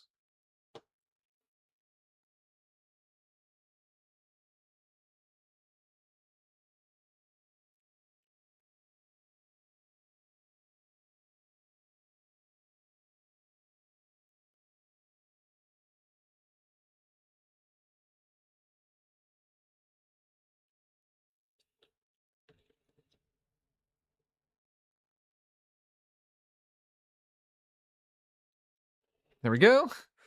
And then same thing. I'm gonna take some of the. Where's my shit? Where's my aluminum? There's my aluminum. Aluminium. Is it aluminum or aluminium? This is aluminium. It is not aluminum paint. This is aluminium paint. The difference is that it's spelt differently. It's how you know. It's how you know whether it's aluminum or aluminium. So you gotta look for the extra I.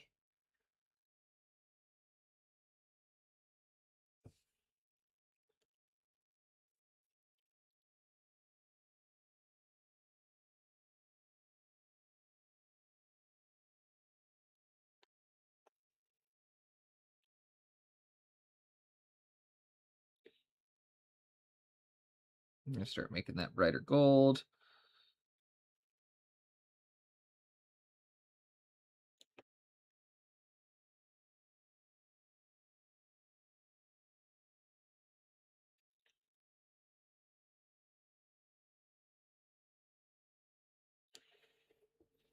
Yeah, voila. Okay.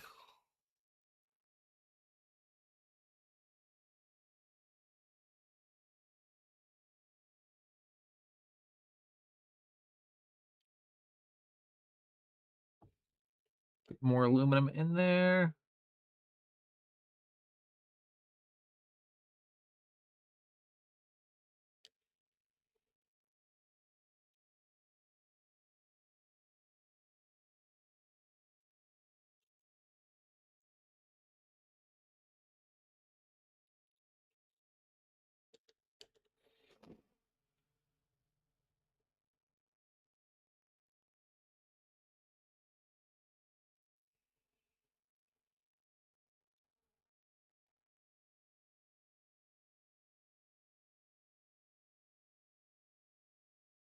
It's actually a really nice color for the brass too, for some reason.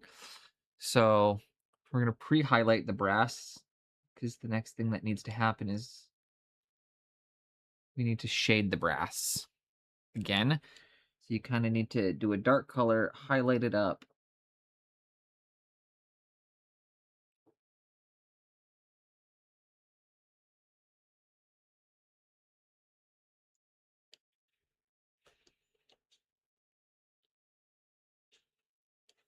And clean that brush out. I think I'm going to do... Oh, we'll wait for the ads. Oh, ad break is almost over here. Excellent. That means I don't have to wait. We will use a bit of the... Where are you hiding on me? Use a little bit of my super thinned out Fire Slayer flesh. Now that gives me a nice warmth over the...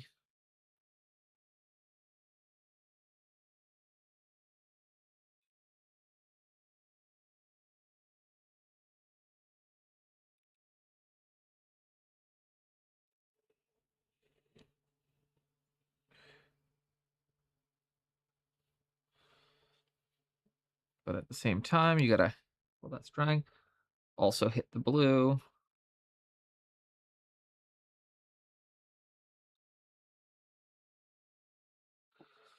So you're getting elements of both going on. Get your patina, get your brass, get your...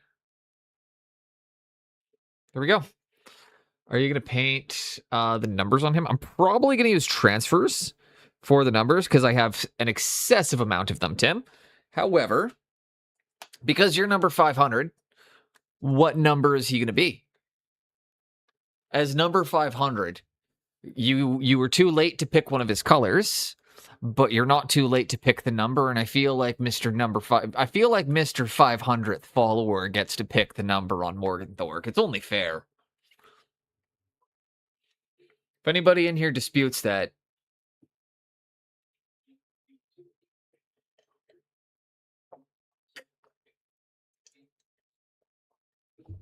but you know what? You pick the numbers, I'll paint them on them. Either 5 or 500. Okay. Well, I can freehand a 5. I can easily freehand a big old 5. What color do you want your 5 to be? We're going to throw it on this purple bit here, so probably pick a lighter color that we'll read against. We hit 500 finally, Mr. Pigments. Today we hit 500, and now we are going through the moments of his reward, which is he's picked the number 5 to celebrate. We're going to freehand it on here. And yeah, just what color would you like that 5 to be, Tim?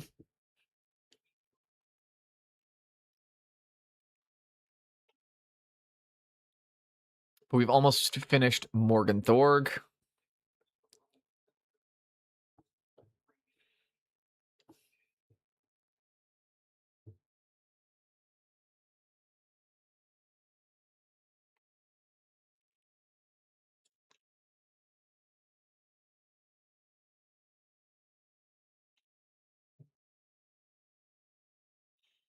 I'm going to grab his facial piercings while you're thinking on that, Tim.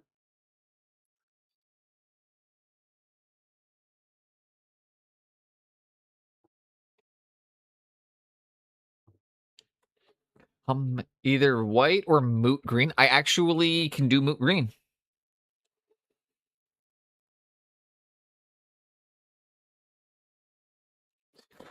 Don't be that guy right now, Mr. Pigments. He's new here. He doesn't know he's getting sassed, but he doesn't know about the sass yet. Just give him a week before we start hitting him with that.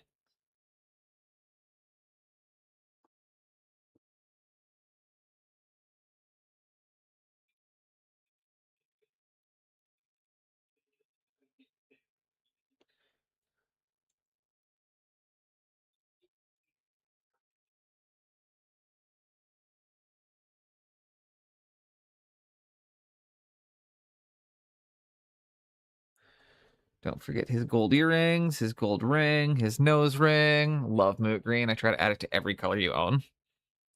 I think I still have a bottle of moot green. It's dried out. Is it? Nope. Oh, it is. Damn it. I don't have moot green right now. That's okay. That's okay. I know the color. It's very similar to a goblin green. And it's about that's about the color of moot green, if I remember correctly.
There we go. How's that for the start? Actually, that reads really nicely, Tim. Good choice on the color there. I have a really, really good eye for color matching, Nemesis. It's kind of a freakish it's a freakish ability of mine.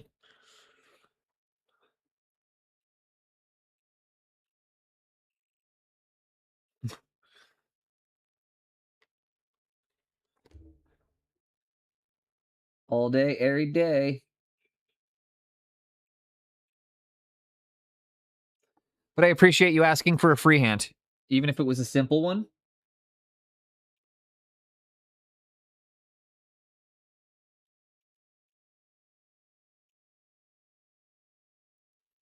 You know what? We might even do one more freehand. She usually leaves by 3 o'clock. But if you're here, Jinx.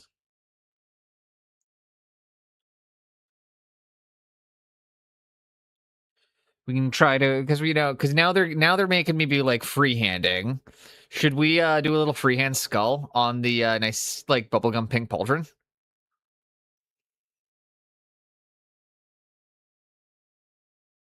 Well, less wake, less bake, more beer. Ah, morning beer. I mean, to be fair, it's like 5 o'clock for you, isn't it? So like, it's not like morning.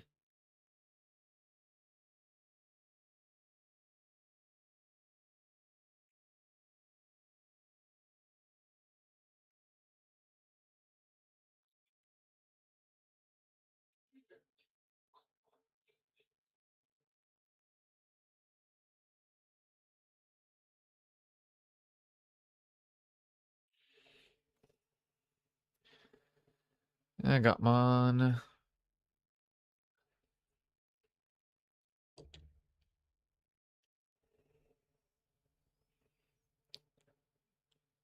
It's a nice 5. That is a nice 5.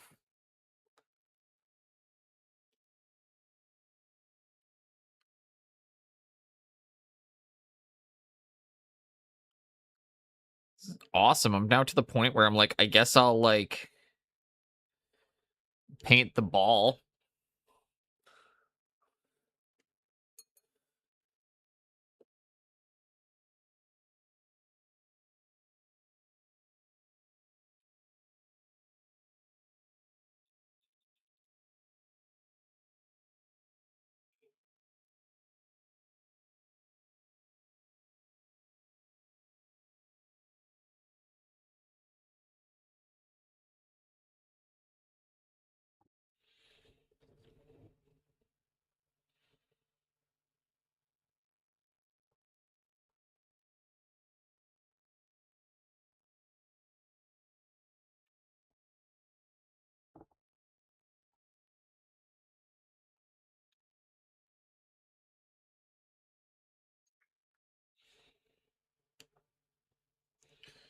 And really quickly, we use a little bit of flesh tone while it's still wet. Let's just wet blend, right? Finish with a quick little couple wet blends. You know.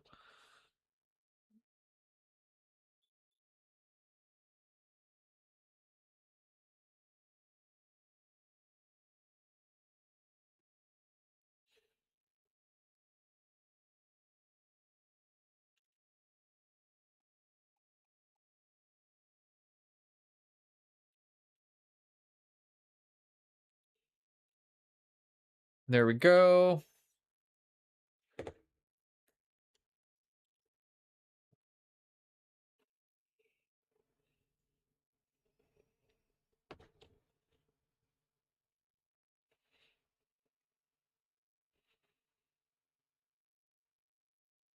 Drink and fight some more. Okay, next up, what do I still need to do on this? Or a little bit of a silvery color or gold. I don't really care what kind. Just grab a metal color.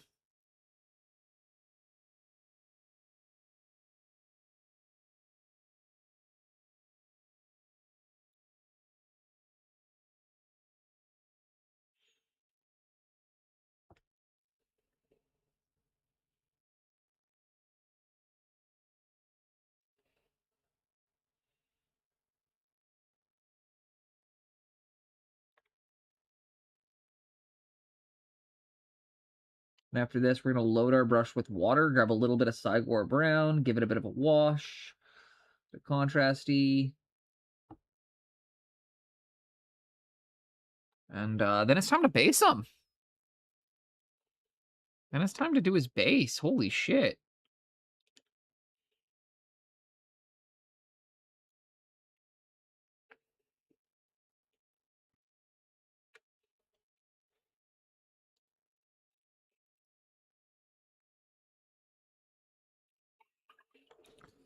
In fact, I'm even going to clean this brush out proper now.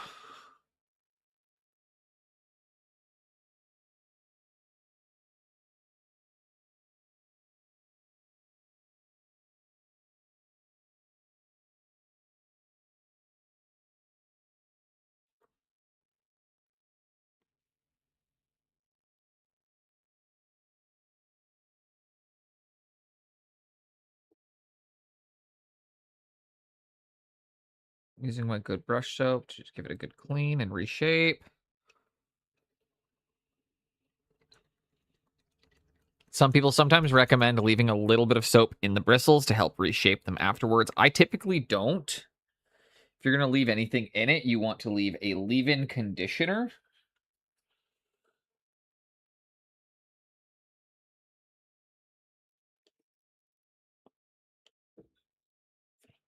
But that just came back to its point perfectly.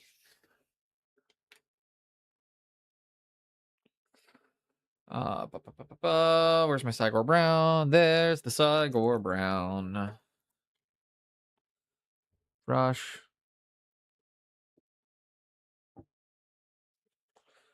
Cygor Brown, Cygor Brown. Or we do use the dwarf skin.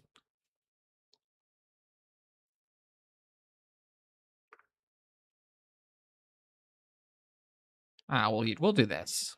I like cataplexy. Now we up to 5 a.m. I'm no good. I just slap colors on things and make work. Dude, that's how I paint too.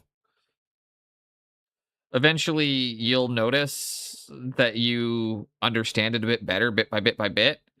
And then eventually, next thing you know, you're like, yeah. But no, don't overcomplicate it. You don't need to understand all the fancy artsy fartsy shit to be a good painter. Down the line, it might help knowing some of it, but it's not a requirement, right?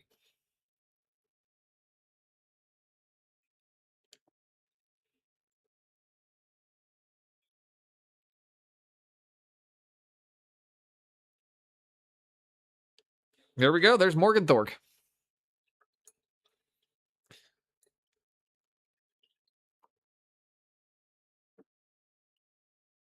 Actually, I missed one detail.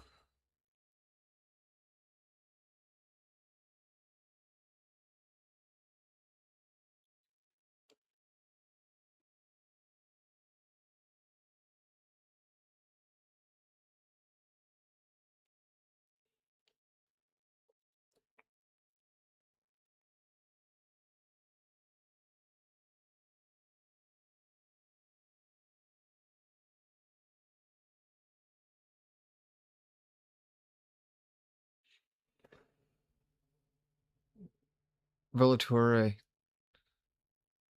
I didn't say glaze, did I? Velatore, your Cangiante.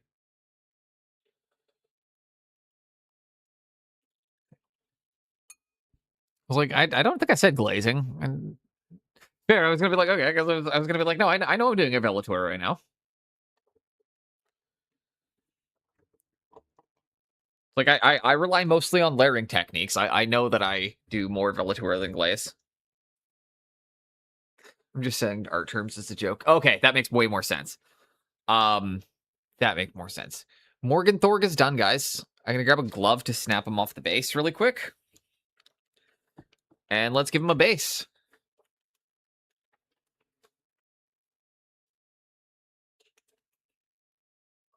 Where the fuck are my gloves?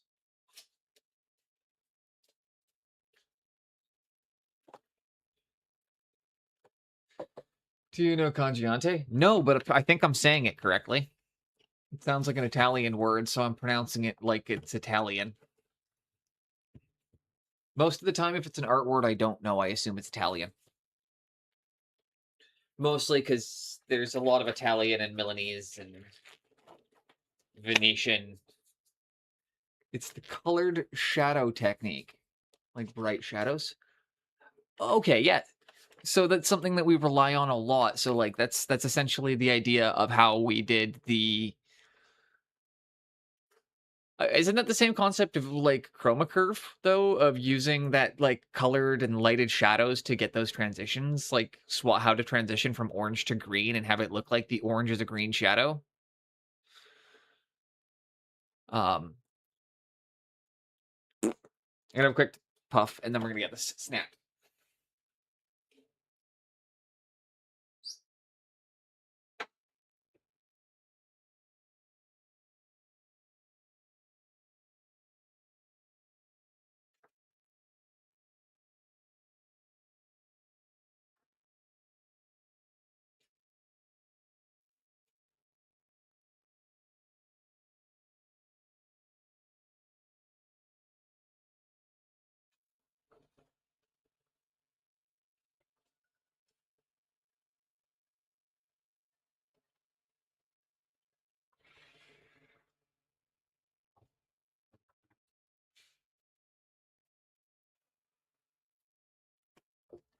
What kind of puff is being made right now? The kind that is a visit to my quick friend Johnny Redeye. Just saying hi to my boy Johnny Redeye. Also, swag like Richie, welcome in. Welcome for the first time chat. Hope you're having an excellent day. I sure as shit am. I thought you went to the stovetop and you were going to do another type of puff. What, you thought I was going to do you thought I was going to hot knife really quickly? Don't get me wrong. I do love me some hot knives, but I'm not going to do them live. It takes way too long to heat them up.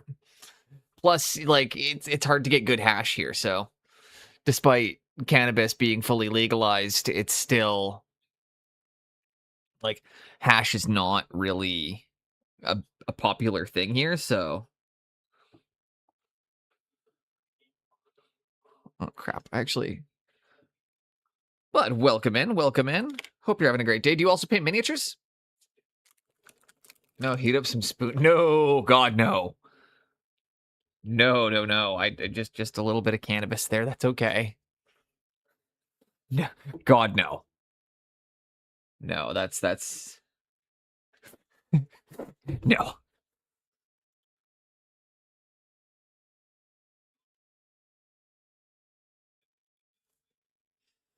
But welcome in, Richie. Hope you're having a good one. Do you also paint minis? You do Blood Bowl or do you do Bust? They're like, remember, kids, not even once. Honestly, not even once.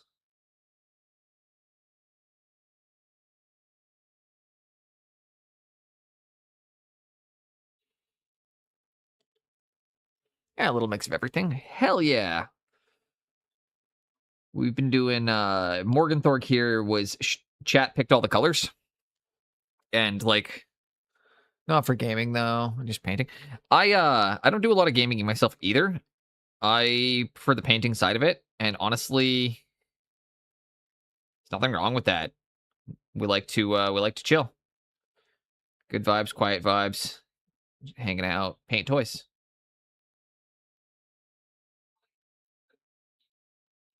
And it's interesting too, because like if you hang out on Twitch for a while, you'll see very quickly that like the gaming side of it and the painting side of it are two very, very different hobbies. And there's a lot less overlap than you would think between the two. The people who paint as their hobby and the people who wargame as their hobby are typically two very, very different communities.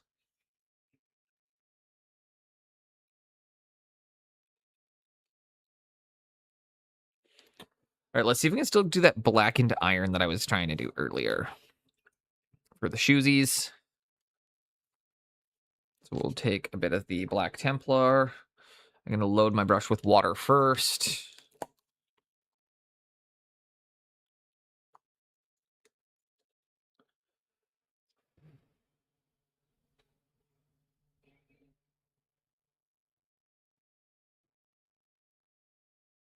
We're going to pull that Black Templar back over those shoesies. That's really nice, actually. We might do a little thicker. Might go a wee bit thicker.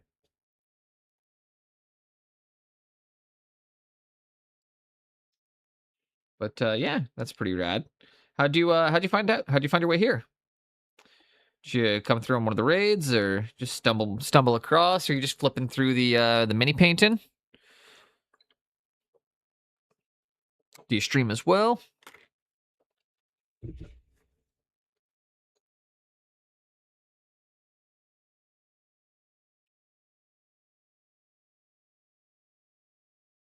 There we go. Get the little bit of polish at the tips of the bootsies. I'm gonna hit with the hairdryer really fast to get the quick go on it, and then we will be getting Morg and Thorg off this base. I follow like no streams on Thursday afternoons.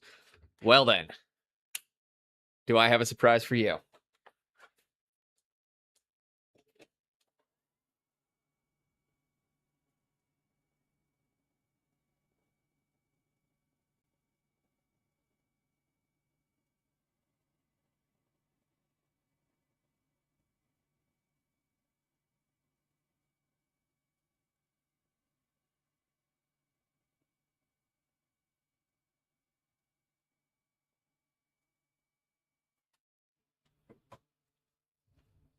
Not only do I stream Thursday afternoons, but I also know a few other really talented painters that stream after I do. So we, like, even when we're done up here, we'll be raiding into another fucking awesome community. Okay.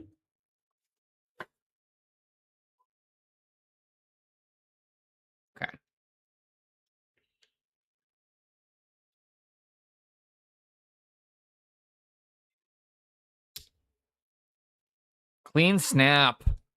Clean snap. Oh. Look at that. Clean snap on Morgan Thorg.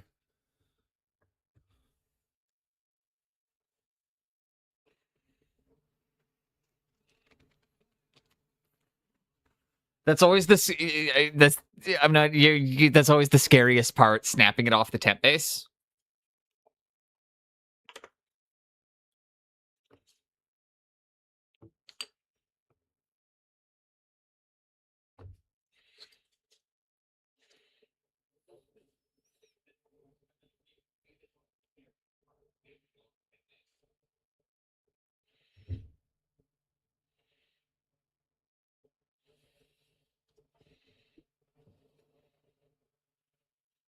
So I'm going to start by slapping down a bunch of mud texture, as you can see me doing here.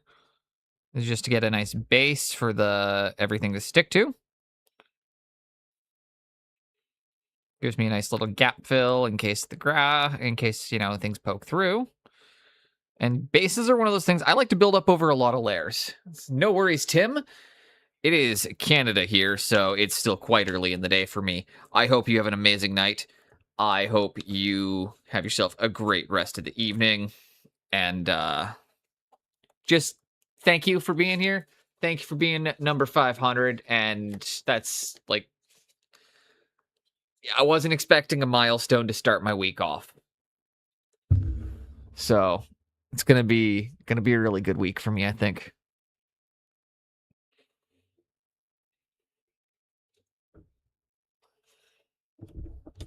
Ah, shit. Hey.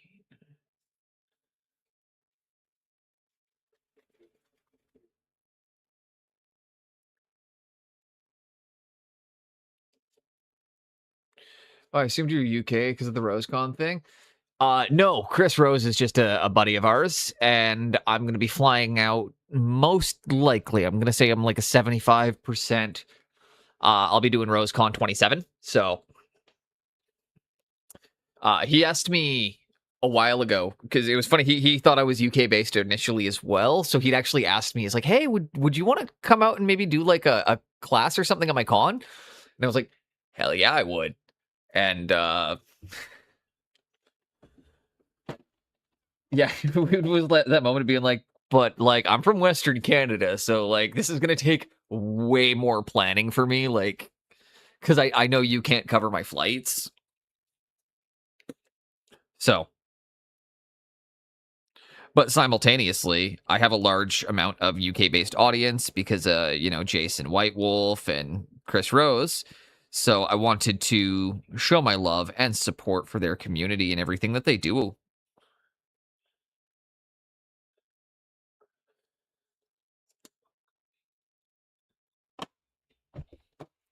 Like Chris Rose and Kat do, like Chris and Kat do a lot for the community.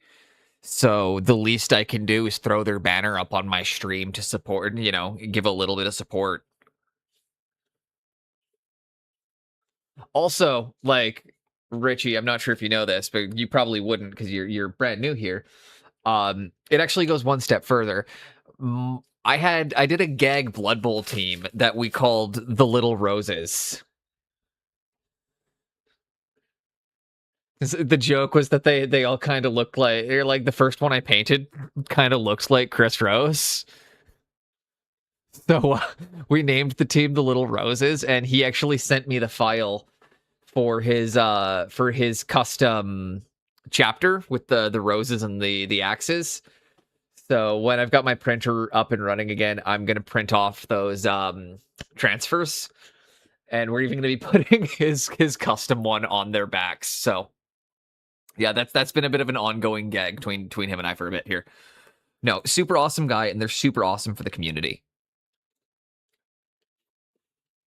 And really quickly, again, I'm just going to hit this with a super quick hair dry just to kind of turbo speed this because I don't want to wait.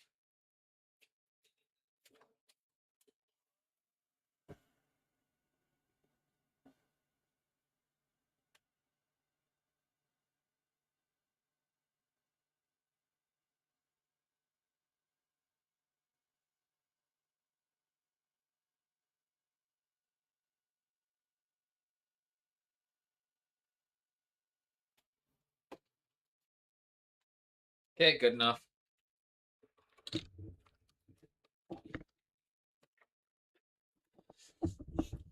But yeah, even when you stream miniature painting like in the Canadian time slot, I typically exactly UK light. My audience is predominantly American and European. I do very poorly in Canada. I've got, I think, Canadians consist of like I think between 3 and 5% of my viewership.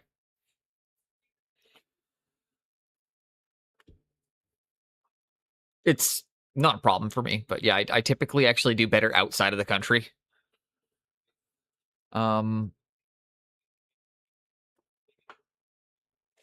Quickly gonna go like this. We're gonna use the old dip technique.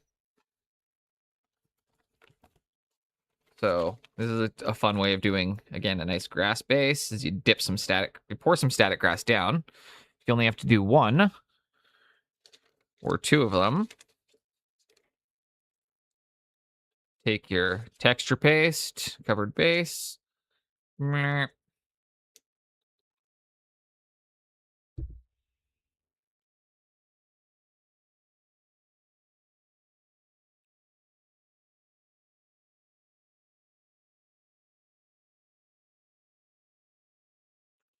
Give it a good tap, tap, tap. So that way everything moves around nicely.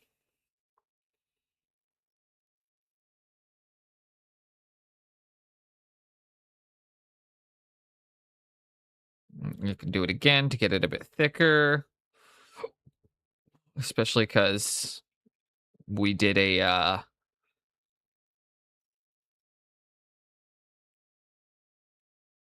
layer of crackle paste as well. So the grass is probably going to shift quite a lot in reality. Probably the case in general. Yeah, I mean, we genuinely, I'm not even slightly offended being called UK Light. Can you use oregano as a substitute? Probably. There's absolutely no reason why you couldn't use oregano, other than maybe an oregano allergy. Actually, oregano will brown over time. So if you use oregano, you will need to then make sure that you're still varnishing it and painting it, because oregano will not keep its color, as it is an organic substance. Dried tea leaves used to be the go-to base topper. Dried tea leaves are a good one. Same thing. You just need to make sure that you paint them, because anything natural will lose its color over time. Or like any organic substances do lose their color over time. So, I mean, even paint will lose its color over time due to, there's nothing in the world that's 100% light fast. I mean, there might be. Mr. Pigments might be about to pop in with the world's fastest well, actually, but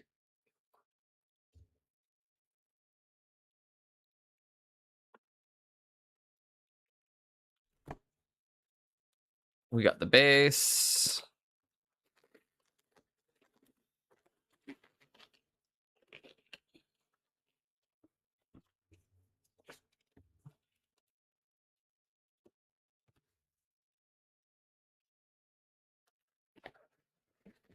Well, actually, iron oxides are pretty light fasted. Don't you have to piss on them, though, if you're using them outside to prevent oxidization?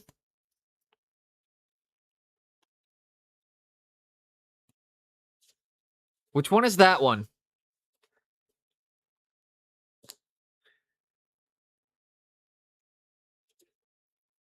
Lead. Okay. I knew it was one of them. I did know there was a paint that you got to piss on to make sure it doesn't go all fucky outside. It's the ammonia. And human urine just has the perfect ammonia content for that one kind of paint. It's just a thing. Don't judge me.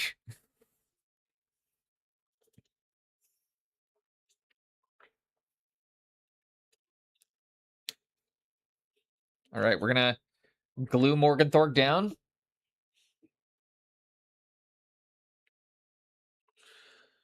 Stick him to his base. Maybe hit some final FX on him, and then he goes on the shelf. We spent today painting one single model, and it was fucking fun. About 3 o'clock now. It's about when we normally shut down. Might go a couple minutes late, but overall, that's where we're at for today. So if you're new here and you are not already following, please consider doing so. It helps out a ton, and it'll keep you up to date on all of our projects and when we're going live.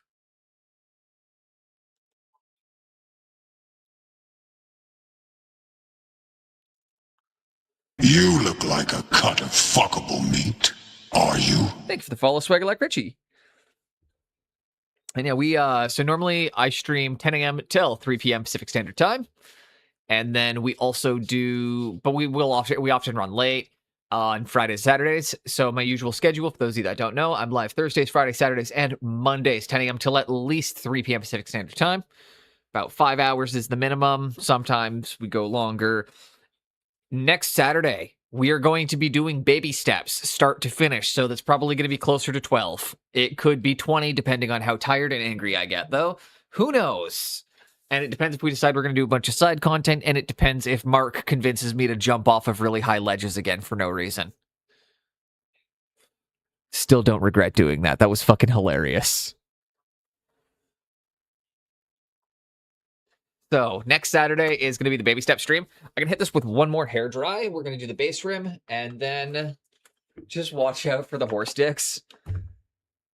What do you mean? That's what streamer mode's for.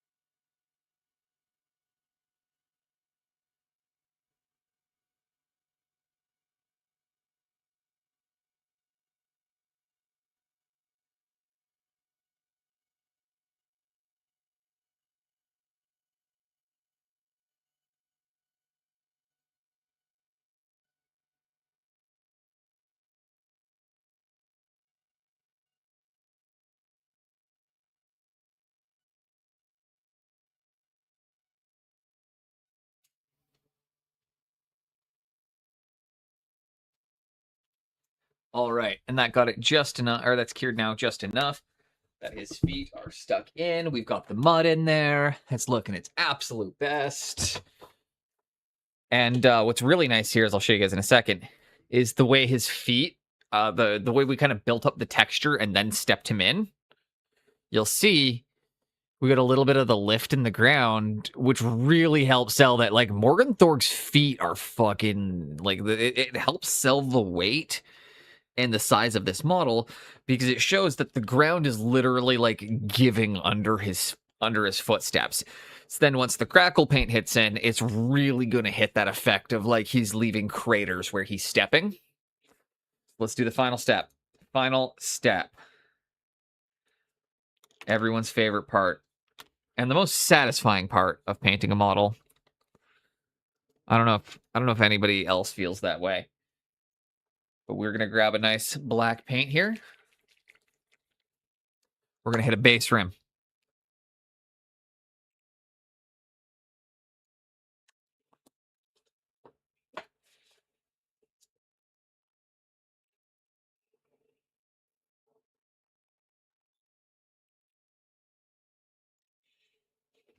We're going to skip that one, actually. Maybe that too. That one as well. And that one. And that one. And that one. And that one. Not this one. Desmond, what's up? If you are doing well, you should check it out. What we are, got a moment to see.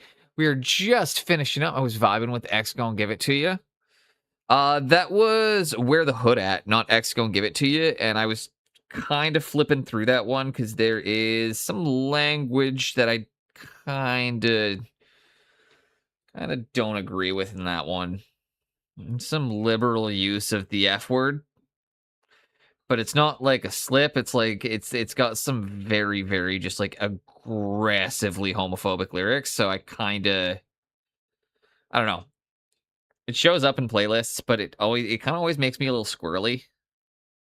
And I know it's like the music I listen to is not a reflection of my beliefs. However,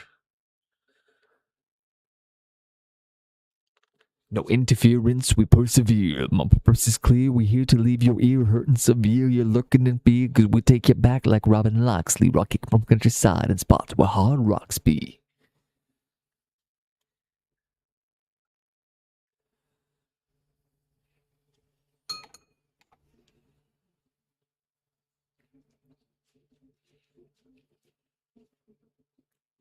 That's pretty good.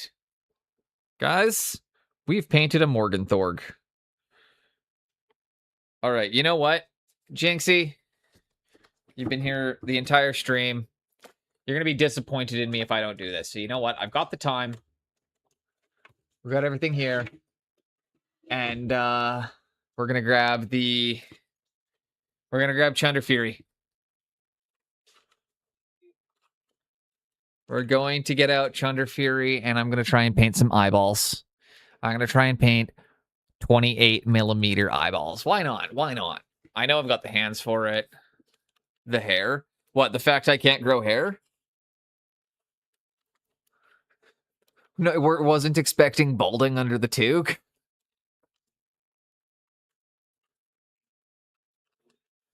Trust me, dude, the Rogaine's doing its best.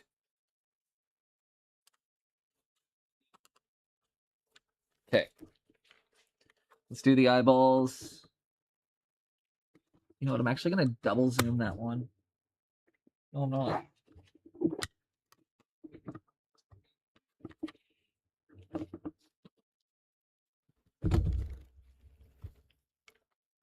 Do, do, do, do, do, do, do, do, do, do, do, do, do. Get my finest brush.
Okay, there's the whites.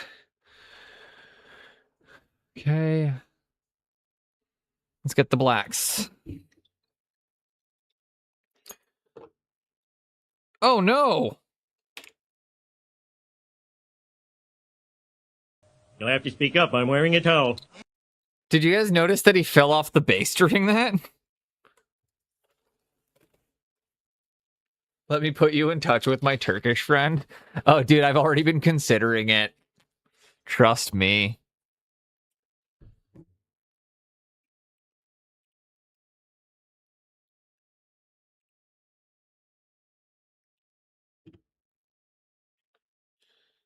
Where that piece just ripped up, we're just gonna...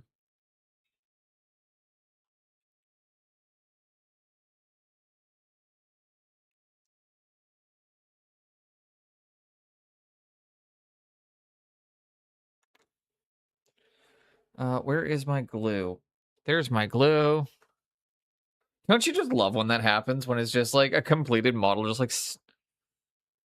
I thought he was more cured than he was, so we're just gonna do this as well.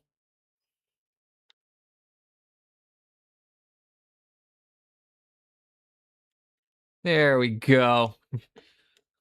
Those of you that can't see the amount of super glue I just put down, we'll just... There's no getting away now. Take that.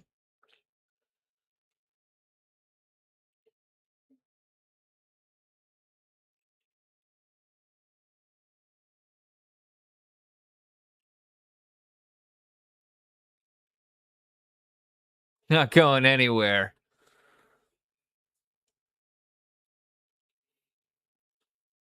And now very quickly with a piece of paper towel, I'm just gonna... Yeah. Get that off there.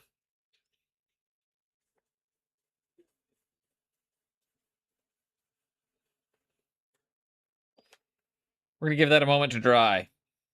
Because I'm a little scared to touch them. But what I'm gonna do as well, just throw a little piece of parchment down like this. And we're going to use that glue door advantage, okay? So what we're going to do is see how there's all that glue spilling up and over and how it got all fucky on us? What? What does it matter? Just throw some static grass down on it. And when we varnish, it'll all be fine. See?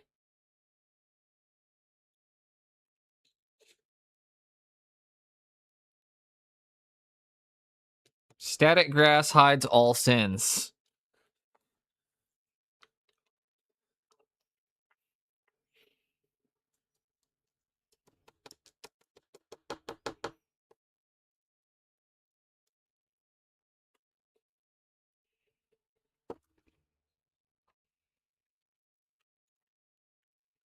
All right, back to painting eyes, I think? Or should we make sure that super glue is extra cured so I don't fuck the model up again? Because I have a really bad habit of getting to this stage and then starting to make silly mistakes. I'm going to clean my base rim so it doesn't end up with a bunch of grass stuck to it. There we go.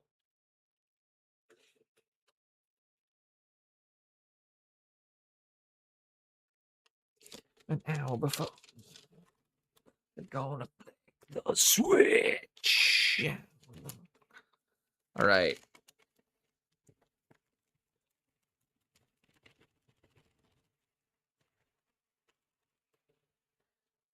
All right, let's go with the final steps here. I think I can do this still.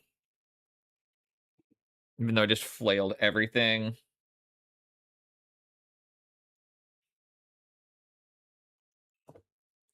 Going through an obscene amount of gloves trying to do this last step.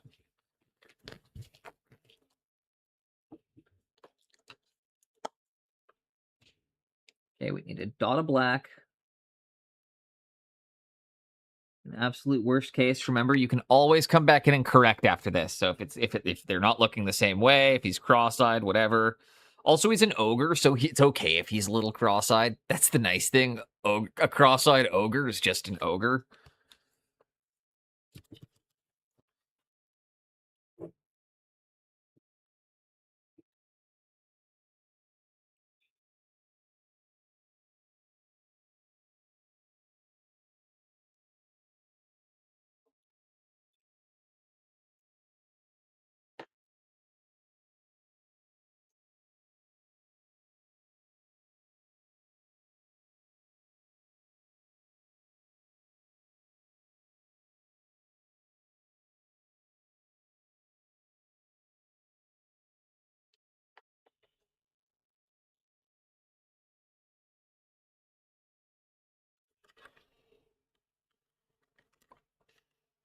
There we go.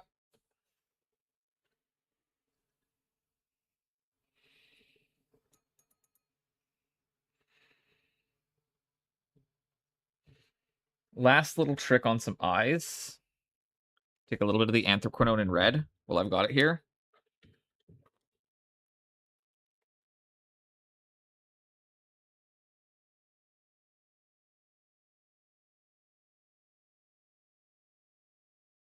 The very outsides of the eyes.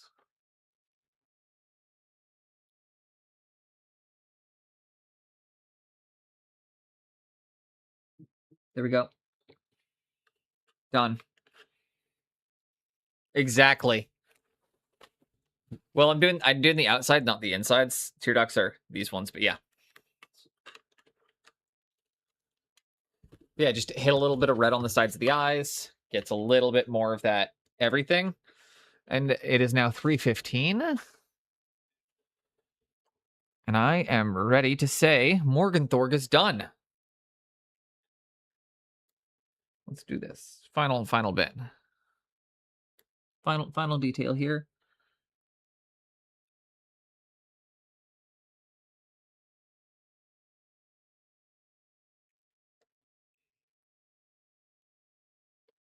And the hair there.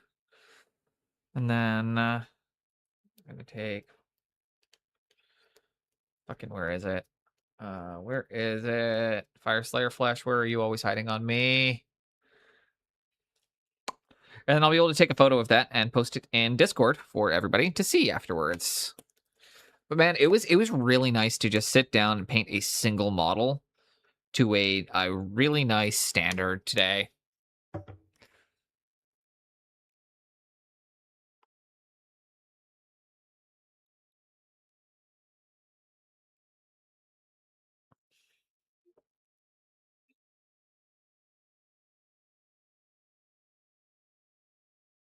And there, as you guys see, we're done. We are done. All right. Let's take a look. Who's up right now?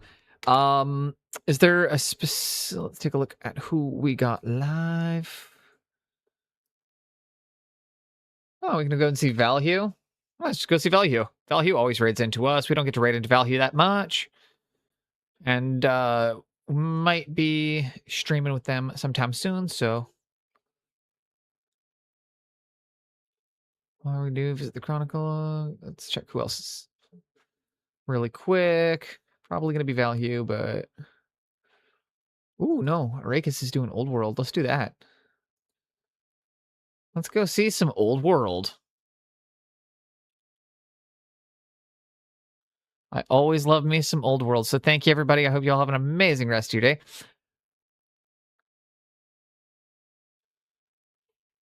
And I will catch you all on the flip side.